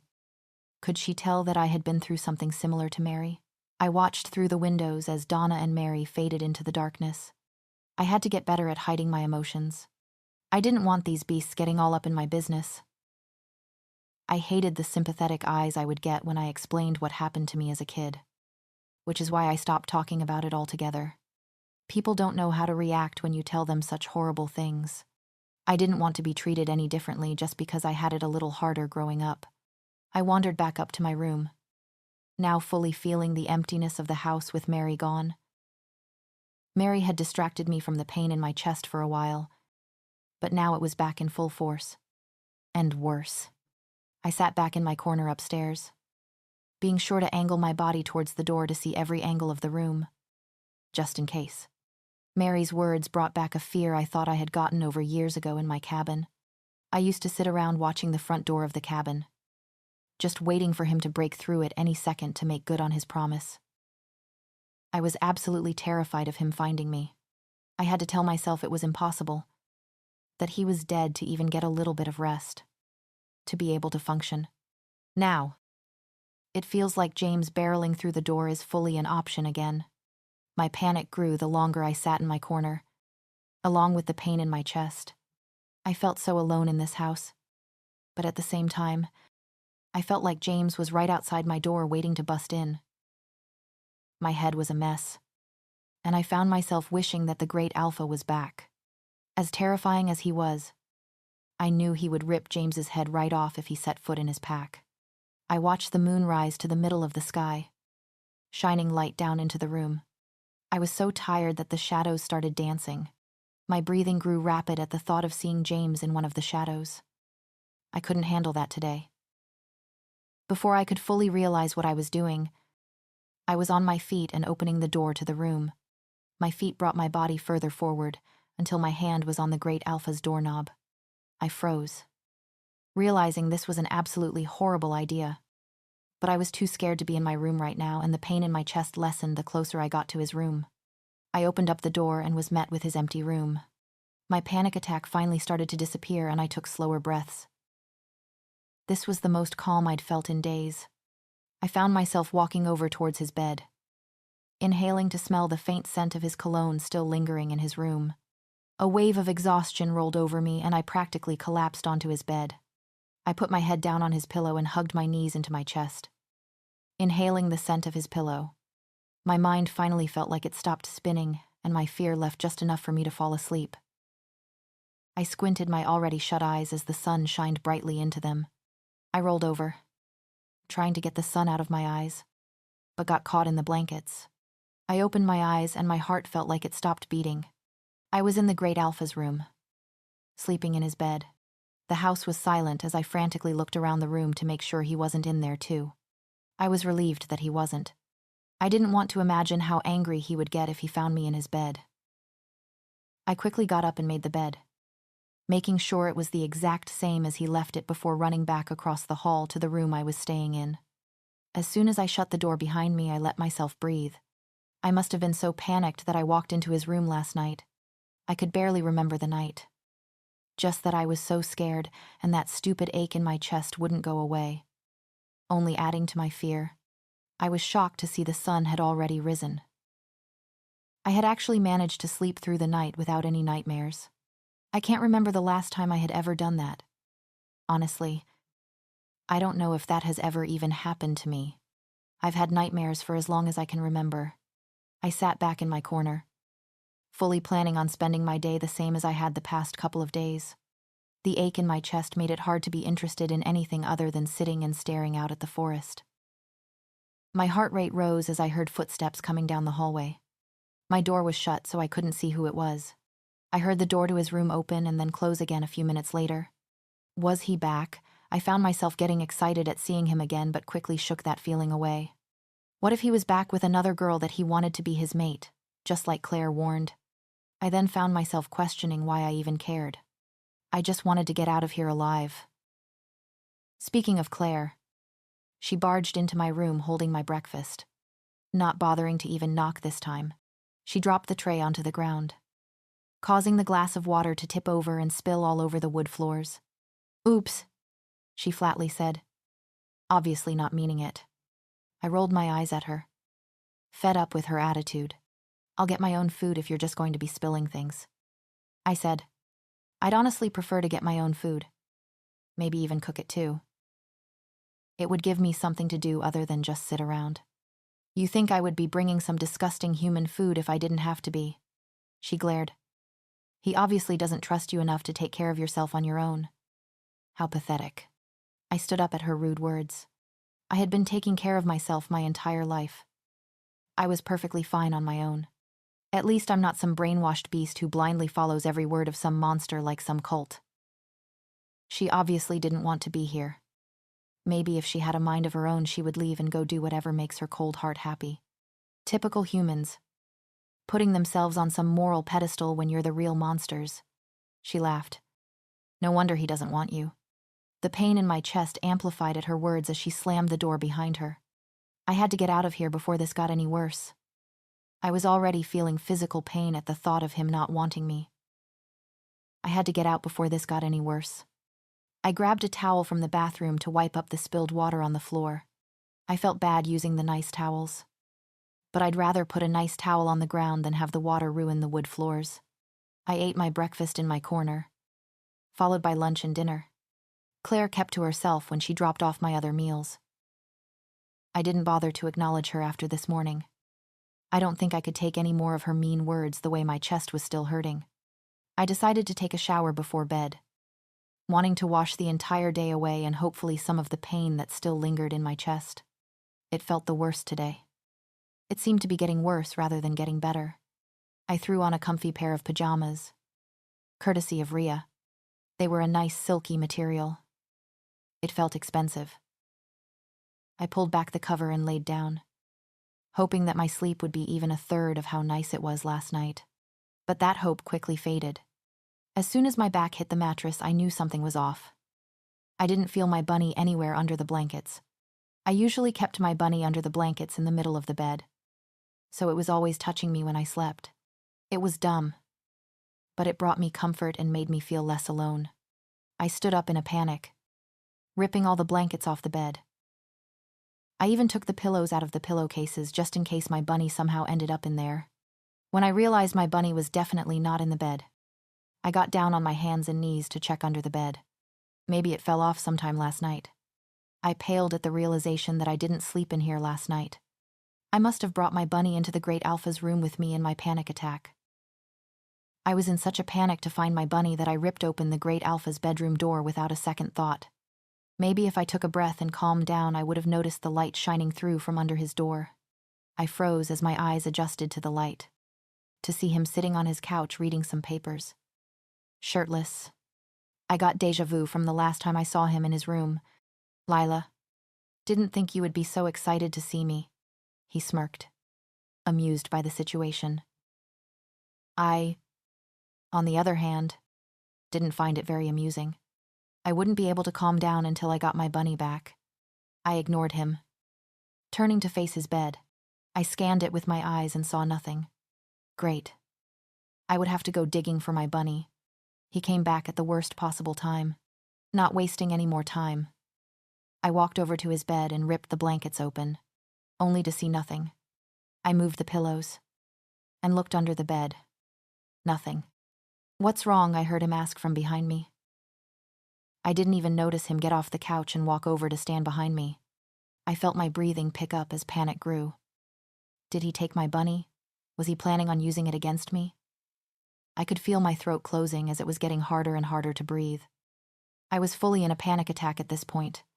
I was still frantically searching the bed with my eyes, hoping that maybe I just missed it. I felt his hands softly grab my cheeks and turn my head to look at him. "Lila, breathe. Tell me what's wrong," he said calmly. The weird tingles I got whenever we touched danced on my cheeks. As I looked into his eyes, I felt myself start to calm down enough to slow my breathing. Once I was out of my panicked state, my other emotions began to take charge. I felt tears prick in my eyes. And it wasn't just because I lost my bunny. That stupid pain in my chest that had been bothering me finally faded away. And I felt relief wave across my body in a way I had never experienced before. Relief to see him. "I can't find my bunny," I whispered, embarrassed that I was practically crying to the Great Alpha about a missing stuffed animal. The situation made me feel small, almost like a child. I was expecting him to laugh at me and make some joke about why my bunny would be in his bed, but I was surprised when he took me seriously. "Where did you last see it?" he asked, still holding my face in his hands. I wanted to take a step back to get out of his hold, but I was being drawn in by his eyes. I couldn't bring myself to move away from the comfort it was somehow bringing me. "I don't know. I don't remember," I truthfully answered, not knowing if I even brought it in here last night. "We'll find it. I'll help you look," he said, finally letting go of my face and starting to search his bed. I just stood back and watched, finding myself missing his touch. "It's not in here. Can I check your room?" he asked, looking in my direction. Why was he asking? It was his house. "Yeah," I whispered, feeling defeated. I had already torn apart my room and my bunny was nowhere to be found. How could I find it after losing it in a whole stream but not be able to find it in a house? I followed him back into the room I was staying in, cringing slightly at the mess. The blankets and sheets were all over the floor. I watched as he picked up all the sheets and blankets and folded them, setting them back onto the bed. He looked all around with no luck. "Is there anywhere else you would have put it?" he said as he picked up the last pillow from the ground, putting it back into the pillowcase. "No," I softly said. "I can't believe I lost my bunny again. At least last time I knew where it was. This time was a whole other ballgame." I called Claire over. "She might have seen it," he said, taking in my defeated face. I knew better than to ask this time how he called her. After learning from Mary, they can talk in their minds. "Let's go downstairs and wait for her. I'll make you a tea," he offered. He walked over towards me and put his hand on my lower back, leading me towards the door and downstairs.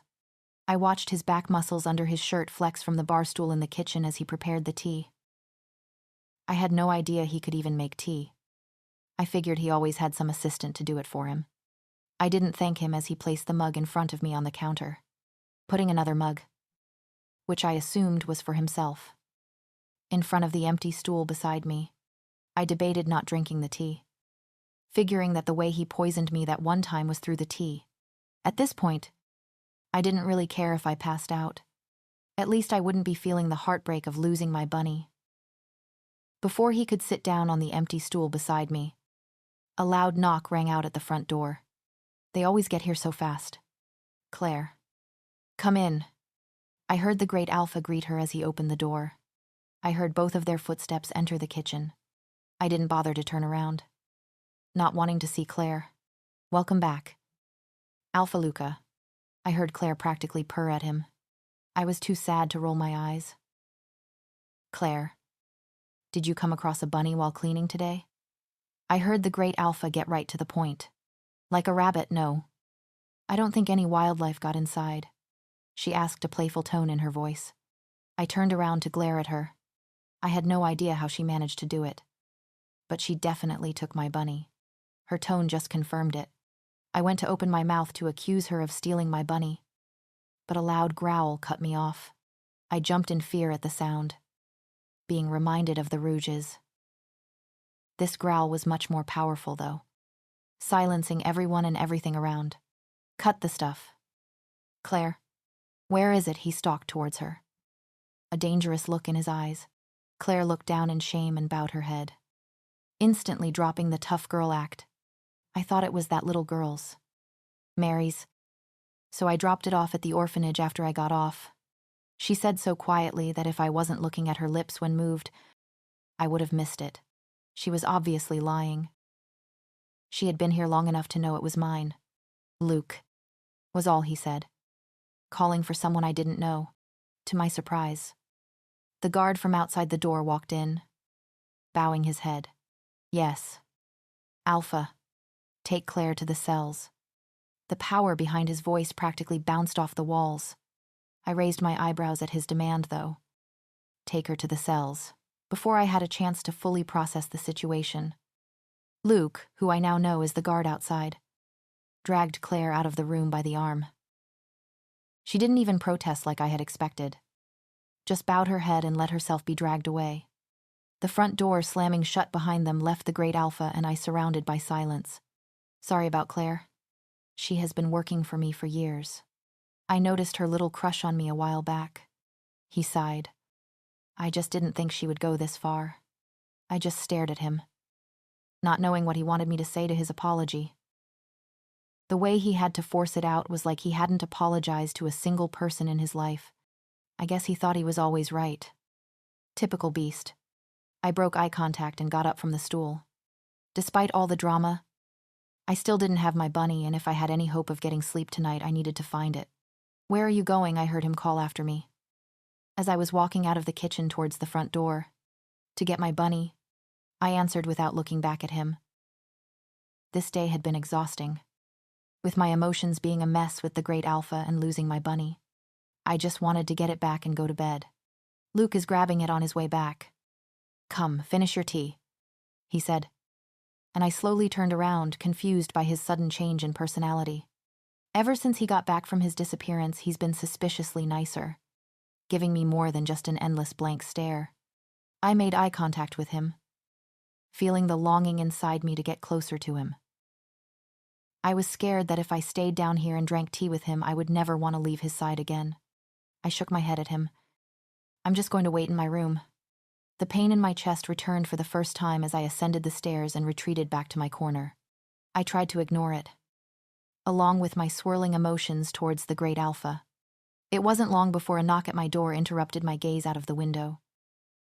I pulled myself up and went to open the door, wanting to get this interaction over with. Whatever happened to the deal where he wasn't going to bother me anymore, I opened the door to see a strained look on the great alpha's face, making my own face and stomach drop. What, I asked, feeling my heart rate rise once again. I thought this would be a simple exchange, him handing me my bunny, and then I could try and get some sleep. Some of the pups got too excited over a new toy, he said, looking down towards a bag he was holding in his hands. I'll get it fixed tomorrow. My panic only grew at his words. I ripped the bag out of his hands, opening it up to see my mangled bunny inside. My heart shattered. How was it ever going to be the same? It was in a million pieces, with pieces of its stuffing all over the place. Oh my God, I said, feeling the tears grow in my eyes. I was too upset to be angered at Claire. Hey, it will be okay by tomorrow night. He put his hand on my arm, trying to reassure me. My anger was then suddenly directed towards him. This is all your fault. I spit at him, stepping back so his hand fell back to his side. I briefly saw a hurt expression flash on his face before he quickly covered it up. He was quickly back to his emotionless self, his blank stare cutting knives into my aching chest. How is it my fault? Lila, he asked, showing no emotion in his voice. His change-up was scary fast. I laughed, both at his words and his emotional whiplash. You're the one who dragged me here just to step off for days, leaving me with that woman. I let my bottled-up emotions spill. It has been a rough couple of days, and it was all catching up to me. I was doing perfectly fine on my own. This would have never happened if I was at home, where I have been begging you to send me back to. I think you're forgetting where you were when I found you. Lila. He spat, letting some anger show through his emotionless state.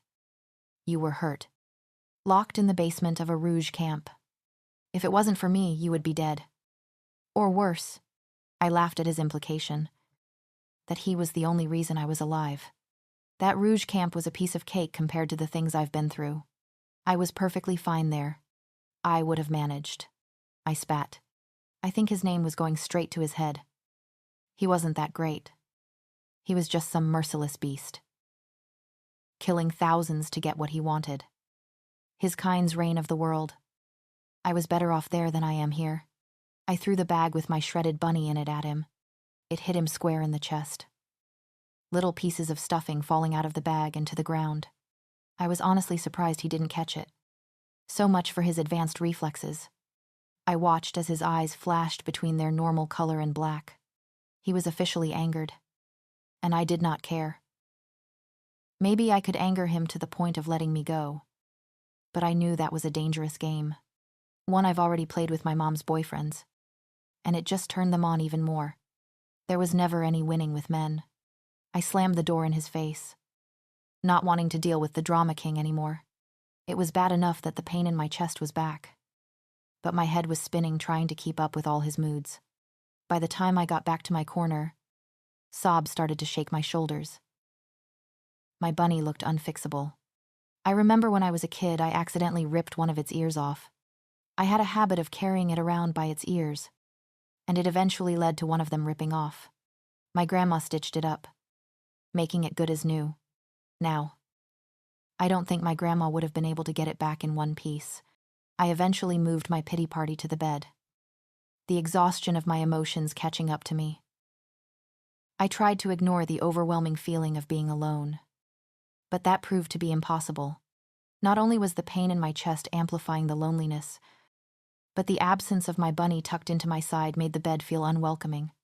My exhaustion took charge at some point, taking over my body and putting me into a trance of half-sleep that I absolutely despised.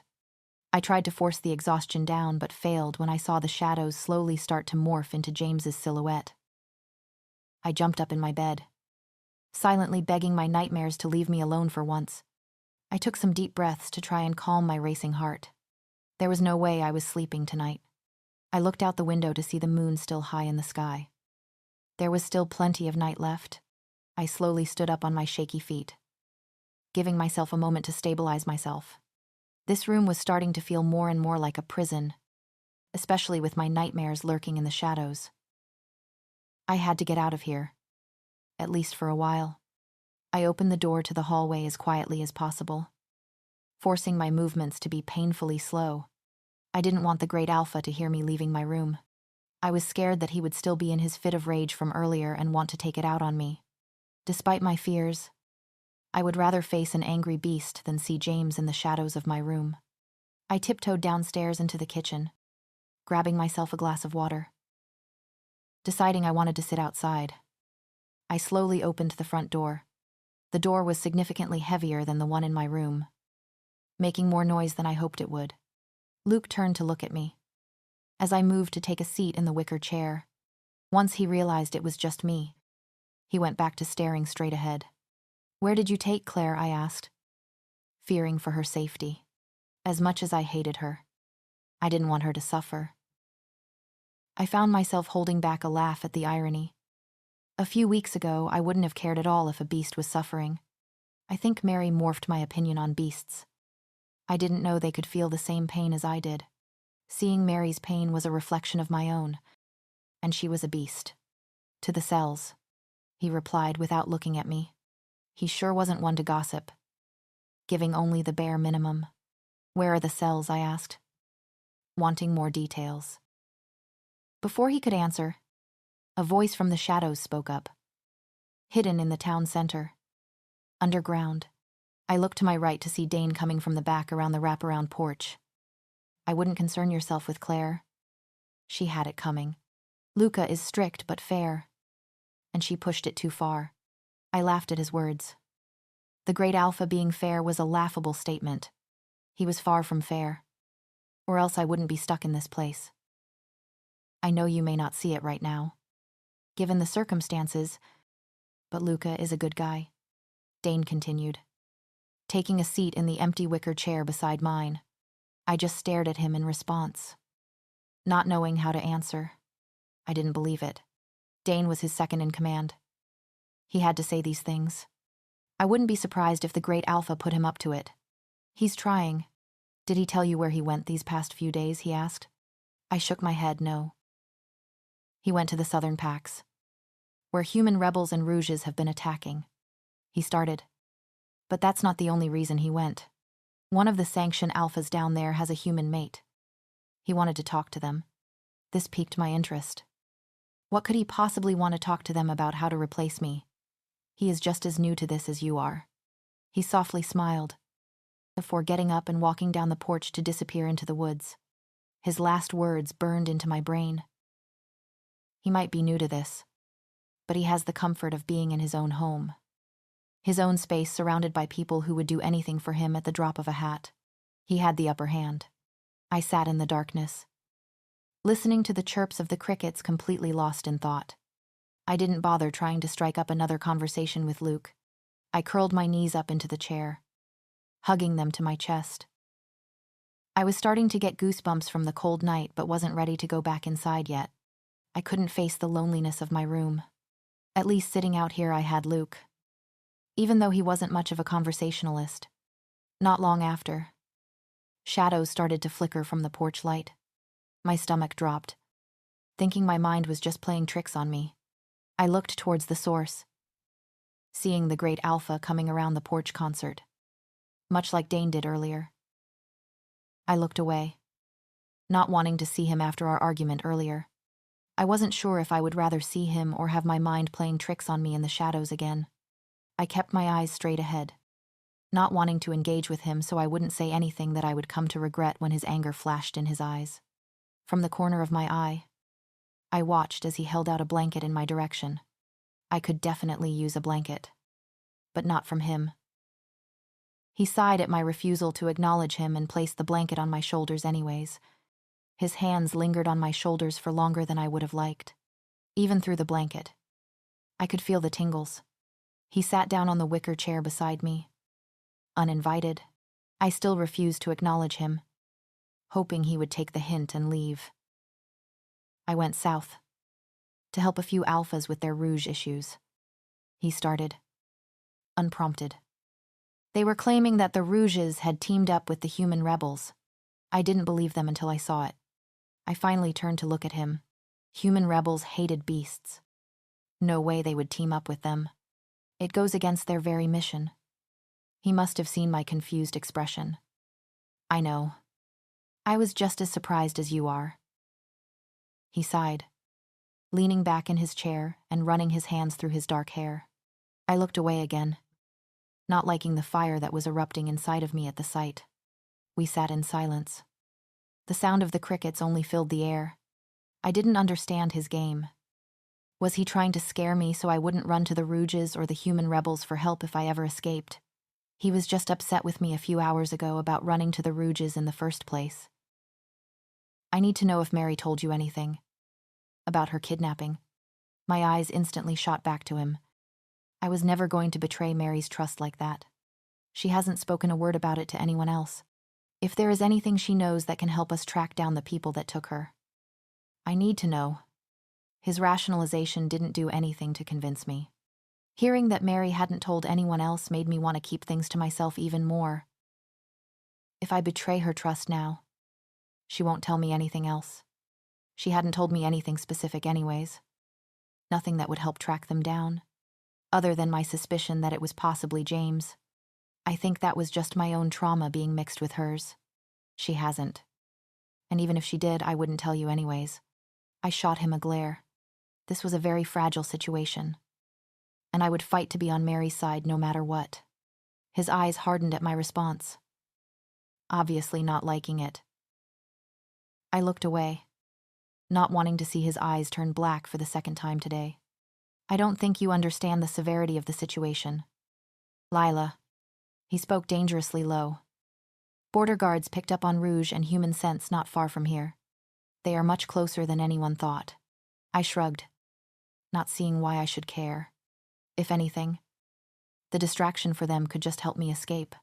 This could be a good thing for me. If you think I'm going to betray that little girl to help you on your stupid vendetta, you're wrong.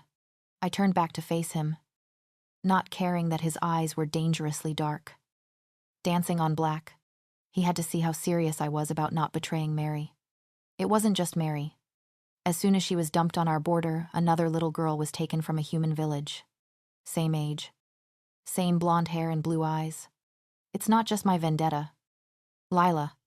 My stomach dropped at his words. I never took the time to realize how much Mary and I had looked alike until now. Whoever was taking these girls had a type. Girls with blonde hair and blue eyes. I knew who liked that. The similarities just continued to add up. James did have a weird obsession with my hair. I got up and quickly walked back inside. Away from him. I didn't trust myself to sit there and not cry. I was sick at the possibility that he was still alive and terrorizing little girls. I barely made it to my room before the tears started falling. I quickly shut the door behind me, my legs immediately giving out as I was pulling into yet another almost forgotten memory. My little flower. Don't ever change your hair, he said. A twisted look in his eyes. He didn't even bother to hide it from my mother, who was sitting right beside him at our miserable dining table. Don't be like one of those girls who grow up and change their hair into a million colors. It felt like his eyes were burning my skin. I purposely wore the baggiest clothes I had. A sweater and sweatpants despite the summer heat with our broken air conditioning. He stood up, stalking towards my end of the table. I leaned away from him, knowing that if I was to get up and run away, it would just make things worse. He leaned over me and grabbed a strand of my blonde hair, twirling it between his fingers. I looked towards my mother, with begging eyes. Begging her to say anything, do anything, but she avoided my eye contact. As always, Isn't her hair so pure and blonde? He asked into the silent air. The defeat of my mother not stepping in made my chest heavy. As I looked down to my feet, I suddenly felt him grab a large handful of my hair, yanking me off my chair into the ground. I said, "Isn't her hair so pure and blonde?" He yelled in my mother's direction. "Yes." "James," my mother quickly spoke, now trying to defuse the situation. She always seemed to step in when violence was involved, but not when I needed her the most. I'd rather be subject to a million punches than to what James does in my room at night. He quickly let go of my hair, the loss of tension causing my body to plummet fully to the ground. I didn't bother rejoining them at the table. Keeping my eyes on the ground as I pulled myself up, I walked right by them, surprised when nothing was said, and then straight out the front door. I didn't know where I was going, but anywhere was better than here. I must have eventually drifted off, waking up on the floor behind the door. It was still nighttime, the moonlight shining in through the window, immediately feeling unsettled. I got up and headed downstairs. This time I didn't care to try and tiptoe down the stairs. I didn't care if I disturbed him. I didn't want to be here. I went to the kitchen, grabbed a glass from the counter and filled it with some water. I took a seat at the bar stool along the counter, not wanting to go back upstairs yet. Nights were always the worst for me, especially since these past couple of days. The ache in my chest only seemed to get worse at night. My bunny seemed to help a bit. Without my bunny, the pain and the longing only intensified. I closed my eyes, taking some deep breaths to try and calm the ache. After a few breaths, it actually seemed to help. The ache slowly faded away, my shoulders relaxing with the absence of the pain. I slowly opened my eyes, reopening them to see the great Alpha standing on the far side of the kitchen. Despite the shock, I didn't jump at the surprise. It was like my body already knew he was there. I watched as he took long strides to approach where I was sitting until he stood on the opposite side of the kitchen counter. I didn't take my eyes off him until he reached up to put something on the counter. A stuffed bear. It was my sister's. He trailed off. "Until your bunny gets fixed." I looked up to meet his eyes, but they were on the stuffed bear sitting on the counter.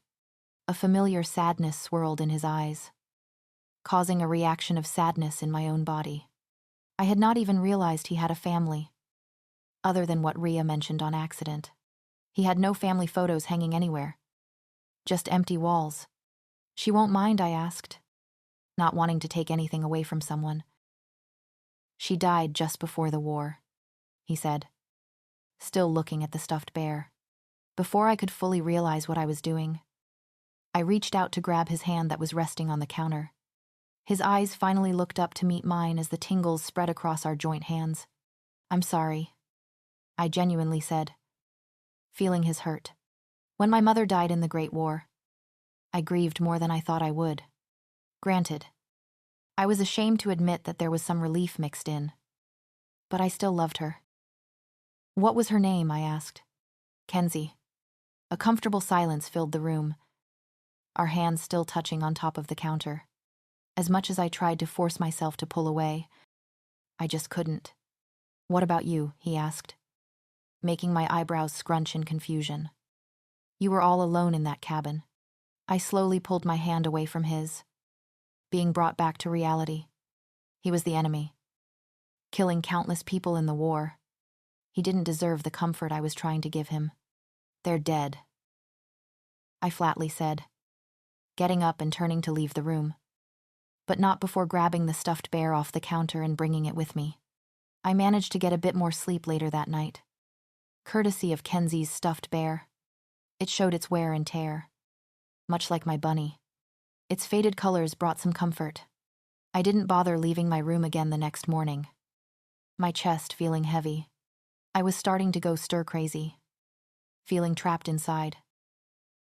All I wanted was to go out and explore the forest I stared into every day.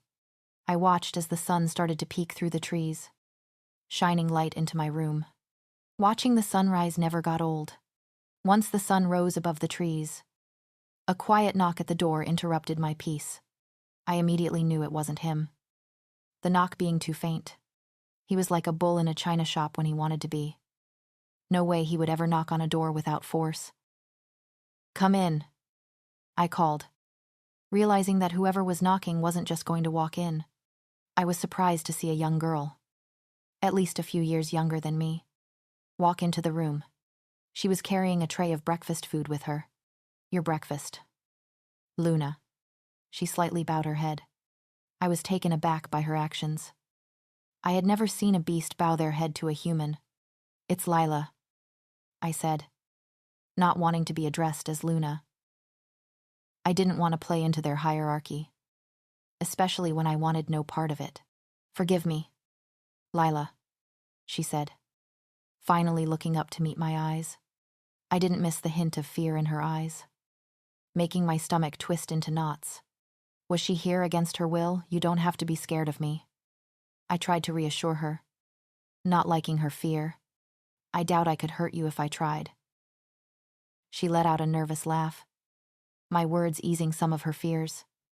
"It's my first day. It's such an honor to work in the Alpha's house, and I don't want to make a mistake." I smiled at her. "I'm sure you'll do great. You're already way better than Claire ever was." Her face lit up at my compliment, showing her youth. She couldn't be older than 19. "Thanks, Lila." She smiled before handing me the tray of food. She shut the door softly behind her as she left. I found myself hopeful that she would stick around. She was way better than Claire. Maybe having a friend could help ease some of the loneliness that constantly ached in my chest. The next 2 days were uneventful. I couldn't bring myself to leave my room, letting the ache in my chest fully consume me. Kenzie's bear had been great, helping me get a little bit of sleep at night. I lost hope that my bunny would be able to be fixed. It was obviously shredded beyond repair. The new girl had been coming in to drop off my meals 3 times a day, much like Claire had done previously. I lost the urge to speak to her, the ache in my chest making me numb and unwilling to attempt a conversation. By the time the sun had started to set, the new girl came in with my dinner. She had stopped bothering to knock. Realizing I wasn't going to answer, "I've had enough of your pity party." Her voice spoke with determination. "You've barely moved the past few days and haven't even bothered to acknowledge me anymore. You don't even know my name, for goodness sake." I turned to look at her, seeing the determination on her face. I realized that from an outsider's perspective, I look beyond depressed. I honestly probably was with the way my chest felt so heavy, but I was clinging onto nothing here. I was forcefully dragged away from my home, and my bunny was forever gone. "My name's Grace. Thanks for asking," she sarcastically spoke, staying by the door. "If you want your dinner tonight, you're going to have to eat with me downstairs." She smiled sarcastically at me before turning around and walking out with my dinner, letting the smells of the fresh pasta and meatballs linger in the room. The pasta was by far my favorite meal. I pondered my options before letting out a breath and pulling myself to my feet. I had nothing to lose by going downstairs to eat with her, other than running into the great Alpha, who I hadn't seen since our encounter in the kitchen all those nights ago. I thought he had forgotten about our deal, with the way he was acting when he first got home from his trip. These past few days had proved that wrong. I had mixed emotions about his absence, feeling like he was so close but so far out of reach at the same time. I knew that being near him eased the pain in my chest and the business of my mind, but I still couldn't bring myself to fully want to be around him despite my body screaming to be in his arms. I dragged my body downstairs, my muscles screaming from the lack of movement. I wandered into the kitchen, glancing into the dining room, confused to see it empty. Where had she gone? "In here," a voice yelled from the living room. I followed Grace's voice to see tiny tables set up in front of the couch, with steaming plates of pasta on them. My eyes wandered to the freshly baked chocolate chip cookies on the coffee table. I can't remember the last time I had chocolate. "Dinner first. Then we can eat as many cookies as our hearts desire." She laughed, obviously catching my longing for the cookies. I sat down beside her on the couch, in front of the small table with the pasta. She smiled at my willingness to participate. "I hope you don't mind watching Grey's Anatomy. I brought my old box set. It's my prized possession." Her eyes lit up with the television. as the episode started to play. "Are you a Grey's fan?" she asked, mouth half full of pasta. I shrugged. Not having watched the show before, I didn't watch much TV growing up. My mother's boyfriends were constantly watching their shows, especially James. He loved his conspiracy videos, talking about government corruption and other crazy ideologies. "You're going to love it," she said before facing the television, eyes glued to the screen, getting lost in the plot of the show. I found myself getting lost in the storyline as well, managing to eat my entire bowl of pasta without realizing. I hadn't been able to finish an entire plate of food since arriving here, especially with the large portions they served. I guess the distraction of the TV show managed to help. "Cookie time," Grace sang before hitting play on the next episode. I didn't hold back, grabbing 2 cookies from the plate before leaning back onto the couch to fully enjoy them. They were delicious. "You're going to have to show me how to make these," I said, the flavors melting in my mouth with the chocolate pieces. "You know, you're going to be a great Luna."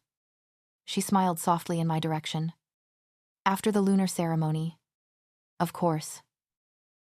"What's the lunar ceremony?" I asked, leaning forward to put my half-eaten cookie back on the plate, suddenly losing my appetite. "It's a ritual to fully introduce Lunas to their packs. It happens on a full moon," she started. I silently appreciated how she didn't make me feel stupid not knowing. "The Alpha will introduce you as his equal, blessing you under the strength of the moon to lead the pack." I felt my nerves grow at this. Is that what the great Alpha expected me to do? I highly doubt he would ever let a human lead his pack. In any way, it will be huge news broadcasted for all the packs to see. "Kind of like a coronation," she said excitedly, practically bouncing up and down at the idea. "Were packs always based in such monarchy?" I asked. "Or were they more normal before the Great War?" Each pack tended to mind their own business before the Great War, only relying on each other to stay hidden from the humans. Alpha Luca led the Great War and earned the respect of the packs, which is why he now leads them all. I absorbed her information, trying to process it all in my brain. The packs still have their own leaders and are pretty self-sufficient. Alpha Luca just enforces the rules for all packs, like how the human villages are run, with rules like how many hours humans are allowed to work. I almost laughed at her suggestion, that he was helping the humans by setting some sort of labor law. That was a complete joke. Humans practically were forced to work from sunrise to sundown if they wanted enough money to put food on their tables. What's so funny, I was shocked at her genuine confusion. Were the beasts here blinded to how their kind treated humans? Being so far away from any human village, I find that hard to believe. Humans have to work countless hours just to barely be able to afford food on their tables.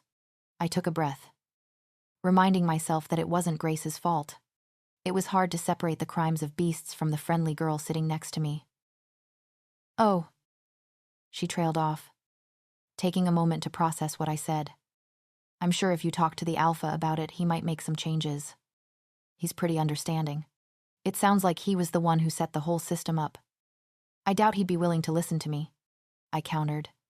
"The beast's hate for humans was embedded into the system since the first day it was set up." "Fair. But it's still worth a shot." Her hopefulness was annoying. He hated humans when he set up the system, but he might reconsider now that he has a human mate. I shook my head at her and turned to stare out the window. He hated me, keeping me prisoner in his home. I would be the least likely person to change his mind on anything, especially anything of this scale. He keeps his paperwork in his office, in plain sight, she whispered, not wanting to be overheard by any beast ears. "I'm just saying, if you want to learn more about the human villages and how they work, you have access to his office." I froze, being reminded of the last time I wandered into his office. It wasn't a bad idea. I just had to make sure he wasn't inside. It was risky. If I got caught, I doubt I would be allowed to continue to stay freely in the Great Alpha's house. I just had to decide if the temptation to know the inner workings of how he set up the human villages was worth the risk. Anyways, it's getting late, I should get home. She smiled, collecting the empty plates in order to leave. I'll see you tomorrow for breakfast. Maybe you can meet me downstairs, I nodded in response, finding myself enjoying her company. She gave me a lot to think about, which was a nice change from being stuck staring out the window thinking about my bunny. Or worse, about him. I got off the couch to wander back upstairs once the door shut behind Grace as she left. There was no point in me staying downstairs. The quietness of the house was becoming unsettling. I froze as I was halfway up the stairs, hearing his deep voice through the cracked door of his office. It was usually shut, but today it was open ever so slightly, letting their voices carry out to me. Why would I be paired with a human? It's like fate hadn't seen me suffer enough at the hands of humans. I uncontrollably felt the tears prick at my eyes overhearing his words. I often found myself wondering the same thing. What sin I had to have committed in a past life to be paired with a beast. But hearing the words come from his mouth made my heart shatter in ways I didn't think were possible. It may be cruel, but I have no doubt she was meant to be our Luna, Dane's voice answered. Seeing how she interacted with Mary was confirmation. Silence swept back over the house. I didn't dare move from my spot on the stairs, listening to my heartbeat pound in my ears. I know. It would just be so much easier if she was a wolf. She hates me. I would probably hate us too if I were in her shoes. Dane laughed, trying to bring humor to the situation.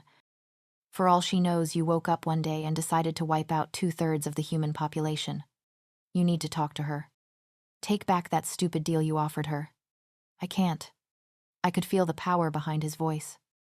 The way she looks at me makes me want to send her back to her cabin with a few guards to keep her safe.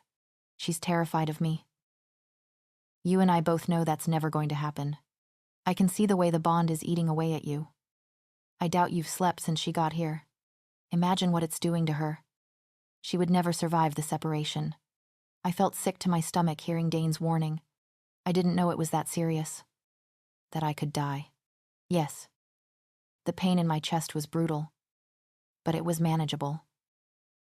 I never needed anyone else to survive before, and I sure as hell wouldn't let some beast take control of my life like that.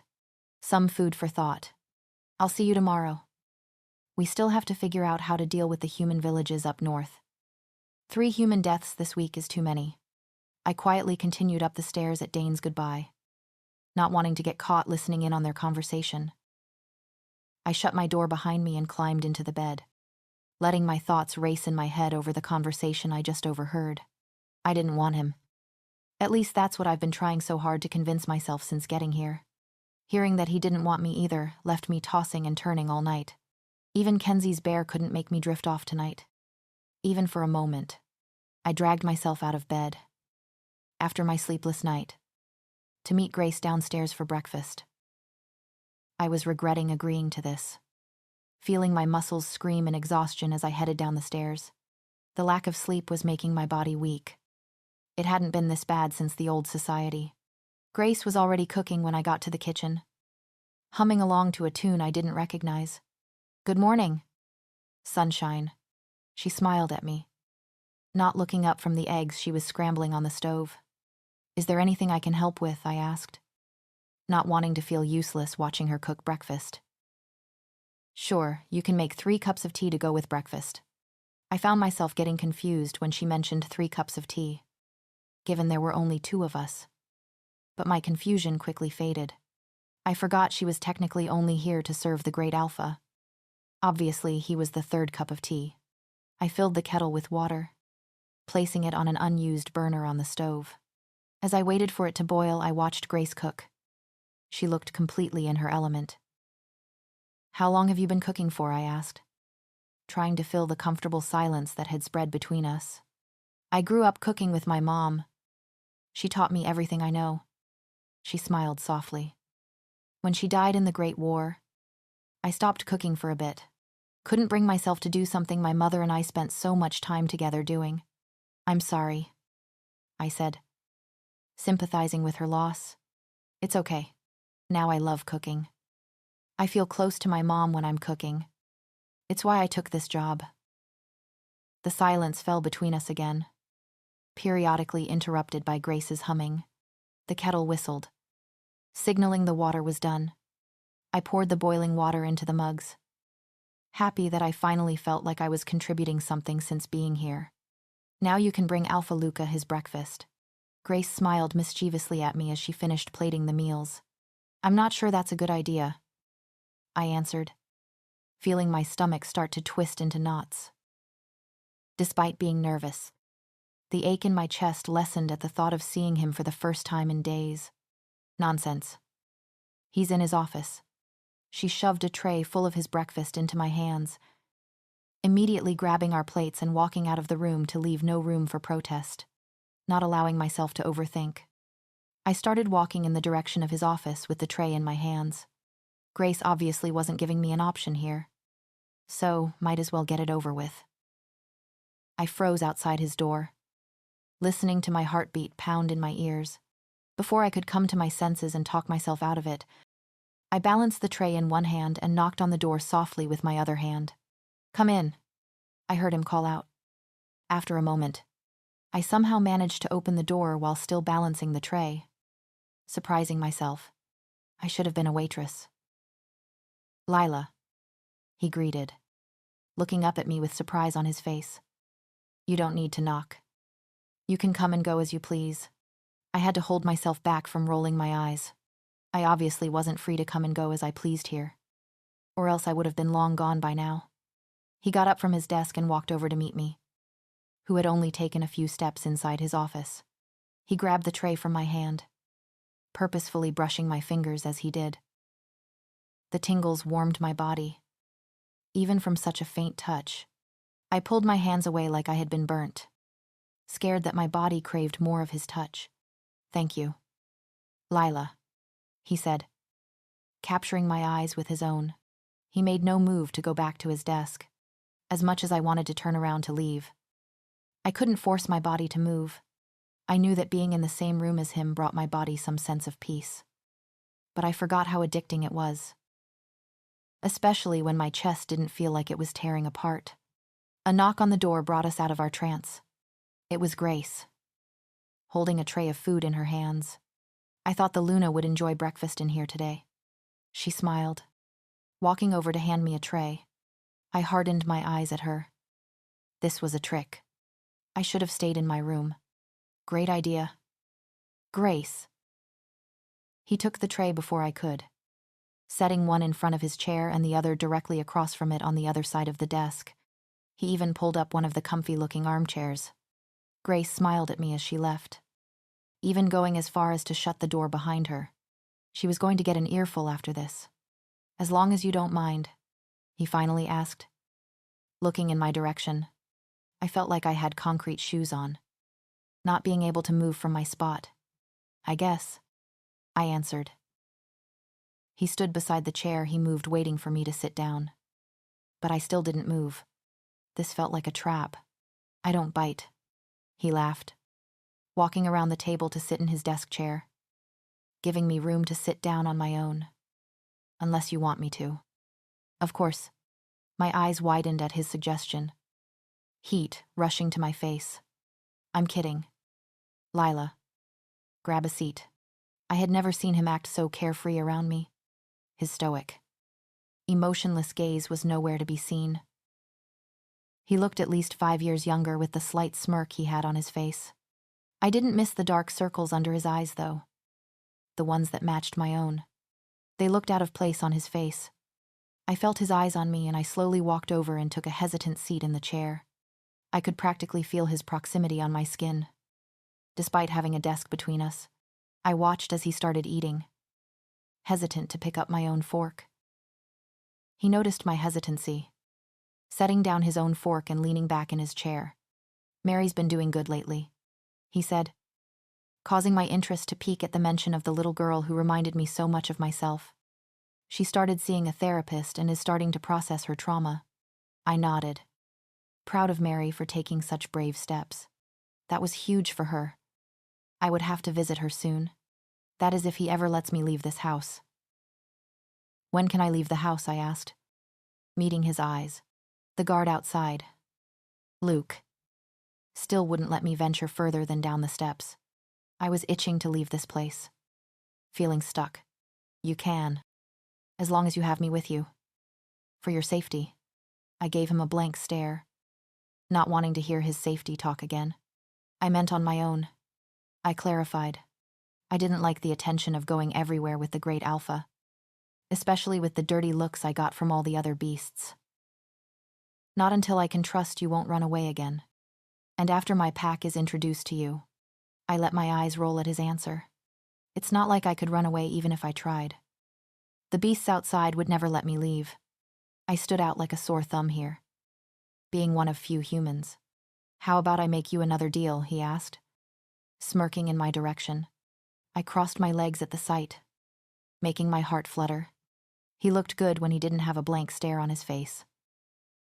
I don't think that's a good idea. You're not very good at holding up on your end of the bargain, I said, referencing the breakfast we were currently having in each other's presence. Hey, I said I would stay away. You walked yourself right on in here, he continued, smirking, obviously having fun with this. That was true. I did come in here myself. I hadn't seen him for days up until now. Hear me out. You have breakfast with me tomorrow and I'll take you on a walk around the pack. I paused at his offer, not offering up an answer right away. I didn't really want to have breakfast with him again. Despite my heart rate picking up at the opportunity to see him again. However, I was dying to get out of this house and explore the forest. I was tired of staring out at it every day. Trapped inside. Think about it. If you decide you want to, I'll be here tomorrow morning. Same time, he said, noting my silence. It was a lot to think about. I finally decided to pick up my fork, my stomach begging for food. He did the same, watching me as I ate. I kept my eyes on the bookshelves behind him. Not wanting to meet his eyes, a knock interrupted our silence. His demeanor instantly changed. Gone was the carefree man, and back was the stoic beast. Come in. I turned my head to look at the door, wondering if it was Grace coming back to save me from her own doing. Instead, Rhea opened the door, holding a small bag in her hands. Alpha. Luna, she addressed, bowing her head slightly at us both. Sorry. It took so long. The pups did quite a number on it. I perked up at her words. She had to be talking about my bunny. I can't say it looks as good as new. But it's back in one piece and it looks like a bunny. She half smiled, holding out the bag towards the alpha. I was slightly offended that she handed it to him instead of me. But I guess he was the one who brought it to her. Thanks. Rhea, he said, opening up the bag and pulling out my bunny. I stood up, wanting a better view. Relief washed through me as my bunny looked like my bunny. I thought I would never see it again. Oh my God. Thank you. Rhea, I said, walking over to give Rhea a hug. I don't think she was expecting that. As she took a moment to hug me back. No problem. I love a good sewing challenge. Thanks for trusting me to fix it. Alpha.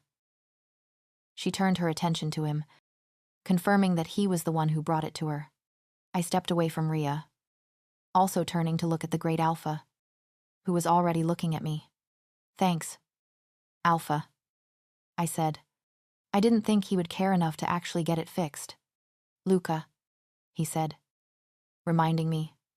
It didn't feel right to address him without his title. I didn't want him to think I was slowly accepting him. In this case, I was too thankful to have my bunny back to care. Thanks, Luca. I half smiled at him. Come on. We have so much to catch up on, she said, grabbing my arm and dragging me from his office before I could get my bunny. Rhea didn't let go of my arm until we were in the living room, sitting me down on the couch beside her. How have you been? She asked enthusiastically. You were having breakfast with the Alpha. She raised her eyebrows at me suggestively. That was nothing. We barely see each other. I told the truth. That's too bad. You guys are cute together. I scrunched my face at her compliment, not understanding what she saw. In other news, I'm pregnant, she said, cupping her hands around her stomach. I then noticed the small bump, noticeable when she flattened her clothes. She looked truly excited. But deep down, my heart broke for her. Everyone says the beasts invaded because of their dwindling population, needing human mates to repopulate. Congratulations, I said, putting on a fake smile. Thank you. My mate and I are so excited. This will be our first of hopefully many. She laughed. The pack needs more pups. Only true mates can repopulate, which puts a stress on the population. I saw quite a few kids when I went into town that one day, I asked. Confused at her suggestion that there weren't many kids. I had seen quite a few playing outside in the nice houses along the dirt path. Only mated pairs get their own house. Everyone else lives in the larger pack houses. She explained. That's why it seemed like there were so many pups out. I guess that made sense. Keep the families near each other and all the single people together. Seemed a little too much like a reality show set up to me. All the single beasts living in the villa. I could only imagine the drama. The pack houses can get rowdy. But Alpha Luca is very good at choosing who lives where, she said. Seeing the look on my face. Do you know if it's a girl or a boy? I wondered out loud. We don't have specialized medical imaging here. It's not like a human society. Most things around you were made sustainably from natural materials. So it will be a surprise, she smiled. I was stuck on how everything here was made of natural materials. Everything looked so normal, like it was from the old society. I guess they kept a few things. Like the television. But other than that, everything seemed like it was made at a factory. Like everything from the old society was. Ria talked my ear off for another hour, before looking down at her watch and sighing. I liked how I didn't have to say much to her. She always had something to say and didn't take my silence as an offense. I better get going. I have to finish up a few dresses for a big order. Good luck. I wished her. Please come by again sometime soon. I go crazy here having nobody around. I almost begged. I needed more people to talk to. It made the day go by faster. The days were long when I stayed locked away in my room with an aching chest. I walked Ria to the door, not missing as she reached up to give Luke a quick kiss before making her way down the steps. I guess Luke was her mate. I chuckled a little at the thought. Luke was a man of few words and Ria couldn't seem to keep her mouth shut. I guess opposites really do attract. By the time the morning sun started to rise, I was still unsure if I wanted to join the Great Alpha for breakfast. It was a tempting offer. To be able to venture outside of the house I was trapped in. The only issue was that I would have to be with him. And I slowly felt my common sense fade away every time I was around him. I slowly made my way downstairs, hoping to find Grace in the kitchen. I knew she would be thrilled if I said the Alpha offered me to have breakfast with him again and take me out of the house. Which is exactly why I couldn't tell her. Knowing what she did yesterday, she would make it so I wouldn't have a choice but to spend time with him. Morning. Sunshine. She greeted me. Seeming genuinely happy, I was out of my room again. Morning. I mumbled back. Not in a good mood because of the decision I was facing. Who put you in a bad mood? She said, turning around from the stove to face me. Sorry. Just tired today. I didn't exactly lie. I was thankful to get some sleep last night. But it was nowhere near enough. Especially with the overall lack of sleep I'd gotten since arriving here. It's not good for mates to sleep separately. She ticked, turning back to stir the food she was cooking. That's why you and the Alpha look like the living dead. I sighed. The more I learn about this mate thing, the more it seems to be a bad thing. So much pain and suffering for what? To keep the beast population thriving. It seemed more like a curse to me, rather than the blessing the beasts raved it to be. You tricked me yesterday, I accusing, not forgetting about her ploy yesterday morning. Someone had to do something about you too. You're both miserable and too headstrong to give in to the bond. She ranted, defending her actions. Maybe it's because neither of us wants it. I grunted, frustrated at her constant judgment of us. I would give anything to find my mate. She trailed off, obviously lost in her daydream. The one person who can fully understand you, compliment you in every way, and love every part of you unconditionally. I held back my laugh, not wanting to dash her hopes and dreams. Life isn't a fairy tale. Grace, some people just aren't meant to be together, despite whatever spell you cast on them. She turned around to give me a soft smile. I wish I could change your mind. Lila, you guys could be so happy. Her optimism was only adding to the ache in my chest. Usually, our conservations help distract me from it. But her constant wishing for us to be together had my body longing for him even more. Are you going to be joining the Alpha for breakfast again today? She asked, actually giving me a choice this time. Yes, I finally decided. Needing to get out of this suffocating house. Grace was even starting to make me feel even more trapped. Great. She smiled, grabbing both of our trays and walking out of the kitchen, towards his office. I trailed along behind her, feeling useless not carrying anything compared to her full hands. Grab the door for me, please. Lila. I slowly turned the handle to open the door, not bothering to knock like last time. I ignored the feeling that I was intruding on something that itched in my brain. My eyes immediately snapped to the great Alpha, who was sipping out of a mug leaning against the tall sliding glass doors. It's like I knew exactly where he would be before I even opened the door. I took a deep breath, not liking how strongly I found him to be attractive, leaning against the windows. Lila, glad to see you're joining me. He smirked. It was then that I noticed the small table set up in front of the glass doors with 2 chairs on each end. Pretty presumptuous of you, I said, gesturing to the table that had been obviously set up for us to eat breakfast together. What can I say? I had a feeling. He smiled, moving to pull out a chair for me. I hesitantly walked towards him, my heart rate rising the closer I got to him. I couldn't tell if it was out of nervousness or excitement, or both. I took a seat and he pushed my chair in for me. His fingertips brushed my shoulders ever so faintly, causing goosebumps to spread across my skin. He took his seat across from me and Grace set down our breakfast trays. She turned to give me a suggestive smile. Out of sight from the Alpha, I rolled my eyes at her, not caring if he saw or not. How did you sleep? Lila, he asked once Grace had shut the door behind her. Fine, I lied, not wanting to tell him that thoughts of him kept me up all night, much like it did every other night. Good to hear. He smiled, running his hand through his dark hair. I turned to look out the window, feeling myself strongly drawn by the sight. I gripped my hands together in frustration. This man could roll around in manure and my body would still be longing for him. There is a nice waterfall just through the trees, I'll show you later, he said, following my gaze. If he noticed my intense frustration, he didn't let it show, which I was thankful for. Sounds lovely, I said, scared to look back at him for what my body would do. It hadn't been this hard any other time I was around him. Why was I acting up like this today? We ate in silence, me still avoiding eye contact. I didn't care to ask him any questions, not really wanting to take part in a conversation with him. I was too busy telling myself that closing the distance between us was a bad idea. All I could picture was his hands on me, and my body wanted that badly.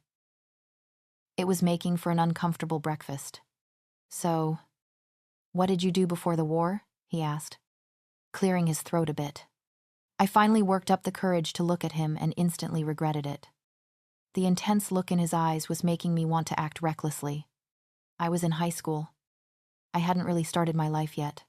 I trailed off, avoiding his eyes again. He nodded at my answer, shifting in his seat. I was aware enough of the tension to know he was feeling the same powerful draw. But this was completely new to me, feeling such an equivalent intensity. I quickly finished my food, needing to get out of this room. I stood up as soon as I took my last bite, turning to look out at the forest. You ready to go? I quickly asked, before my face could get any more flustered. Yup, he sighed, standing up and moving to open the big doors. I watched in awe as they opened all the way up to the backyard, letting in the sounds of the birds chirping in the trees. I took a deep breath and closed my eyes, trying to fully appreciate the moment. Despite being allowed on the porch, this was different. This felt like I was truly allowed outside. When I slowly opened my eyes, they met his, that were already intently staring at me. I brushed off the shiver that ran down my spine and started walking towards the trees. "Come on. I want to see this waterfall," I called back at him, who hadn't moved from his spot yet. I needed nature to distract the thoughts that were running rampant in my mind about him. He quickly overtook my pace to take the lead. With no effort at all. I didn't let this annoy me, taking my time to fully absorb my surroundings. I had been daydreaming about being in these woods for weeks. I looked around in the treetops, trying to count all the different types of birds I could see, just like how I did at my cabin. We must not have been too far from my cabin, as the birds were all the same species I was used to seeing.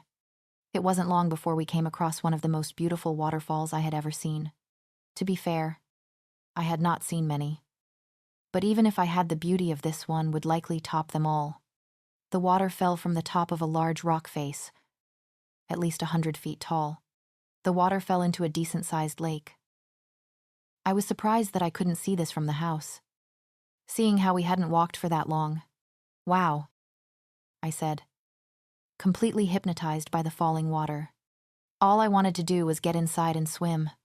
"It's one of the reasons my ancestors chose this location for the pack," he explained, just as hypnotized by the falling water as I was. The fresh water for drinking and the height of the cliff for defending the territory. I nodded along to his words, not fully processing them due to the beautiful scenery in front of me consuming my mind. We stood in silence, admiring nature's beauty. Long gone were my overwhelming physical desires, which I was thankful for.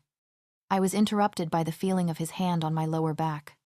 As he took a step closer to me, my eyes snapped to his, not liking the invasion of my space despite liking the feeling of his hands on me. I was about to chew him out, but the words were stolen from my mouth with the look on his face. He actually looked scared. "Sorry. Lila, we have to go. There's been a breach of the border not far from here." "What?" I asked, not understanding his warlike language. I thought we were safe in his pack. "Rouges attacked some guards. I have to get you back," he said, ushering me back into the forest towards his house. I followed along, not liking that I had to leave so soon. The look on his face told me it was serious, though, which is maybe why I let him keep his hand on my lower back. We got back to the house faster than I thought we would. I guess I really was walking slowly before. "Stay inside. If you need anything, Luke and Grace are here," he said, giving me one last look before turning away. I stepped inside the sliding glass doors to his office, pulling them shut behind me. He made it look way easier than it was to slide these doors. I watched as he walked off into the trees, taking off his shirt as he did. My breath got caught in my throat at the sight of his bare back. Giant scars covered his skin, almost looking like they were from giant gashes. Despite the concern that took over my brain, wondering how he managed to get them, I was intensely drawn to the sight. The scars mixed with his flexing back muscles did things to me I didn't think were possible. All I wanted to do was trace my fingers along his back. My thoughts were interrupted as he started to change into his beast form. His skin was replaced with a thick black coat of fur, matching his hair. He was gone before I could fully process the transition I saw. It was so fast. Faster than the rouge beasts I saw change. I took deep breaths, trying to calm the overwhelming physical desire I felt. I didn't stay long in his office, finding it difficult to fully calm myself back down, surrounded by his scent. I had to get a better handle on myself before he got back. I spent the next few hours at my window, watching as the sun slowly set. Despite taking the time to try and calm myself down, I still ached for him. Not only was the longing in my chest, but it was now accompanied by intense physical desire. My bunny was back on my bed, finding its way into my room last night before I climbed into bed. I looked around my room, trying to focus on anything other than the thoughts of him in my mind. By the time the sun was fully set, I found myself growing worried that he wasn't back yet. He did say there was some sort of attack, and my overthinking was causing me to worry that he got hurt somehow. No matter how many times I tried to tell myself I didn't care, I knew it was a lie. I wandered downstairs, cracking open the front door to see Luke standing guard. He turned to look at me but didn't tell me to get back inside. I guess that was good news. Maybe it wasn't that serious. Is everything okay? I asked, finding myself wanting details about this attack. Yes. Luna, the Alpha is just finishing up his investigation, he said, turning back to keep his eyes trained on the forest in front of him. I nodded, acknowledging his update. So, congrats on the baby, I said, trying to break the ice between us. He was always so cold and to the point. I didn't understand how he could be mated to someone like Rhea. Thanks. Luna, the pup will be a blessing to the pack, he said, maintaining his professional, stoic expression. He reminded me of the great Alpha when he was being cold. I sighed before heading back inside. Talking to Luke couldn't even get my mind off him, and his naked back walking off into the woods. My core heated up again, craving his presence, his touch. I slowly walked back up to my room, deciding I was going to try and sleep off the intense physical restlessness. I couldn't be acting like this around him when he got back. The exhaustion waved over me the minute I laid down in bed, but it did nothing to stop the fire in my core. The longing was overpowering. I couldn't get him off my mind. I sat up in bed the minute I heard the sliding glass door to his office downstairs open and close. He was back, and my body knew it. I instantly felt the heat wash over my body, only amplifying my sensitivity. I reached up to my face to touch my cheeks in an attempt to reel myself back in, feeling the burn beneath my cold hands. The momentary relief was short-lived, my longing only intensifying knowing he was so close. I clenched my fingernails into my palms, in a last desperate attempt to calm myself back down and go back to sleep. Any ounce of tiredness I had earlier was long gone now, being replaced with the need for his hands on my skin. I laid back down in the bed in frustration. I had never been so full of intense physical desire and heat in my life. I struggled internally, needing him. In a haze, I got out of bed and went downstairs. My heart rate rose the closer I got to his office. I definitely wasn't thinking straight. But I didn't care. All I could think about was him, and his hands touching me where I needed it the most. I didn't bother hesitating at the office door, just throwing it open and walking right in. Lila, he said, confusion in his tone. He was sitting at his desk and had turned his body to face me. Seeing him only intensified my need for him. I walked directly over to him, pausing in front of him to try and convince myself this was a bad idea. But my efforts were fruitless. I sat myself down right on his lap, straddling him with one leg on each side of the chair. Shock was plastered all over his face, but I didn't let that stop me. Lila, what are you... I didn't let him finish. I grabbed his chin and leaned down and put my lips against his. He immediately responded, kissing me back with the intensity I craved. His hands went to my hips, pulling me closer to him. I felt my body press against his strong form. I needed more. The kiss set my body on fire if it was even possible to get more heated than I already was. I grabbed the back of his neck to deepen the kiss, needing to be as close to him as possible. I felt his strong reaction under me, confirming he was just as affected as I was. I moved my hips slightly against him, needing more connection. I let out a small sound at the contact, moaning into his mouth. This seemed to have the opposite effect that I wanted, though. His hands were still gripping my hips, but now they pushed me away ever so slightly. I leaned back, frowning at the loss of contact. Lila, you're experiencing a heightened state of physical desire due to the bond, he breathlessly said.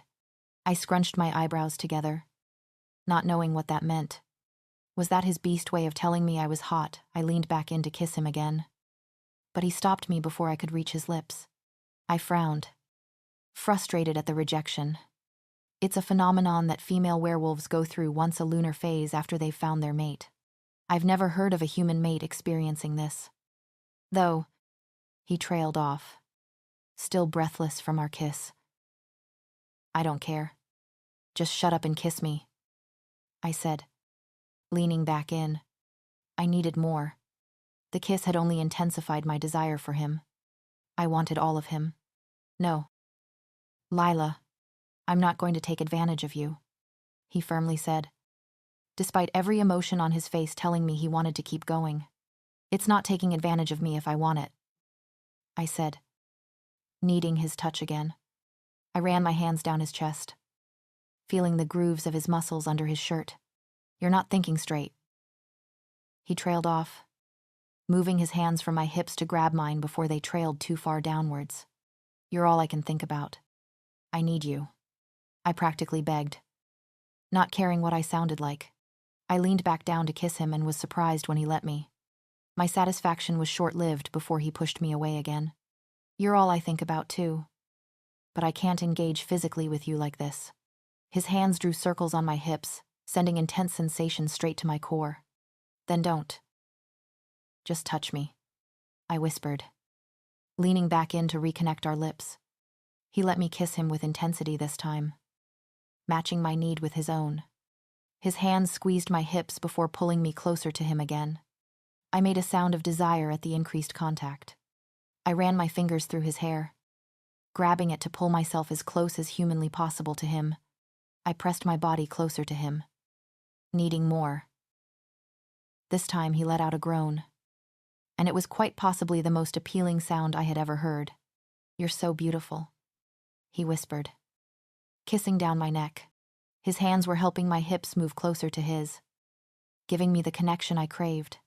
He continued to hold me closely, as his hands moved from my hips to my back, stopping me from moving against him. His lips were back on my own, kissing me with the same amount of hunger as I felt. I felt his hands slowly move down towards my lower body.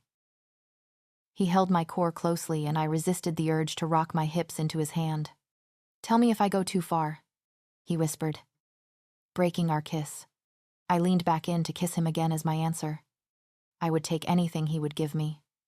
I felt his fingers gently move my clothes aside, touching my inner thigh. I gasped as his touch intensified the physical draw. You have such intense desire. Dear one, he said into my neck as I threw my head back. His husky voice caused my longing to increase. His fingers finally found my inner thigh, and I let out a moan. His touch felt much better than my own efforts ever did. His touch was soothing, and I let out a shaky breath. I arched my back, pressing myself further into his touch. I closed my eyes in pleasure, feeling the tension build within me. He used his other hand to grab the back of my neck, pulling my head down to kiss him again. I struggled to keep up with the kiss, the feeling of his touch too much to handle. I was dangerously close to finding release. Find calm for me. Princess, he said into our kiss. I let out a moan as he intensified the closeness, edging me to the verge of a calming physical release. My hands gripped his hair as I threw my head back in a moan, finally feeling the release course through my body. His hands finally left my lower body, tracing back up my back. My body shook at the contact, oversensitive from the release that just rocked through my body. He held me close, resting his fingers against my skin. He looked into my eyes before leaning forward to kiss me once more. I leaned into him and put my head on his shoulder, still breathing heavily. The exhaustion from earlier was catching up with me again. I smiled softly into his chest as his fingers traced circles on my back. We sat in silence, absorbing as much of this moment as we could. Before I knew it, my eyes were drifting shut, lulled to sleep by his soft patterns on my back. I groaned as I rolled over in bed, still feeling exhausted. I reached around the bed, feeling for my bunny, and was confused when it was nowhere near me. I slowly opened my eyes, squinting as I adjusted to the bright light. My heart dropped as I looked around and realized I wasn't in my room. I was in his room. To make matters worse, he was sitting on the couch across the room from the bed, staring right at me. As our eyes met, I felt the heat rush to my cheeks, remembering what happened last night. I opened my mouth to say something, but quickly closed it again, not having any words. A knock on the bedroom door echoed through the room, but our eyes still didn't leave each other. Come in! His deep voice sent shivers down my spine. I finally found it in myself to tear my eyes away from him. Just as Dr. Johns entered the room. I hadn't seen her since I first arrived here. Alpha. Luna. She addressed us, bowing her head. The formalities made me uncomfortable. But I didn't say anything. I understand you are experiencing a state of heightened desire. Lila, she asked, walking towards the bed I was lying on. I furrowed my eyebrows in confusion. What was she talking about? I felt a bit feverish last night, but that was pushed aside by my overwhelming desire. Yes, the great Alpha answered for me, still sitting on the couch across the room. He leaned forward to rest his elbows on his knees. I had to focus my attention back on the doctor, not wanting a repeat of last night. Interesting. I've never heard of a human experiencing this intense bonding phase. This is a first for me. What is this intense bonding phase? I finally spoke up, left in total confusion by their conversation. I knew the great Alpha would be no help. He loved to keep me in the dark. My only hope was to get an answer from Dr. Johns. It's a rare phenomenon that happens to female wolves after they meet their mates if they haven't completed the mating process. It affects your senses and raises your body temperature, effectively trying to encourage the completion of the process. She noticed my lack of knowledge and continued. It only lasts about 24 hours, once every lunar cycle. But I'm not a beast. The doctor's eyes shifted to the great Alpha as he let out an audible sigh at my words. I didn't bother sparing him a glance, blaming him for whatever condition I caught. While it is unheard of in humans, I suppose it can be attributed to the strong bond alpha males share with their mates. The stronger the wolf, the stronger the bond. So it was his fault. Great. I'm just going to take your temperature and then I'll be on my way. There is nothing I can do to help this bonding phase. I flinched at the cold metal from the thermometer as it touched my skin. I didn't realize how warm I was until the cold metal was introduced. It's a bit high, but nothing to be concerned about. A cold bath can help if the fever worsens. Dr. Johns spoke as she packed away her thermometer. What's the mating process? I asked, keeping my eyes on the doctor. I could feel his eyes burning into my skin and was too scared to look his way. I knew he wasn't going to answer my questions, so this was the only shot I had. An awkward silence spread across the room. I watched as the doctor's eyes shifted to the great Alpha. I felt my hope of getting an answer fade away at that. I hated how people had to ask his permission to do anything around here. You're dismissed. Doctor. His voice spoke up, finally drawing my eyes to him.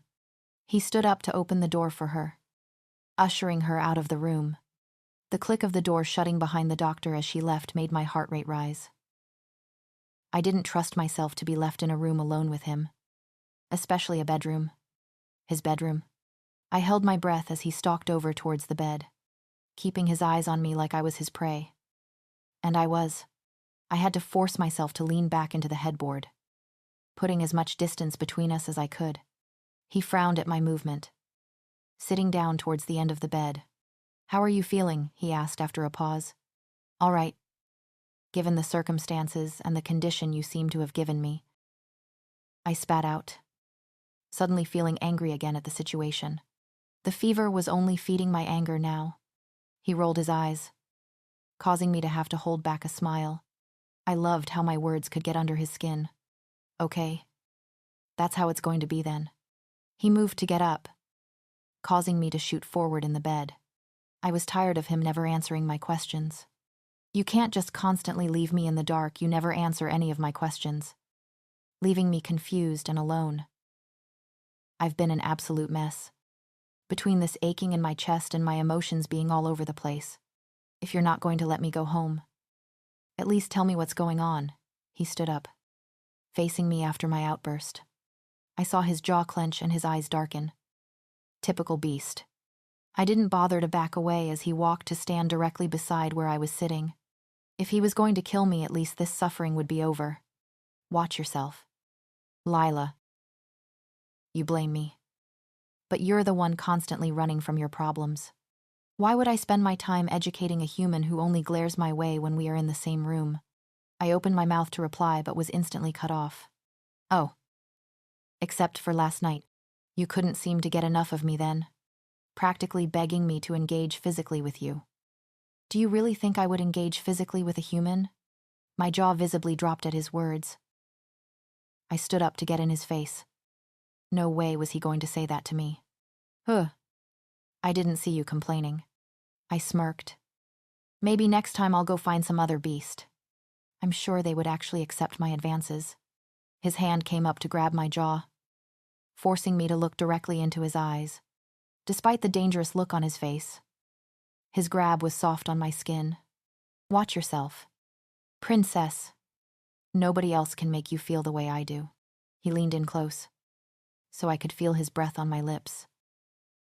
I tilted my head up ever so slightly, just enough to feel his lips brush against mine. Shocks sent down my body at the contact, but I forced myself to pull back, despite him leaning in closer. Nice try. That's never going to happen again. I put my hands on his chest, trying not to think about the hard muscles under his shirt, and pushed him back. He actually stumbled back, not expecting the push. The surprise showed on his face as I silently praised myself for actually causing the great alpha to stumble. I didn't spare him another glance before walking out of the room and back to mine across the hall. If he wasn't going to give me answers, then the stupid beast book he gave me would. The title, History of Werewolves, burned into my eyes, and I picked up the book. It was practically collecting dust with the way I had been ignoring it. I sat down in my corner, carefully placing the book on my lap. It looked way older than I was. I was scared if I breathed on it the wrong way, it would disintegrate in my hands. I opened the first page, surprised to find it was handwritten.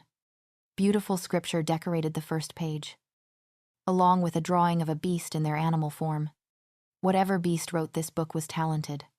I flipped through the pages, not really caring for the bulk of the information. I was searching for the page on mates.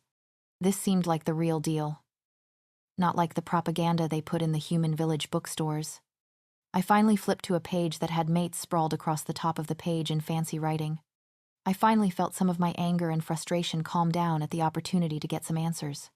Mates are a blessing from the moon goddess, a person selected personally by her greatness that complements you in every way. The first recorded instance of mates was in 1692, between Alpha Thaddeus and Luna Rose. It was a time when the werewolf population was dwindling, facing threats from human hunters. Soon, every wolf discovered they had a paired mate and took further steps to protect packs, eliminating the threat of human hunters on the wolf population. Most mated pairs were both werewolves, with the rare human mate. Some wolves chose not to pursue their human half, choosing to protect them from afar. Integrating humans with packs was difficult and risked exposure. Only wolves can feel the pull of the bond, humans having limited effects until marking. Mates are commonly discovered by scent, followed by touch. Very rarely can a wolf discover their mate by sight. Only a select few alpha wolves experience this phenomenon. A mating is considered complete after the marking and the full consummation of the bond. Both counterparts will mark one another if both are wolves. Humans do not have the ability to mark their other half. Marks are placed by biting the other's neck, directly between the heart and the head. A faint scar will be left to signify the bond. The connection ties the counterpart's heart and brain together for eternity. In rare cases, female counterparts experience a phenomenon we have named a state of heightened physical desire. This only occurs when mates have found one another, but have not fully completed the mating process. It's the moon goddess's way to ensure her pairs are successful. Females will experience fever-like symptoms and a severe desire for their partner for approximately 24 hours. It is timed with the lunar cycle. In the half moon, all symptoms stop with the completion of the bond. Once the bond has either started or been completed, the two souls are tied together. Often, strong bonds can share emotions between them. Rarely mates can survive the death of their counterparts, often dying of heartbreak shortly after. It is almost unheard of for wolves to reject their mate, but it is possible. There has been one recorded case of a rejection at the time this has been written. The rejected wolf did not survive, while the wolf who refused their mate went feral and eventually succumbed to the same fate mere weeks later. I slammed the book shut, getting the answer I needed.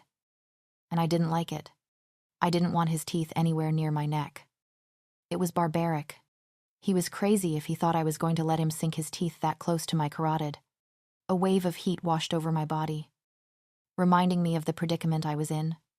If it started last night, I only had to last the rest of the day without succumbing to it like I did last night. I looked outside, seeing the sun was past noon in the sky. I only had to last a few more hours until it set for the night. A knock at the door interrupted my thoughts. My heart skipped at the thought of him coming by to see me. But that quickly disappeared when Grace opened the door. Afternoon. Sunshine.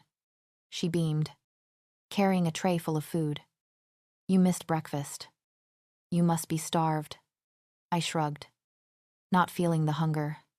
I only had a hunger for one specific thing, and it wasn't food. How are you feeling? I heard you're going through a state of heightened desire, she asked, trying to hide a smile on her face. I swear this girl will be the death of me. Trying to push the great alpha and me together. Just peachy, I replied, annoyed at the situation. She just laughed, setting the food down on the ground in front of me and plopping herself down beside me. If I were you, I would be all over that handsome figure. Grace, I cried. You're not helping the situation. I was trying my best to keep my mind off of him. Now all I could picture was his sculpted physical form. I've heard this intense phase makes everything feel 10 times better. Is it true? She smiled at me. But I knew what she was trying to do. Get out. Grace, I can't do this today. I groaned, looking away from her and out the window. Her suggestion was true. I had never felt the way I did last night and had been craving it ever since. Resisting the moon goddess's will is just going to make it worse, she added, before getting up and leaving the room to comply with my wish. I sighed as I was left alone in my room once again. Grace's words just made me want him even more. This was unfair. I left the food untouched on the floor, having zero appetite for it. I wandered my way to the bathroom, having to pause halfway there with the wave of heat that left me feeling unbalanced on my feet. I ran the bath, turning the temperature all the way cold. This better help with the heat, and with the overwhelming desire to run into his arms. Sinking down into the cold water provided some relief, causing goosebumps to spread across my body. I still kept my underwear on, not trusting myself this time to completely undress. The relief was enough for me to close my eyes and drift off. My pain caused my eyes to shoot open. The water splashed around me as I shot upwards. The once cold water was now burning hot like I was sitting in a pot of boiling water. I groaned and grabbed my chest, feeling another wave of pain. The sky was orange now. The sun was almost gone. I tried to stand up. I needed to get out of the water that only seemed to be trapping my heat in. My legs were shaky, likely from a combination of the heat and my lack of appetite today. I was almost up, but my weight proved to be too much for my legs to handle as I came crashing back down. Lila, are you okay? I heard him ask from outside the locked bathroom door. Great. The last person I wanted to see right now. But my body disagreed. Even the sound of his voice through the door made me want him. I'm fine. I lied. Stay out. I didn't trust myself with him in the room. I meant what I said earlier. I was not kissing that beast again, no matter how badly I wanted to. The thought of kissing him made another wave of pleasure wash over the pain. A groan managed to escape my mouth. Or it might have been a moan. I was too much of a mess to be able to tell. I'm coming in, he said with determination from the other side of the door. But I didn't want that. No, I said more firmly this time, gripping the edges of the tub until my knuckles turned white.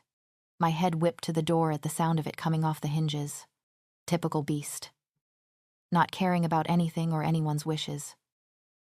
No, I repeated again, as he walked up to the tub, kneeling down to put the back of his hand on my forehead. I groaned at the contact, needing more. I gripped the tub harder at the wave of desire, trying to push it away. You're burning up, he said, standing back up to go and turn on the shower. I had to tear my eyes off of him. forcing myself to look straight ahead. I squeezed my eyes shut, trying to forget the relief having his hand on my forehead, even for just that moment, gave me. I didn't jump when I felt his hand run through my hair, even finding myself leaning into the touch. "Come on, I'll help you up," he said, causing my eyes to slowly open again and stare up at him. He held out a hand for me, which I hesitantly took, feeling the tingles shoot down my arm to my toes. As soon as I was on my feet, his hands moved to steady me, grabbing onto my bare waist. The contact made me close my eyes in relief, the pain fading to a dull ache again. I grabbed onto his shoulders as I felt him slowly start to lift me out of the tub. I felt his shirt dampen with the wetness of my body. He didn't set me down until we were in the shower, despite having my feet back down on the ground. His hands didn't leave my waist, which I was thankful for, but would never let it show. I finally reopened my eyes at the contact of the cold water hitting my body. His clothes were fully drenched, standing just inches away from me in the shower. Despite the cold water, his proximity still sent heat waves down to my core. I had to take deep breaths to stop myself from closing the gap between us. He dipped his head down, hovering his lips right beside my ear. I didn't dare move, knowing what it would lead to. "Let me help you," he whispered into my ear, his hot breath chasing me to physically shiver. "No," I whispered back, with a shaky voice. I felt the grip of his hands on my waist tighten as he leaned back to meet my eyes. "You're in pain. Stop being so stubborn," he said softly, surprising me with his tone. He actually sounded like this was paining him too. He closed his eyes for a moment, leaning his head back to let the water run through his hair. The sight made the longing in my lower body intensify even more than I thought possible. When he finally opened his eyes again, they were swirling with darkness, despite usually being scared of his dark eyes. This time, it only excited me. His eyes disappeared again as he dipped his head down closer to my ear again. I closed my eyes in anticipation, but at the same time fully trusted that he wouldn't do anything unless I asked. Just like last night, his voice was low, just close contact to soothe the pain. Nothing more. I squeezed my thighs together at the memory, causing the need in my lower stomach to grow. As much as I hated the thought of a beast touching me again, all I could think about was him. He leaned back again to stare into my eyes, waiting for my word. I didn't trust myself to speak, instead throwing my body forward into his and bringing our lips together. I kissed him hard, with as much desire as I was feeling. He kissed me back with just as much intensity, backing us up until my back was flush against the shower wall.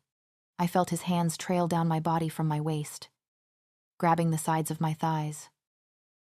I groaned into his mouth at the contact, feeling his strong reaction through the kiss. I would usually be annoyed at his confidence, but anything he did right now just made me want him more. He grabbed my thighs again, lifting me upwards until my legs were wrapped around him. The contact of his hard jeans on my lower body, which was only covered by my thin underwear, made me lean further into the kiss. I needed more. I slid my hands down his chest, feeling his hard abs under his wet shirt that was sticking to his skin. I slid my hands down until they sat just above the waistband of his pants, causing him to let out a groan into the kiss this time. The vibration on my lips sent shivers down my spine. I reached under his shirt, sliding my hands back up his chest, this time without the shirt in the way. I made a sound of desire as he pulled away from the kiss, slowly setting me down and taking a step back to take off his shirt. He made it look easy, despite how the water was causing it to cling to his body. I had only seen him shirtless a few times, and never this close. His body looked like it was sculpted by an artist, perfectly chiseled to be in a museum. "Eyes up here. I want you to look at me." I immediately obeyed, tearing my eyes away from his V-line up to his eyes. The want in his eyes was overwhelming, but I pushed those feelings down, only needing him in this moment. He slowly walked forward, closing his eyes to lean in for a kiss. I tried to deepen it, but frowned at the loss of contact when he pulled back away. I opened my eyes again. Just as he kissed down my neck, I leaned my head back as he trailed his lips down lower and lower until he reached my collarbone. He didn't stop there. Continuing his trail down between my breasts that were covered by my bra, I looked down at him, just to meet his eyes that were already staring up at me. My eyes were glued to his as he kissed lower and lower. Kneeling down in front of me, I panted in anticipation as he hooked his fingers into the band of my underwear, kissing just above the waistband. "Is this okay?" he asked, still not breaking the intense eye contact. I nodded in response, but that wasn't enough for him. "I want you to use your words," he said, lips hovering above my skin. "Yes," I breathlessly whispered. That was all he needed to slowly slide my underwear down my body. I watched as his eyes slowly left mine, staring straight ahead at my exposed skin. "Beautiful," he said, slowly looking back up to meet my eyes again. My heart pounded in my chest as he slowly leaned in, embracing me closely. I moaned at the contact, needing more. "Patience, Lila." He smiled up at me, teasing me. I rolled my eyes, being caught off guard as he held me close, rubbing my lower back. My legs shook at the feeling. I might have collapsed to the ground if it wasn't for his hands grabbing my hips and holding me up against the shower wall. His strong embrace soothed the intense physical symptoms, causing waves of pleasure to shoot through my body. All refinements of the heat were gone. I was no longer burning up with an ache in my chest. All I felt was pleasure. I grabbed fistfuls of his hair, trying to push his head impossibly closer. I was so caught up in the feeling that I didn't notice his one hand snake its way down from my waist. I gasped as I felt his finger lightly touch my lower stomach. "Look at me, Lila," he said close to my body, causing my muscles to clench at the vibrations of his voice. I looked down, staring straight into his eyes. Just as our eyes met, he intensified the contact on my back and hips. "Holding me securely," I gasped, as he offered intense comfort. "That's it," he said as I threw my head back at the new sensation. He continued to hold me as I felt my overwhelming desire find a calming release. I was gripping his hair as the tension eased within me. He continued to hold me tightly, making me stare into his eyes as I reached the height of my release. He stepped away slightly, running his hands over my skin. "You're sleeping in my bed tonight," he said, before standing up and turning to leave me alone in the shower, still breathing heavily from what just happened. I spent extra time in the shower, decompressing after what just happened. He made me feel things I've never felt before, but at the same time, I felt like I was betraying my fellow humans. Here I was living this life of luxury, in a beautiful home, while they were suffering back in their villages. My mind drifted back to Mrs. Anderson. I still had no idea what he meant by punishing her accordingly. The thought of him hurting her with the same hands that were just touching me sent an unpleasant shiver down my spine. I crawled into my bed, tucking myself in under the covers, despite him practically demanding I sleep in his bed tonight. I need a break from him. My mind was spinning too much to be around him, and I didn't want to dig myself further into the hole I was starting to fall into. At least this intense physical phase seems to have faded away. I no longer felt feverish, and the pain in my chest was barely there anymore. Just as I closed my eyes to try and sleep, I heard the door of my room open. I shot up in bed, startled by the intrusion. It was him. Of course, his eyes locked into me, hardening when he realized I was tucked into my own bed. "Why is it always one step forward and 3 steps back with you?" His voice was softer than I expected, especially with the look on his face. I shrugged in response, not really knowing what to say. Sleeping in the same bed as someone was hard for me. After growing up in a house where it wasn't safe to sleep, as much as he seemed to have this comforting aura about him, it was something I'd never done. I used to love sleeping in the same bed as my mom. I was always a nervous sleeper, scared of the dark. Having my mom close brought me comfort as a kid, but only when she didn't have a boyfriend around. When that started to become more frequent, that turned into a thing of the past. "I just wish you would share what's bothering you so much. I see your mind spinning in your eyes," he said, coming further into my room to sit on the edge of my bed. I avoided eye contact, not liking his comment. It's not like you share anything about yourself. If anything, it's the opposite. You ignore every question I ask. That seemed to shut him up, as he stared out the window into the dark night. One question, and I'll answer. But only if I get to ask you one after, he offered, bringing his eyes back to mine. My mind started spinning even more. That was a tempting offer. I had a million questions. Choosing one would be hard. Then there was the risk of his question. I had no idea what he would ask in return. Deciding it was worth the risk, I finally settled on a question. What happened to Mrs. Anderson? I asked. For what felt like the millionth time. She was moved to another human village. She couldn't be trusted to stay in the bookstore unsupervised, he bluntly said, causing some of the guilt I was carrying about her to release. She wasn't hurt, I asked.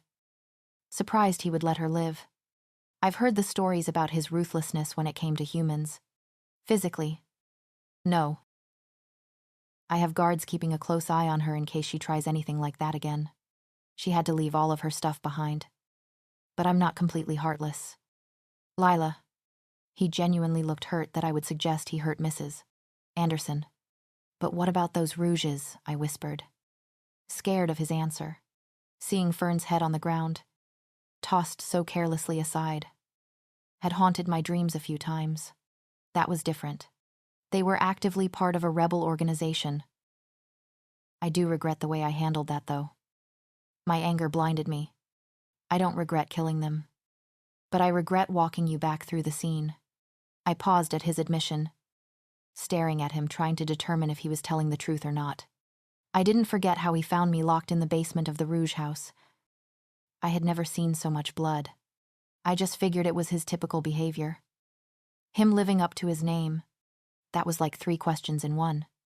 It's my turn now, he said, changing the topic. I felt my anxiety grow in anticipation of what he was going to ask. He seemed truthful in his answers.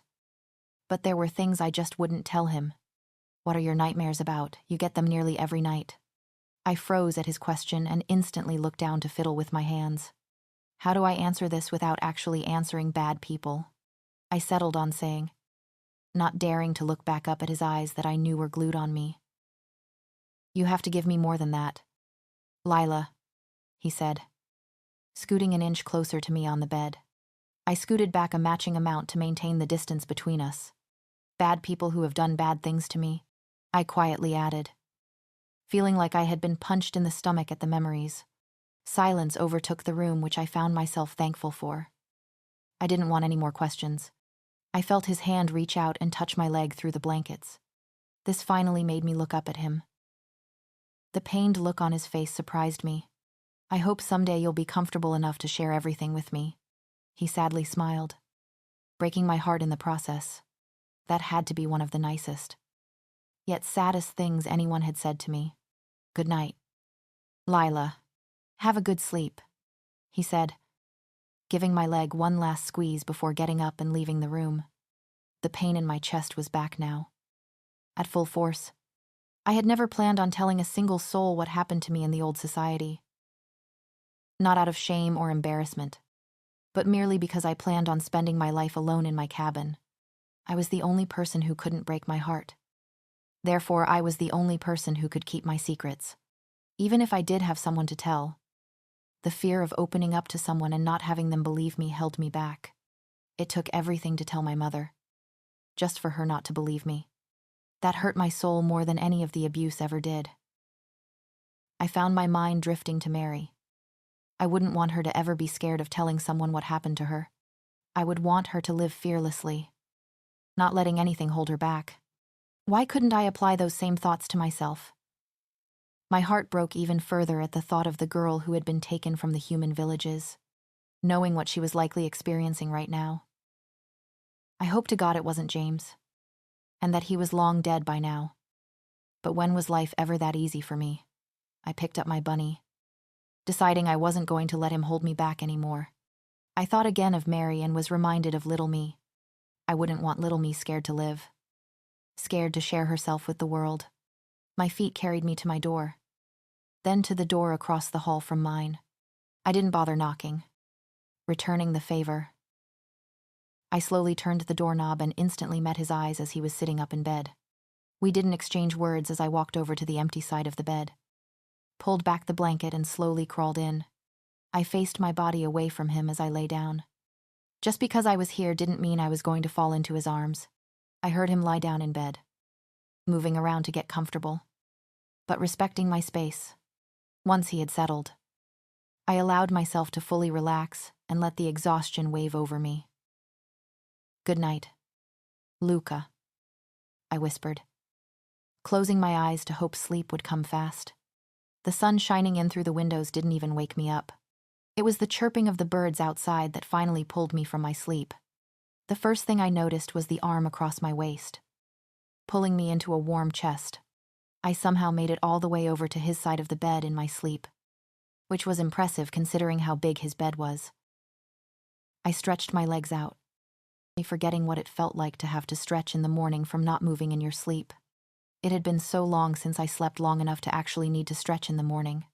"Good morning," a groggy voice spoke into my ear, sending shivers down my spine. His morning voice was more music to my ears than the birds chirping outside. "Morning," I said, pulling myself out of his arms and putting some distance between us. My body still wanted him, even with the intense phase gone. At least I used to have the excuse of the heightened desire for wanting him. Now it was all me, and I wasn't ready for that. As soon as I pulled away, he got up, walking across the room to his closet to get dressed. I hadn't realized he was shirtless until he got up, causing my face to flush. "I have a busy day today. I have a conference with a few sanction alphas, and I have to pay the PAC therapist a visit this morning. Apparently, Mary has been doing really great lately and is ready to share some details with me." "Good for her," I said, feeling a sense of pride towards the little girl. I had to pay her a visit soon. "I won't be back until later tonight. In case you're wondering," he added, giving me a smile before walking out of the bedroom. I just nodded at his words, not really caring. I wandered back across the hall to my own room, not knowing what to do with myself for the day. The thought of spending another day trapped in his house made the ache in my chest return. I hated him for keeping me locked away in here. "Morning, sunshine." Grace smiled as she walked into my room. "You weren't in your room this morning." She winked. I rolled my eyes at her, not wanting to give her details. If she knew what happened last night, she would lose her mind. I thought we could eat breakfast together and binge a streaming show today. There isn't much for me to do around here today. She smiled. "Sure." I shrugged. That sounded better than me sitting in my room alone for hours on end. I followed her downstairs, seeing she already had the little table set up in front of the couch again, with full plates of breakfast still steaming. I smiled and shook my head at her. She sure loved to get her way. "So, did you ever look into the human villages?" Grace asked, leaning towards me. Honestly, with everything that had been going on, I forgot about her suggestion to sneak into Luca's office to read his paperwork on the villages. Not yet. Today would be the perfect day. "Just saying. He's caught up in meetings all day and won't be back until after dark," Grace suggested. I shrugged. Maybe. It was tempting. And it was a good day to sneak in, as Grace had suggested. He told me himself that he wouldn't be back until later. "Girl, what do you have to lose? Go get the answers you want yourself."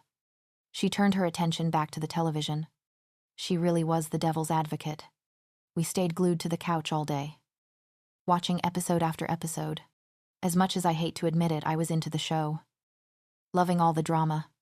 I had always wanted to be a doctor as a kid, but never had the chance to fully grow up to choose a career path. "I better get home before the sun sets," Grace said after the episode ended, turning off the television before the credits could roll at the end. She collected the miscellaneous snack wrappers that were left between us. I had fun. "Thanks for this, Grace." I smiled, thankful for her forcing me out of my room. As much as I still felt claustrophobic being stuck inside this house, today seemed to help a bit. "Anytime. See you tomorrow," she said, shutting the front door behind her and letting the silence of the house consume me again. With the silence came the loneliness and the ache in my chest. Great. I finally pulled myself up off the couch, deciding to go back up to my room to reread one of the books I had in there. At the bottom of the stairs, the door to his office caught my eye, reminding me of Grace's suggestion. I paused to think about it for a moment, not wanting to get caught.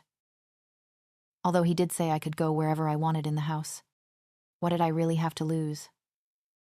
I made my way over to the office door, slowly opening it up, trying not to make a sound.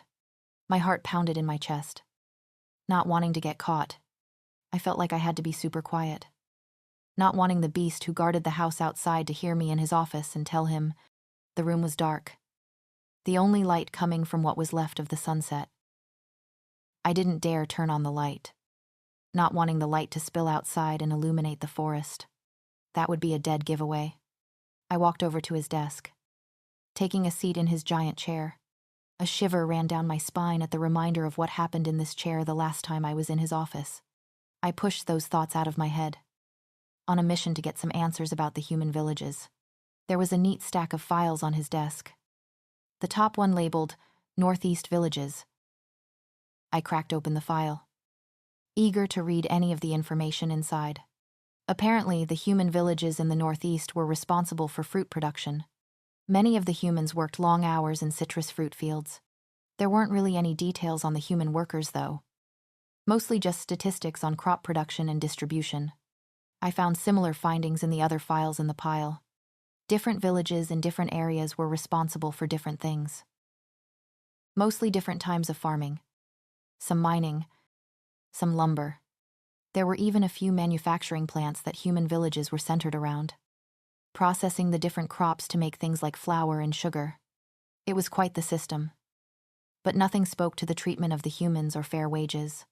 The human workers seemed to just be the working parts of his new society, doing all the labor in the background so the beasts could enjoy the fruits. I slammed the last file in the pile shut, more angry about the human villages than I was before. I suspected that he didn't care about the humans, only seeing them as slaves. But this just confirmed it. The realization made my heart sink. I knew he was harsh, but the way he acted around me these past few days was different. I was starting to hope that all the stories had been wrong, but they obviously weren't.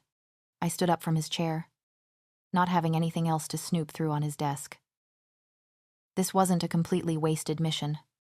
It confirmed how much of a self-centered person he was.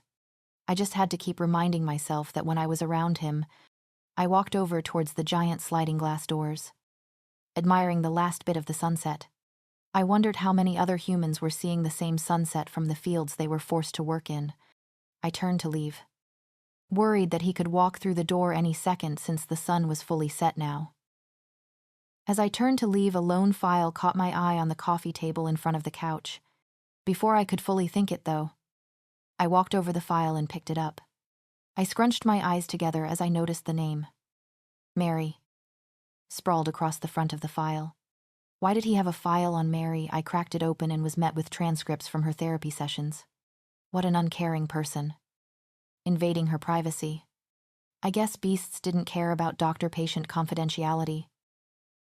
I didn't bother reading the transcripts, not wanting to invade Mary's privacy. If she wanted to share these things with me, she would do it herself. I flipped through the pages until I came to a map of Minnesota. I saw the pack borders highlighted. It was a lot of land. A few of the smaller towns were circled, one of them including the small city I used to live in before the Great War. I looked closer to try and find my house, which was included in the boundary of the circle, along with my grandparents' old farm. Their farm was about a half-hour's drive from the city center, isolated enough that it was hard to stumble across, but still connected enough to the city. I used to love going there as a kid, spending a lot of my summers helping out with the farm work. That's where my love for gardening blossomed. After my mother started dating James, we weren't allowed to visit them anymore. He hated the drive and complained that it was so disconnected from the city, particularly phone service and internet. They died shortly before the Great War, and it completely crushed me. I found myself a bit thankful for this years later. After the Great War, they didn't have to suffer at the hands of the beasts. My breath got caught in my throat as I flipped past the map to the last page in the file. I lost all coordination of my body, dropping the file folder to the ground, and watching as all the pages scattered around the floor. No. No. No. No, was all I could manage to say. Frozen in fear. I saw my tears on the paper below me before I felt them on my face. I backed away from the discarded pages of the file on the floor. A sob getting caught in my throat. It felt like the world had stopped. There, on the last page of the file, was a suspect sketch of the monster's face who had haunted my dreams for years. His beady eyes stared straight into my soul. Even though it was just a simple pencil drawing, I heard a girl's scream in my ears. But it felt like I was falling down a tunnel. All I could see was the sketch of James's face. Sitting on top of the pile of papers, I felt someone grab my arm, but I was too numb to process it. I lost all feeling in my body, resorting back to survival mode. I heard someone yelling, but I couldn't make out the words. Still frozen in shock.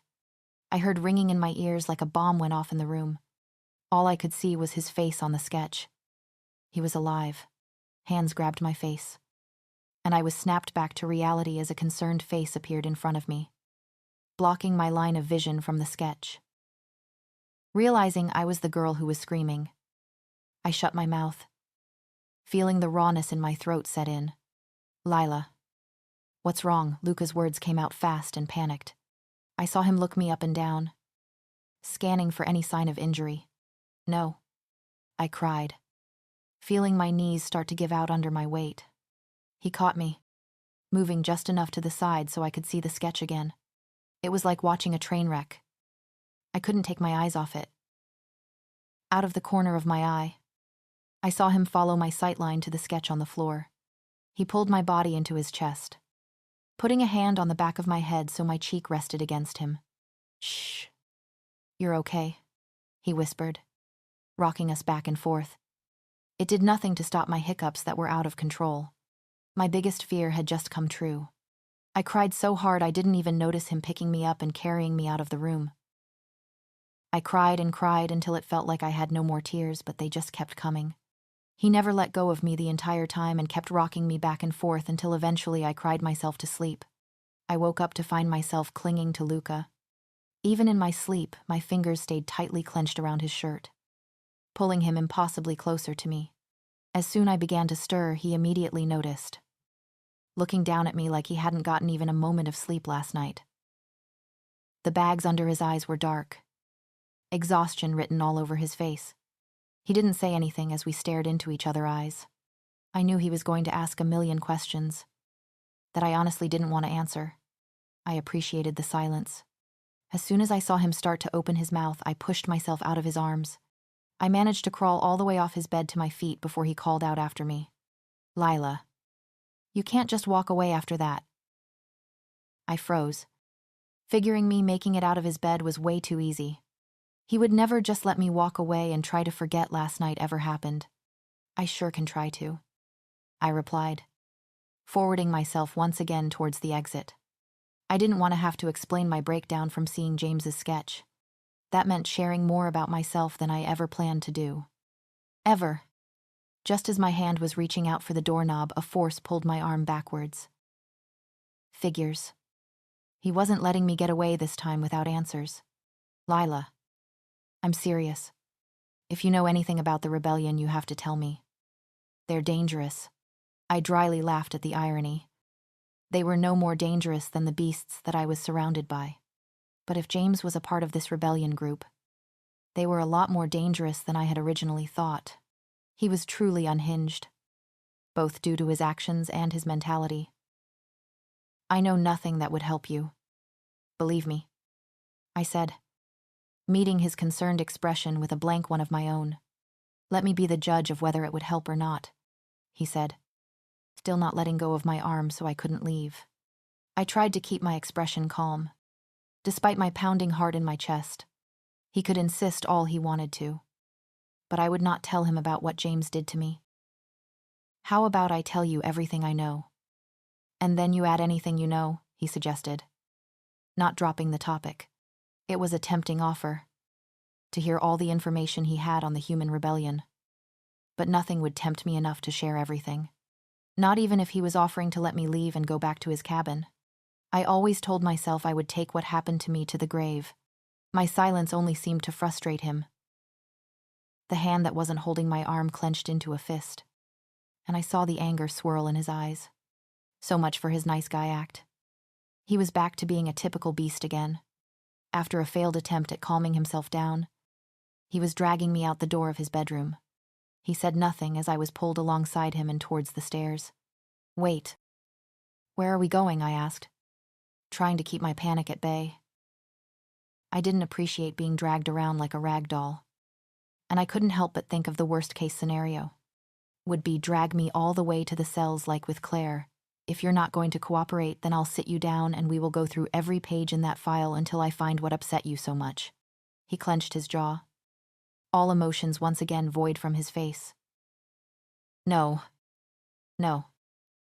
Please don't make me," I said, a tear slipping down my face at the thought of seeing his disgusting face again. A wave of nausea shot through my stomach. I don't think I could handle seeing James again. He didn't listen to my pleas. Despite fully knowing he heard me, I fought against him to no avail as he dragged me all the way to his office, shutting the door behind us. I couldn't help but look directly at the spot on the floor where the sketch last sat. But to my surprise, it wasn't there. All of the papers had been picked up and neatly placed back in the folder that sat on the coffee table once again. He walked me all the way over to the couch, giving me a gentle shove so I plopped down to sit. "This would be so much easier if you just told me," he said, practically begging me at the last opportunity to share. I avoided his eyes, not wanting to acknowledge the growing heartbreak in my chest that began the second he grabbed my arm and dragged me down to his office. I clenched my jaw in anger at his actions. This is exactly what I wanted to avoid. Being controlled by some moody man who let his emotions rule his actions. I would not let myself become my mother. "Fine," he said, grabbing the folder off the coffee table and spinning around a chair so he could sit directly facing me. I kept my eyes focused on the forest outside. Just out of reach. He couldn't force me to see James's face again. I heard papers rustle as he flipped through the pages. I was surprised when he didn't take any out to force them in front of my face. We have been tracking their movements for months, not quite being able to pin down their exact location. He paused, taking a moment to observe my reaction. He sighed when I didn't acknowledge him, keeping my eyes on the forest. They switch up their routes, never taking the same path more than twice. After they took the human girl from one of the villages, we managed to narrow down a general location that we think their base is in. He leaned forward to put a piece of paper on the coffee table that separated us. Out of the corner of my eye, I could see it was the map I saw last night, but I refused to turn my head to fully look. There was an incident in one of the human villages last week, where multiple field workers disappeared mid-shift, vanishing into the forest. We think they left to join the rebellion, helping narrow down the location further. Honestly, good for the workers. Working the fields was challenging. From the stories I heard from Mrs. Anderson, she often treated the workers under the table, many having deep blisters on their hands from the tools that needed medical attention. She was their best bet at getting them healed before they were sent back out the next morning. Being a nurse in the old society, the beasts weren't exactly kind enough to supply a doctor to work in the villages. Then Mary's description of her main attacker helped produce a sketch of who we think is organizing the rebellion. My body tensed up at the mention of the sketch. I focused extra hard on the forest, not wanting to see it again. We think this man is helping organize the Human Rebellions Association with the Rouges. He seems to know the area well, working the back roads and channels to find Rouge contacts. Mary said there were Rouge wolves guarding the base she was held at. James was crafty, having to be to get away with what he was doing to me for so long. He was an expert manipulator, being able to talk himself out of most situations. However, I saw right through his act. He made stupid mistakes, putting his wants above anything else, not caring for the consequences. Hence, the human girl, Silence washed over the room like he was hesitant to continue. Good. I wanted him to stop. I felt a clammy sweat break out on my skin. Being reminded so much of James. One last thing helped us narrow down the search. He paused, almost waiting for me to look at him and tell him to continue. I refused, keeping my eyes in the forest, where I would give anything to be right now instead of this stupid office with him. We found the human girl discarded at the base of a popular hiking trail from before the war. She had been strangled and dumped just beneath an old trail marker. My eyes instantly shot over to his at that last part. I felt the tears well up in my eyes, threatening to fall at any moment. My heart broke for the little girl. But I mostly felt anger. Anger because I knew exactly what hiking trail he was talking about, without him having to say it. What I asked? Mostly in disbelief. Logically, I knew that a lot of people like James escaped their actions over time. But I held on to some hope that it wouldn't get this far. Lila, please. I hate doing this. I just need you to share what you know, he begged, leaning forward to try and reach out to me. I shot up to my feet instead, seeing red for that little girl. He was sick and needed to be stopped. I know where he is, I said, not having to glance down at the map to know. The minute I saw it included my grandparents' property, I knew deep down that's where he was. He had a sick obsession with me and would do anything to drag me into his twisted games. I looked back towards Luca, taking in the shock and surprise on his face. I'll tell you where he is, but only if I get to come, I stated, putting some power behind my voice to let him know I meant business. No. You're not going into enemy territory. End of discussion. He countered with just as much authority. Then good luck finding him. I stared directly into his eyes. I knew I had to be there. I needed to see him defeated to believe it. Lila, this isn't a game. This is life and death. I know this isn't a game. Luca. If you want my help, then you need to bring me with you. I'm not telling you where to go until I'm sitting in the passenger seat beside you. My anger was definitely influencing my actions. I know it was stupid and dangerous. Insisting to be brought along, I couldn't even look at a sketch of him. How would I even handle seeing the real-life version of him? I just knew I had to be there. Let him know it was me that caught him and brought him to an end. Go to your room, he demanded, standing up from his chair. You could see just how angry he was in his eyes. I was playing with fire. I'm not a child. You can't just send me to my room. I clenched my jaw. I can and I will, he said, dangerously taking steps towards me. I stood my ground, not letting his tantrum scare me off from my point. I know you're used to getting everything you want, but it doesn't work like that with me. I'm not some dog that's going to roll over just because you ask them to. My words actually made him stop, but did nothing to erase any of the anger evident on his face. He was still livid, with his fists clenched by his side. I took this as my sign to continue my rant. You bulldozed your way through this country, but I won't let you bulldoze your way through me. Enough, he raised his voice, sending a wave of fear down my spine. The power and danger behind his voice were enough to bring a room full of grown men to their knees. But I would have to have 2 broken legs before I knelt down before him. You think I'm such a harsh figure? I'll show you what motivated me. His eyes darkened more than I thought was possible as he staked towards me. This time, my fear grew enough to make my feet take matching steps backwards until I ran out of room. My back was against the sliding glass doors, but he still stalked forward, keeping his dark eyes on my scared ones. He grabbed me by the shoulders, but instead of forcing me to look at him, he flipped me around so I was looking out the window. See that? See all the trees and the flowers and the birds? He said in more of a statement than a question. They were all dying because of humans. The smog, the clear-cutting, the overconsumption, the pollution. It was killing the entire planet. His fingers gripped harder into the shoulders, but not in an aggressive way. More like he was holding on to me like I would disappear at any moment. It was killing us. Cancer. Sickness. Dementia. Unheard of among werewolves, but was running rapidly through the packs like a plague. His voice fell. Anger gone and replaced with something else. My little sister, who was supposed to be a healthy and strong pup, had an aggressive form of leukemia. She was dead within 2 months. His voice cracked, causing all the anger I had just felt to leave my body and be replaced with sadness. He had never said how Kenzie died. I just assumed it was from the Great War. I spun around in his arms, turning to look into his eyes. They were glossed over, and so much pain in them as he looked out into the trees. I reached up and put a hand on his cheek, causing him to look down and capture my eyes. "I'm sorry," I genuinely spoke.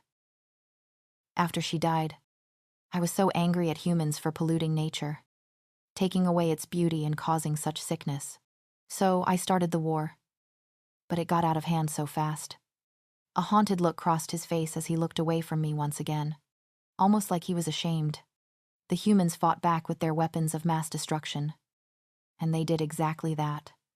Their weapons killed more of their kind than we did. He practically whispered. It wasn't my intention for so many people to die. I never thought it would end like this. Hearing his side of the story shocked me. I had always assumed it was about power, wanting to rule the world and roam freely instead of in the shadows. I never saw it like that. Like how things had gotten out of hand and the earth was dying. I kept my eyes on him long enough to see a single tear fall down his face. I couldn't imagine the things he saw in the war. I leaned forward and wrapped my arms around him, encompassing him in a hug. His body tensed for a moment, in shock, before relaxing and pulling me in closer. I practically felt the relief roll off his body in waves. I never saw it through his eyes, but now that I did, it was all I could see. The birds that I loved to count. You could never do that in the old society. Birds were rare, the air being too polluted for their tiny lungs. All the greenery that was back, that I loved, was never in the old society. Everything was concrete, gray and paved over. The things that did grow didn't grow very strong, often wilting away from the overexposure of the sun. The planet really was dying. But now it wasn't. I avoided Luca for the rest of the day. He was too caught up in his office to bother me, and I didn't want to be bothered. I was scared he was going to constantly be on me, insisting that I tell him where the human rebels were hiding out. He surprisingly left me alone in my room. I saw Dean emerge from the woods earlier, walking towards the sliding glass doors to his office. I hadn't seen him left since. They must be caught up in something. I tidied my room, despite it already being nearly spotless. I was anxious, needing to do something to release my nervous energy. Even it was just reorganizing and refolding my clothes. The thought of seeing James again made me sick to my stomach. But I knew it was something I needed to do. I needed to see he was defeated. No longer a threat. My thoughts drifted to the human girl. The one who was found dead by the hiking trail. I knew that hiking trail. It was my safe place. I used to hike it as often as I could, knowing it was a steep hike. James was too out of shape to hike the trail, so I knew there was no way he could get me there. But now I wasn't so sure of that. He really was running this human rebelling and coordinating between the humans and the Rouges. Maybe he was more in shape. I was angry. Mad that he carelessly dumped the girl there. I didn't even know her name. And I was angry about that too. I hated that it felt like she got caught up in our game. Not that I was a willing participant. There was no way he knew I was for sure still alive after the Great War, abandoning my mother as soon as the first sign of the war to save himself. I couldn't help but shake the feeling that him leaving the body there was a message to me. I didn't realize that the sun had set when a knock on my door disrupted me. I had unfolded and refolded my clothes so many times I was surprised they weren't worn down. My dresser drawers looked pristine, the complete opposite of how I was feeling. I turned around at the sound, facing the door as it swung open.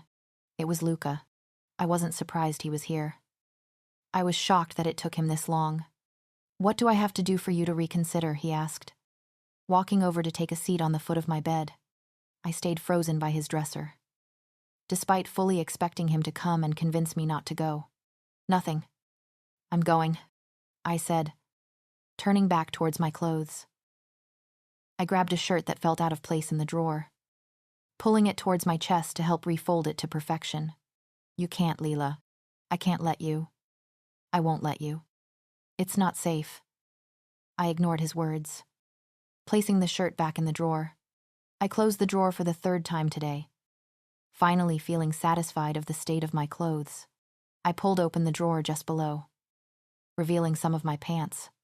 I had already refolded all the pants earlier, but they didn't feel right this time. What was her name? I whispered, grabbing the first pair of pants I saw, unfolding them in my hands and starting to fold them back up again. Her name was Willow. I let his words sink in as I kept my hands occupied with my pants. I had finished folding them, but they still didn't feel right. Didn't feel clean enough. I unfolded them again. What happened to her? My voice came out as shaky as I felt inside.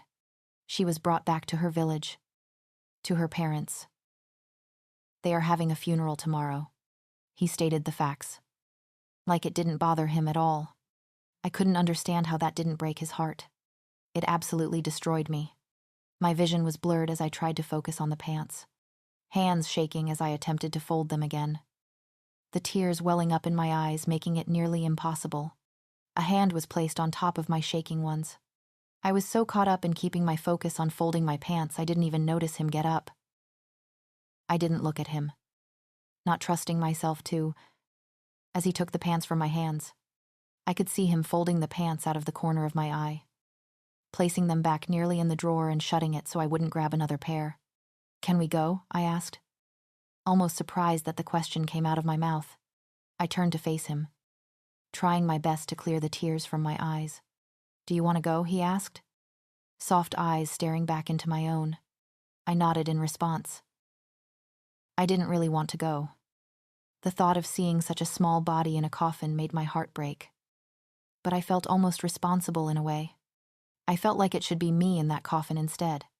Then we will leave in the morning, he said, reaching out a hand to touch my arm. The warm tingles that danced on my skin were welcomed by my body. But my mind still fought them. Get some sleep. Lila. He squeezed my arm, turning to walk of the room and leave me. A bit of panic rose in my chest at the thought of being left alone. I can't sleep with you, I asked before I could stop myself. He froze, turning back around to face me, the look in his eyes making my chest warm again, pushing away the panic I had felt just seconds earlier. You can always sleep with me. Lila.